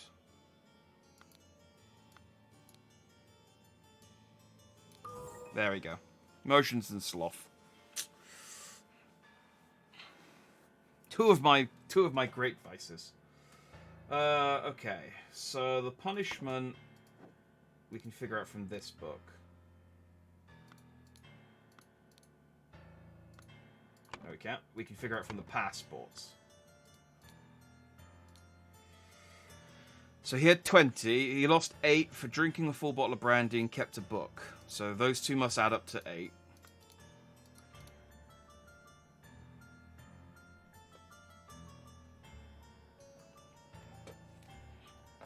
And those must add up to 9.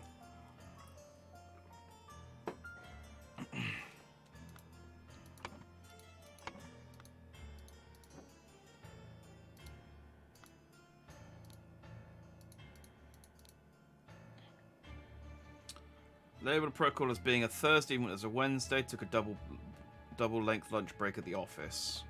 So that's...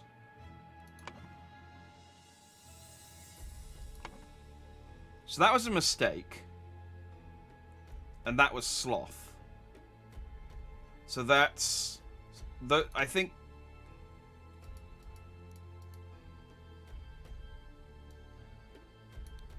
Second virtue is -3.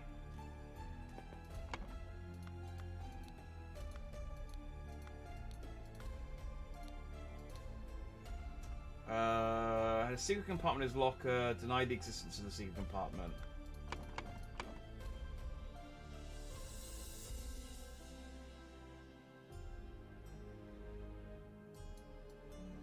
So the fourth virtue is truth. So that seems to be -1. Because he only had +10 from... And he's only on plus... And he's only lost 2 points. So he had... Moderation. And truth.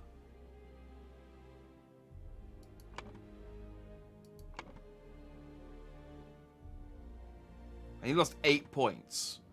So that must be 7. It's pretty harsh. Slapped a sergeant, so that's emotion. Listen to marching music in his manner.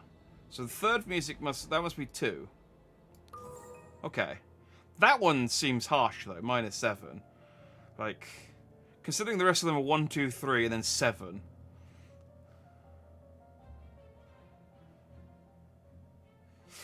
Okay. They're empty slots. So... claimed he had no wife. That was a lie. That's 1 point. Had a naked depicting, so that's vulgar art, so that's -3. Broke his wife's favorite tea on anger. That's emotion, so that's 7, so that's 10. Was observed spending a night with a neighbor's wife, so that's lust, so that's -17.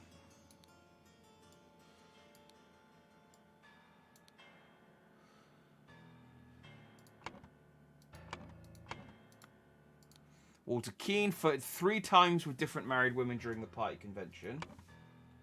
So that's minus... Or does that count as 1 or 3? It could be... They did 3 times, so it could be 3 instances. So we'll say... -21. Wore ridiculous headgear at 5 public events. So that's fashion. So that's another 10. So that's 31. Claimed he had not betrayed high arbors as Lazarus during the ritual. So that's a lie. So that'd be -2. So he got -32.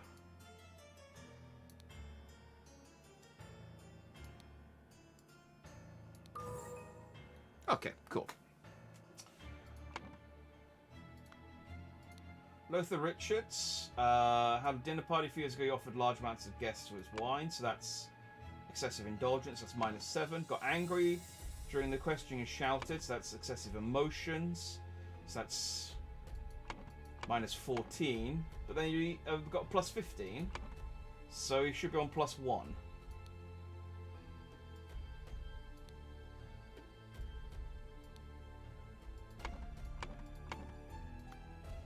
Josh Bailey. Sloth, so that's 3. Drank, so that's 7, so that's 10. Drank, so that's 17. Approached a married woman with indecent offers, so that's 24. Denied 4 times, so that's -28. I can math. Yes, I can math. Okay, good. I'm getting better at learning these virtues as well. It's not had down a job, so that's sloth, so that's 3. Claims he works in his castle having servers clean it, which is a lie, so that's 4. Possesses 15 books, so that's -15. So what we got on 4? 19. Express willingness to donate his castle, +200.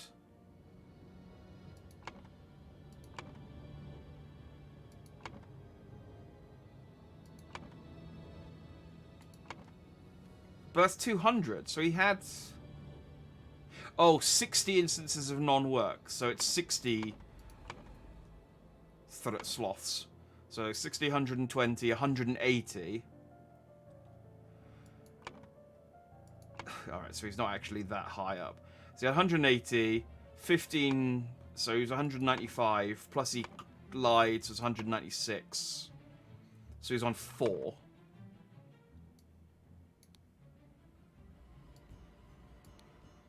£4 after donating a whole frigging castle. That's gotta hurt. Right, where's an outrageous hairstyle? That's 2. Broke down in tears. That's 7, so that's 9. Refused to start working. Various 5 instances of job skipping, so that's 15. Oh wait, 10 times during questioning, so that's 70. Oh goddamn. Okay, so 70, 15, that's 85, plus 87, 88, minus 88.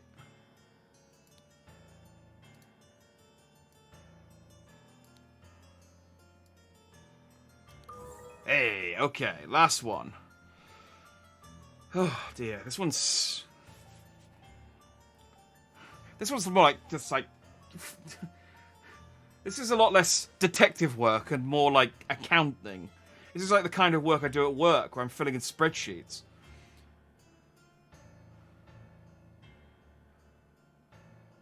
Okay, we had a newspaper.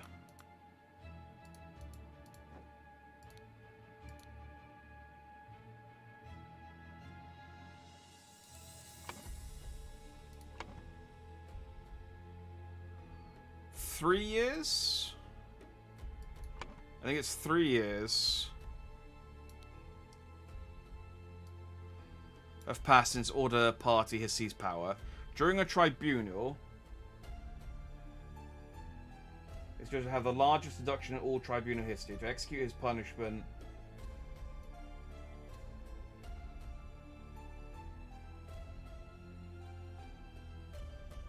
Idol was used on him, and he lost.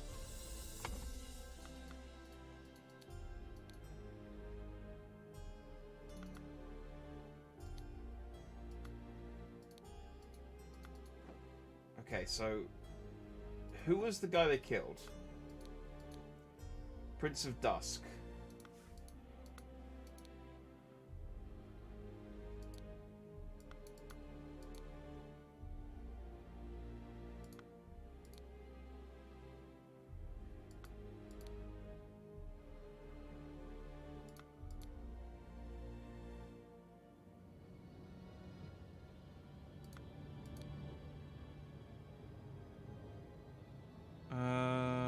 Throne is open. Each culprit's merits.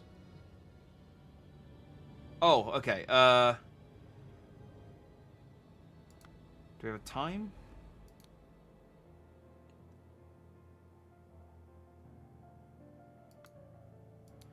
Six culprits are brought to the tribunal. There's 3 left. So this must be the 3rd one. Yeah, okay. So the 3rd culprit, if they're going through them left to right, I guess that's Lothar Richards. Who had... Oh no, that's be Gideon, because he had minus 88.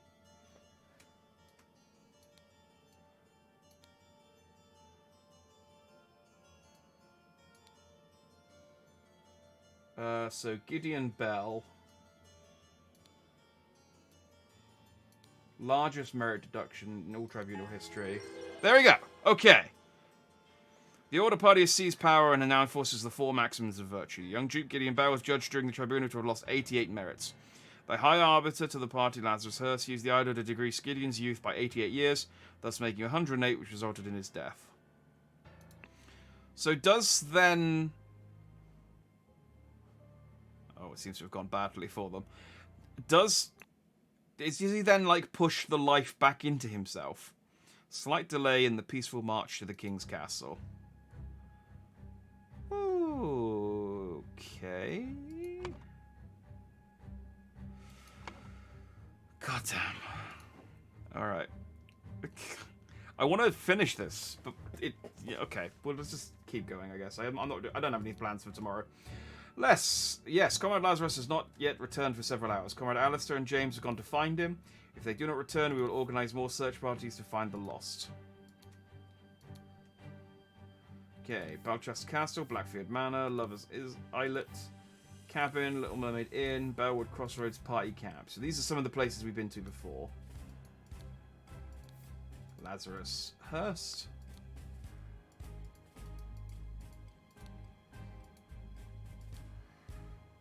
David Goran. Since his success at the Mermaid Inn has proven to be resourceful and discreet professional. Nicholas Maker. Cowardly but dutiful, useful up to a limit. Alistair Kopp.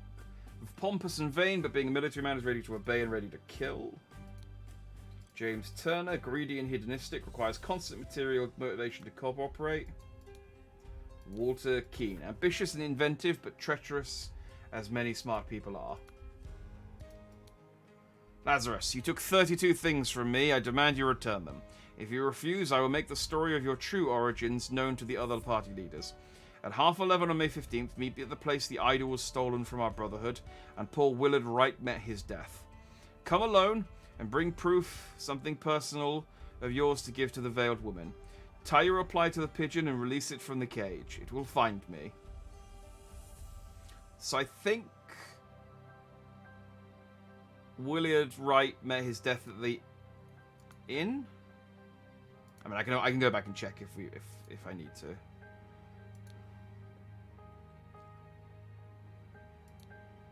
The regime has to fall. It has taken everything from me. The watch is ticking and shows 12:15. Capital Route morning report. At 8, a newfangled insurrectionist carriage passes by. At 8:30, an individual in an insurrectionist uniform passes by on the new two-word contraption. At 10:15, 2 individuals in insurrectionist uniforms pass on horses. And the Navaja blade. Okay. Why are you not working, you worthless piece of garbage? I'm doing the same thing I saw Lazarus doing during the Merid excursions. Oh, this looks like a fake. Or it's broken. Either way. It's all melty.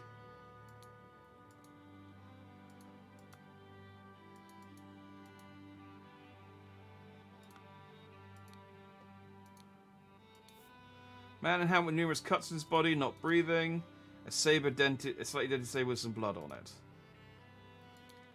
Belchester Castle, Blackfields, Crow Towers, Woodshires, Port, Capital. Or do I need to grab any of these words? No.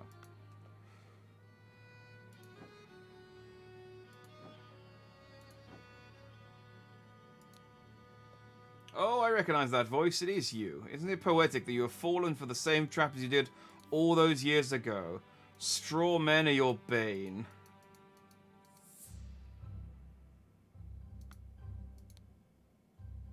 Damn you, cunning devil! Arrgh. You will find me in the place where we two first met. There we can talk. Empty pistol, a loaded pistol. A newly invented transportation device. Oh, it's the bicycle! Excellent. Oh, so this was the bullet lodge on the wall, a scarecrow with a hole in its head, white pigeon. I admit I may have treated you unjustly after our long cooperation. I will come alone in peace so we can discuss your compensation. So this is... do I have to do people? No. This is David... and the... One of these is David and one of these is the... is Keen. I think. One's David Garan and one is Walter Keane.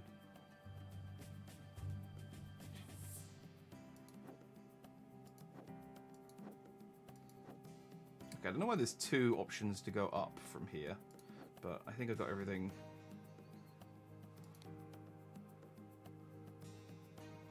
Oh, I need to grab that horse when it goes past. I have some small but pressing business to attend to at the property of our late brother Sebastian, the previous proud beast steward. Are we back at the camp for our 10 o'clock strategy meeting as planned? Lazarus. And he has the 7 seal on him. Dear husband, you are so brave, and you have been drinking since early this morning. What will we do now? What if the evil government men find us? Harp. Become the pure flower that I know you can be for me. Edmund Cloudsley, 1708. Dear Mary, I know where your unworthy mate is hiding you. Soon I will free you from his dirty paws and ship him to colonies, while you and I put on a pedestal of sweetest praise, and you will become my ideal wife, Edmund. Oh yeah, Edmund kind of got killed off screen. We didn't see his corpse or. And there's the picture of the tiger again, well, the Lygra. I'd fight the tiger and win. Peter Batley. Mary, my uncle Cloudsley died in some robbery, and I am rich. Now your father will see me for the man I am. Let's marry, Peter. Worry not to continue the feast, wife. Nothing can stand in my way. I will kill our enemies wherever we go. Almost empty whiskey flask. Horse race, betting slip, a small sword. Oh, so no, maybe Edmund did actually die. But this is the gambling guy from before.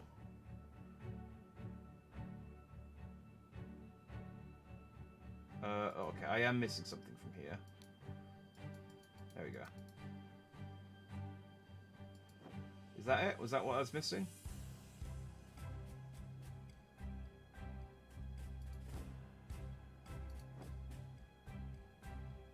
They're both red. That's red, that's red. That's red. That's red. No, I think I got everything from there. There's a boat.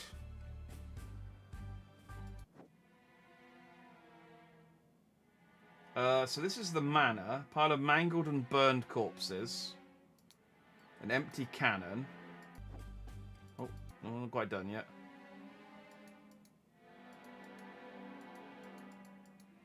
Nope, apparently I guess I was done. This was the place where the second guy died.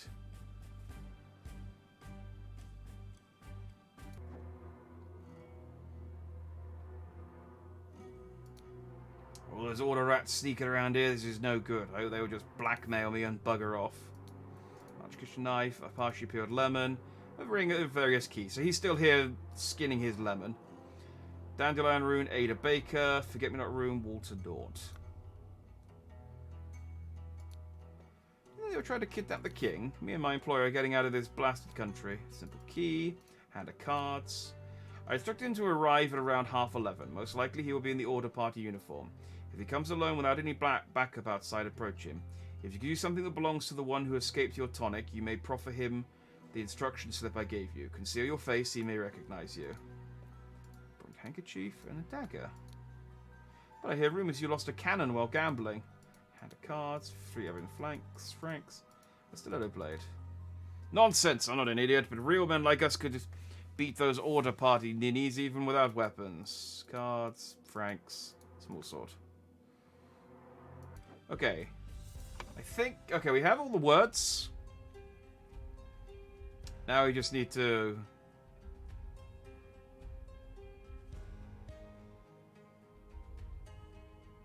figure out how all of this comes together, which I have I have very little idea.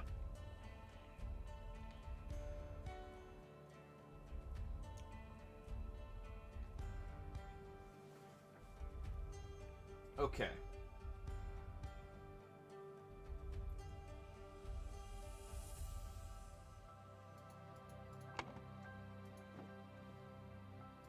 Let's retrace our steps.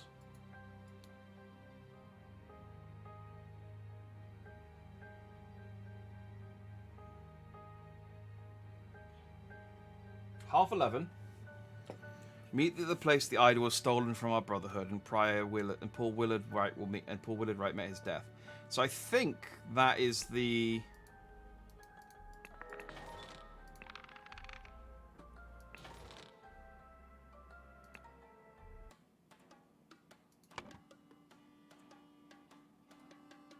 Yeah. So this is the inn.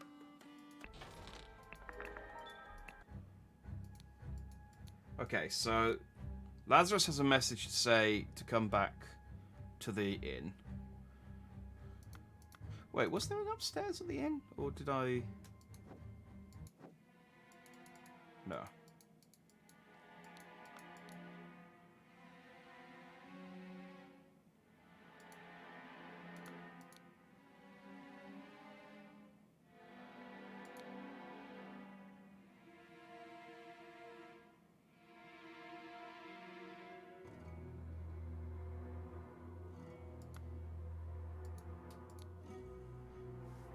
Comes alone without any backup approaching. He gives you something that belonged to the one who escaped your tonic. So, okay, so she has the embroidered handkerchief. So he did give her something, which means he gave him the instruction slip. Can see your face, he may recognize you. So, one of the dead bodies...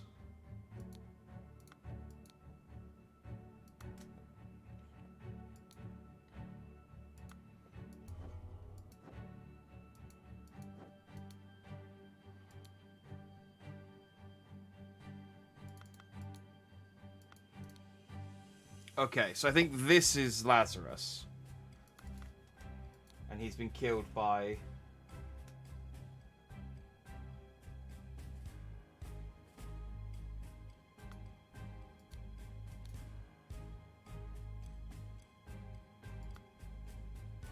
No.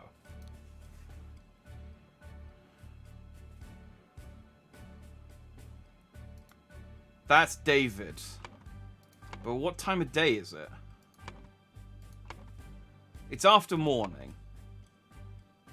So it's not early in the morning, it's not before noon, it's in the afternoon. So in the afternoon...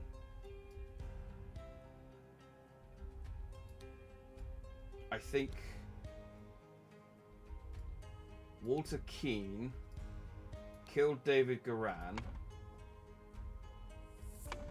at the cabin. I think this is the cabin? Cloudsley cabin, yeah.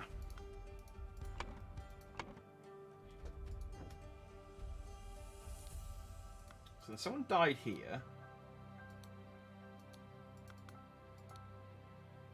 At the crossroads.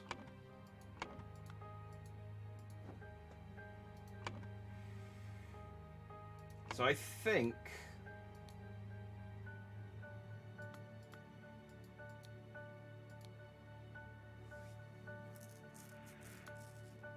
he killed whoever the person at the crossroads were. Oh wait, there was a horse... I had some small but pressing business to attend to at the property of our late brother Sebastian, the previous Brabby steward. I'll be back at the camp for 10 o'clock strategy meeting as planned. Lazarus. So I think that's early in the morning.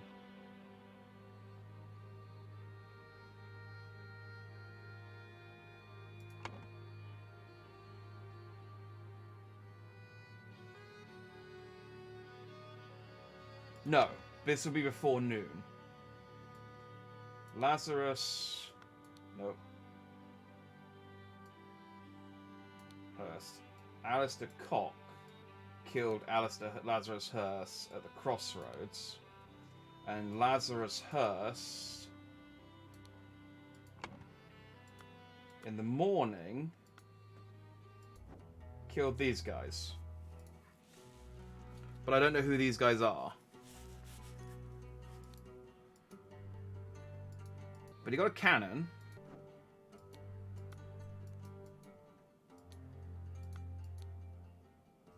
He lost a cannon while gambling.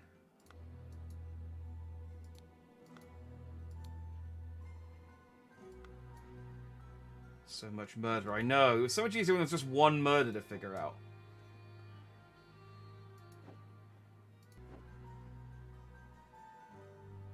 So who are these guys?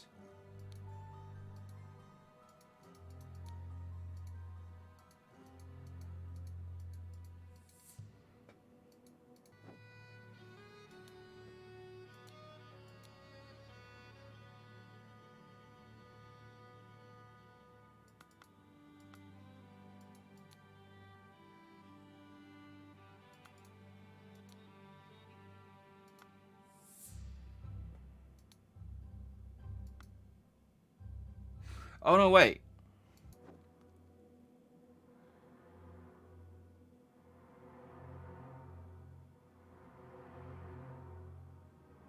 Maybe one of these is Lazarus.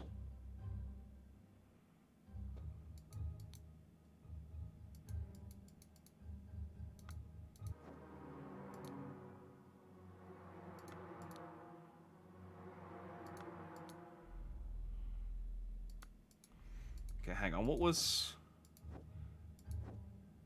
the deal with this guy?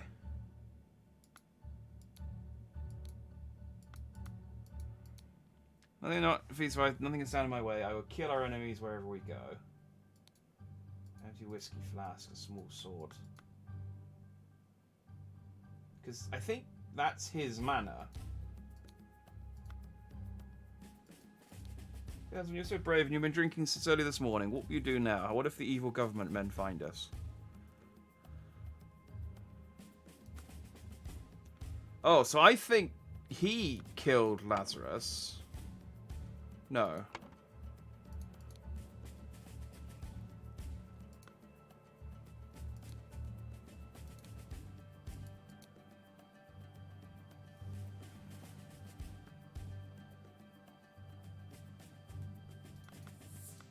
Yeah, so that's the horse. That is his horse.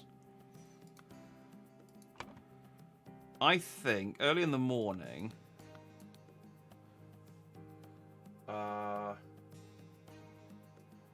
Peter Batley killed Lazarus Hurst at the manor. And before noon, Alistair Koch killed... I think it's probably James Turner then. There we go. So Peter killed Lazarus with a cannon. So Peter, the gambling, loser, actually killed Jesus with his cannon. He went to the pub, won a cannon in a game of cards, and then used it to kill Lazarus and his people. Okay, so early in the morning, Lazarus Hurst went to the manor to kill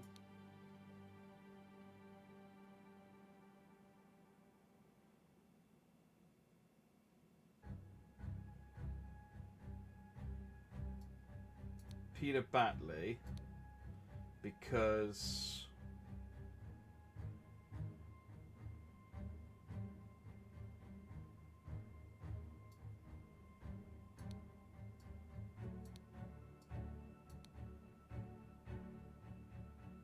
I think that's true. I think that's right. I put that in, but I don't know that's true. In the morning, Lazarus Hurst went to the manor to kill Peter Batley because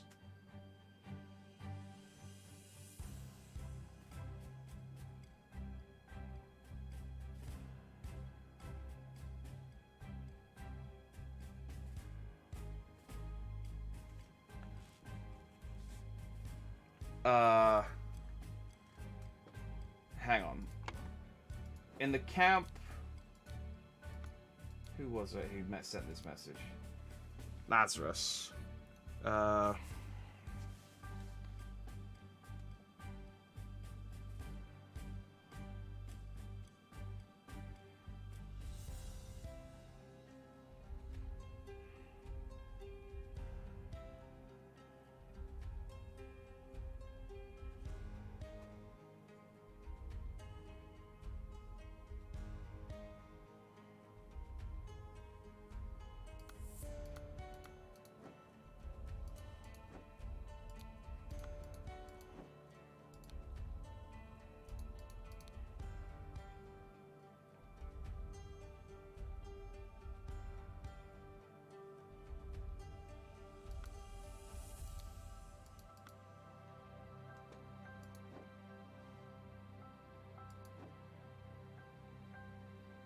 I'm very confused now.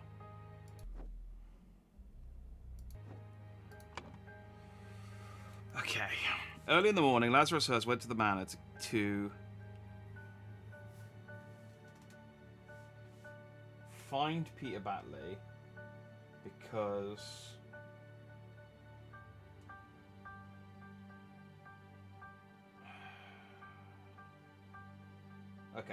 before noon, Alistair Kosh and James Turner went out to try and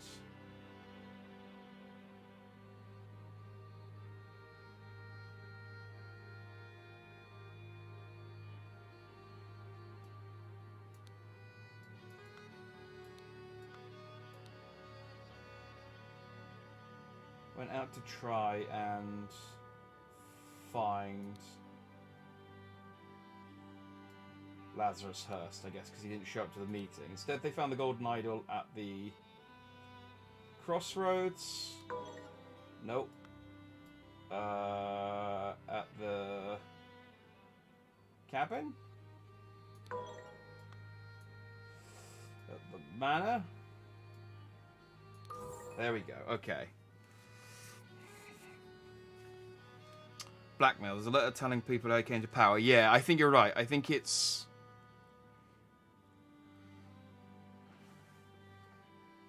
But I don't know. I just don't know how blackmail... which one it fits in. But that second one's correct.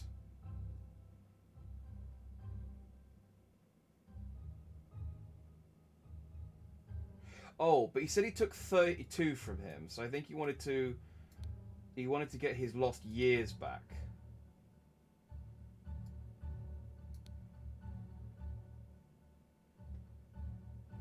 And when James went to the manor to... So Peter Batley went to the manor to blackmail Lazarus Hurst. Because Peter Batley... No. Wanted to have the lost years. Maybe he wanted the golden idol as well? Nope.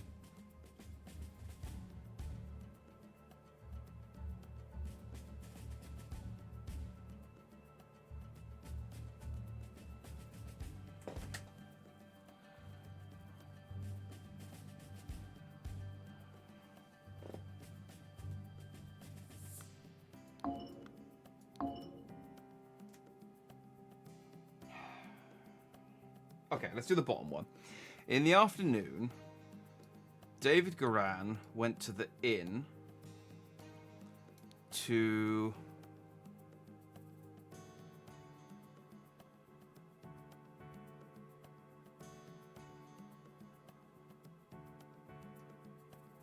Oh, so this is the lost years. This was the black... No, wait, was it? Went to the inn to kill... Walter Keane, because Walter Keane... Oh no, this was the blackmail. I tried to blackmail Lazarus Hurst. But it wasn't the Keane, it was the cabin. There you go. So David Goran went to the cabin to kill Walter Keane because Walter Keane had tried to blackmail Lazarus Hurst to get back his lost years. So he'd made him old and he wanted his 32 years back. So this wasn't anything to do with... In the morning, Lazarus Hurst went to the manor to kidnap Mary Hurst?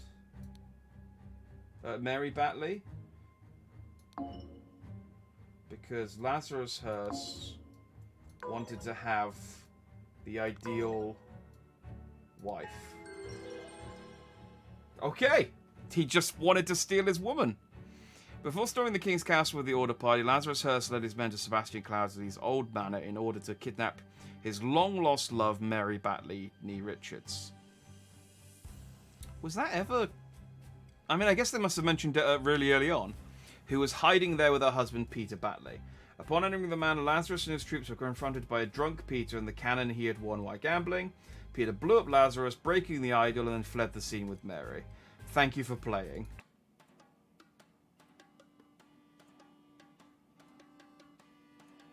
Yay! And everyone drank. Hey, weren't you with the Order Party? Oh, no, no, no. I was never part of that ghastly organization. I can take this gilded brass trinket for scrap metal. You can have 3 so for it and call yourself lucky.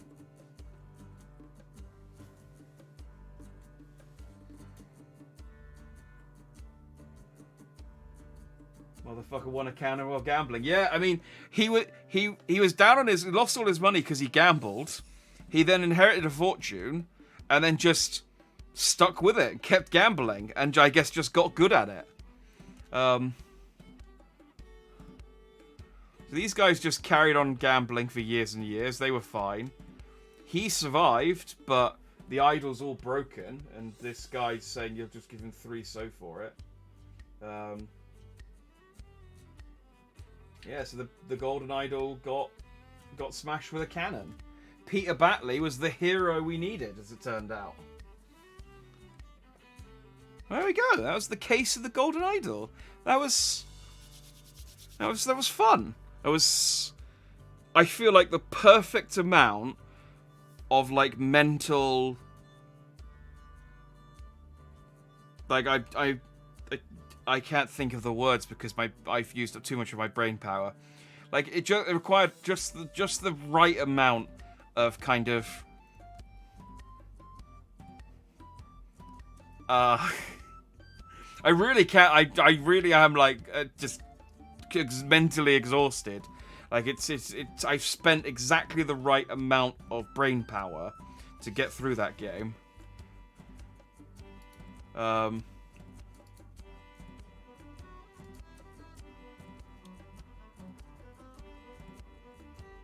Acuity? Is that the word I want to say?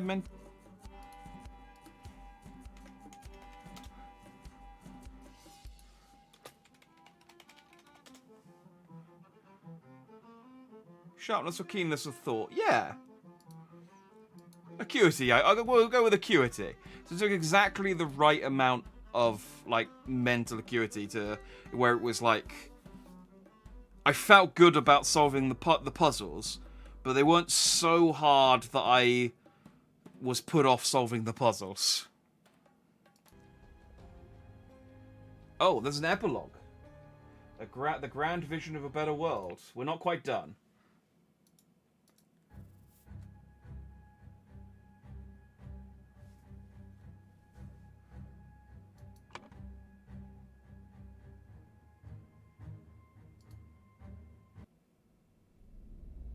Oh, I see. I can go back to previous... I guess it wanted me to go back to previous places to figure this stuff out.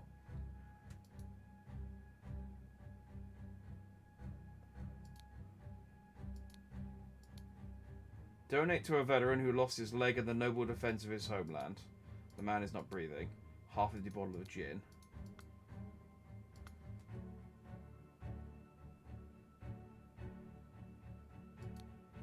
Witness the power of the idol in my hands and swear loyalty to Lazarus Hearst. We will build the ideal society. The Brotherhood of Masks. The only one thing is worse than imbeciles with power. The rich and noble of a social club with mystical rituals. Another hogwash and are so stupid that they did not realize when they had some truly miraculous technology in their hands. However, they are influential and persistent and have already caused a great deal of harm to me and my goals. Walter Keane has told me more about their organization and practices. If he tells the truth and they are truly devoted to their religious entity of Griffin Reborn, I could gain some powerful allies for my next move. Order Party Manifesto. All citizens are equal. All citizens must serve society to the full extent of their abilities. Citizens must be evaluated according to how virtuous they are. A society with internal contradictions is unstable, therefore it must be led by the most virtuous citizen. The king should step down, the aristocracy must be abolished. The more virtuous citizens are better able to serve society.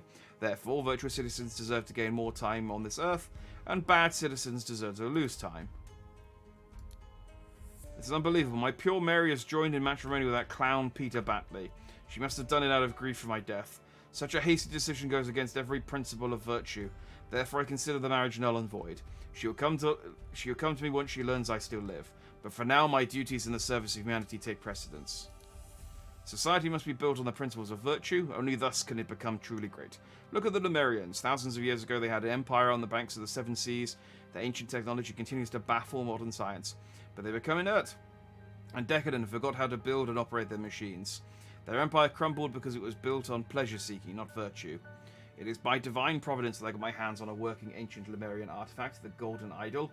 I will use its power to set humanity on the right path and by leading the ideal state. So... He stole the life from a homeless guy and made himself young, and then I wondered why, like, he disappeared. Like, he just disappeared off screen, and these two are suddenly sort of really chummy with him.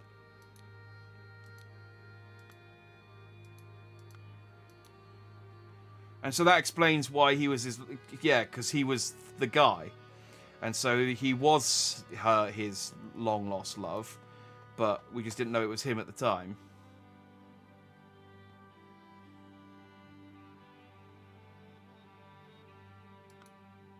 I swear, yes, with these powers, I will do whatever is necessary to build a better world. Yes, my lord, I swear my loyalty to you and will undertake whatever tasks are required of me. David, and thank you for dealing with all the challenges relating to my death, and for keeping an eye on our new ally. I do feel I have impressed him not only with the Golden Idol, but also with my vision of the ideal society. Come to our hideout on November 24th. We are ready for the next step. Okay, so...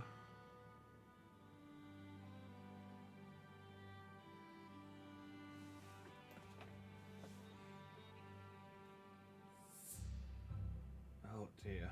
Okay. So left...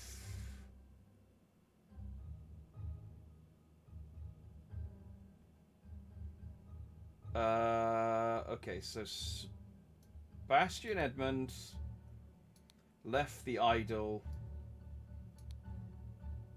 to the Brotherhood in his will, but then...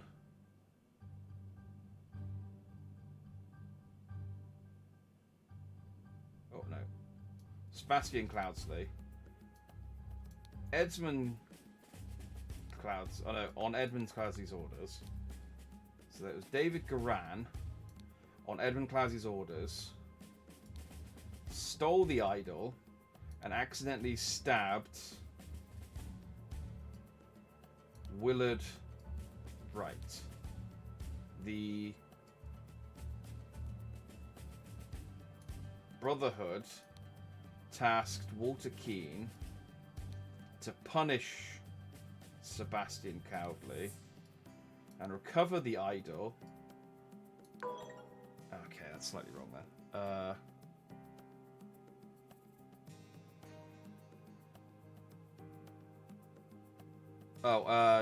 Edmund.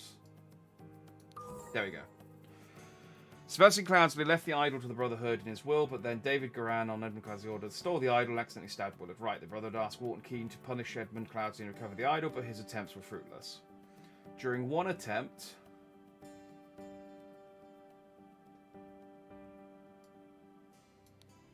Walter Keane was captured, and Edmund Crosley convinced him to join his side.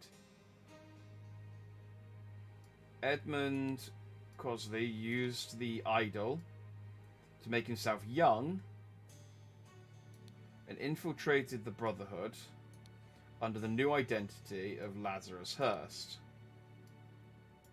Then he claimed to be Griffin Reborn and transformed the Brotherhood into the Order Party. Okay, Brotherhood Masters... This is a whole thing. Brotherhood Masters David... No, that's not right, actually. James Turner and Alistair Koch helped Lazarus Hearst seize power in the country and enforce the rule of virtues by taking youth away from the common people and giving it to Order Party members. Right before the showdown with the uncooperative king, Lazarus Hearst wanted to kidnap Mary Batley, but was shot by Peter Batley, and the idol was broken. Yay! I was paying attention.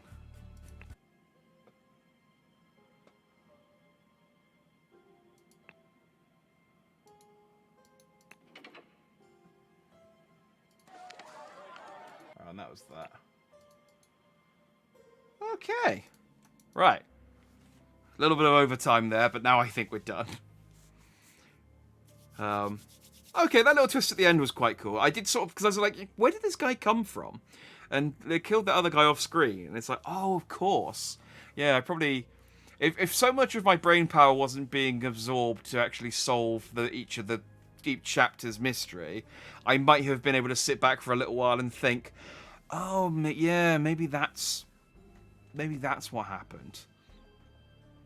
But yeah, it never occurred to me at all that it was just a younger version of the other guy. So, fair play for actually getting me with a twist that I wasn't anticipating. But yeah, that was fun. I think... So I played this game, as the stream style suggests, because it was... People recommended it to me as... Well, it was recommended generally as being similar to the Return of Obra Dinn. I think I prefer Obra Dinn slightly over this one. But I think that's just because of the execution. This was still really fun, though. This was still a lot of fun, this game. I really like games that don't hold... in these kind of murder mystery games where they don't hold your hand and they just go, look, here's the tools, figure it out. And then you just go. And yeah. Because it just feels so much more satisfying to actually, figure it out than when they just sort of walk you through it, or they give you too many tools to figure stuff out, and you end up just I don't know, being able to see ghost footprints or something, or silly. I don't know. Like I said, it's almost 2 a.m. and this game has exhausted me mentally. So let's call it there. I wasn't planning on quite going as late as this, but I really wanted to see how it ended. So cool. That's one game on my list of games that I wanted to play before the end of the year ticked off.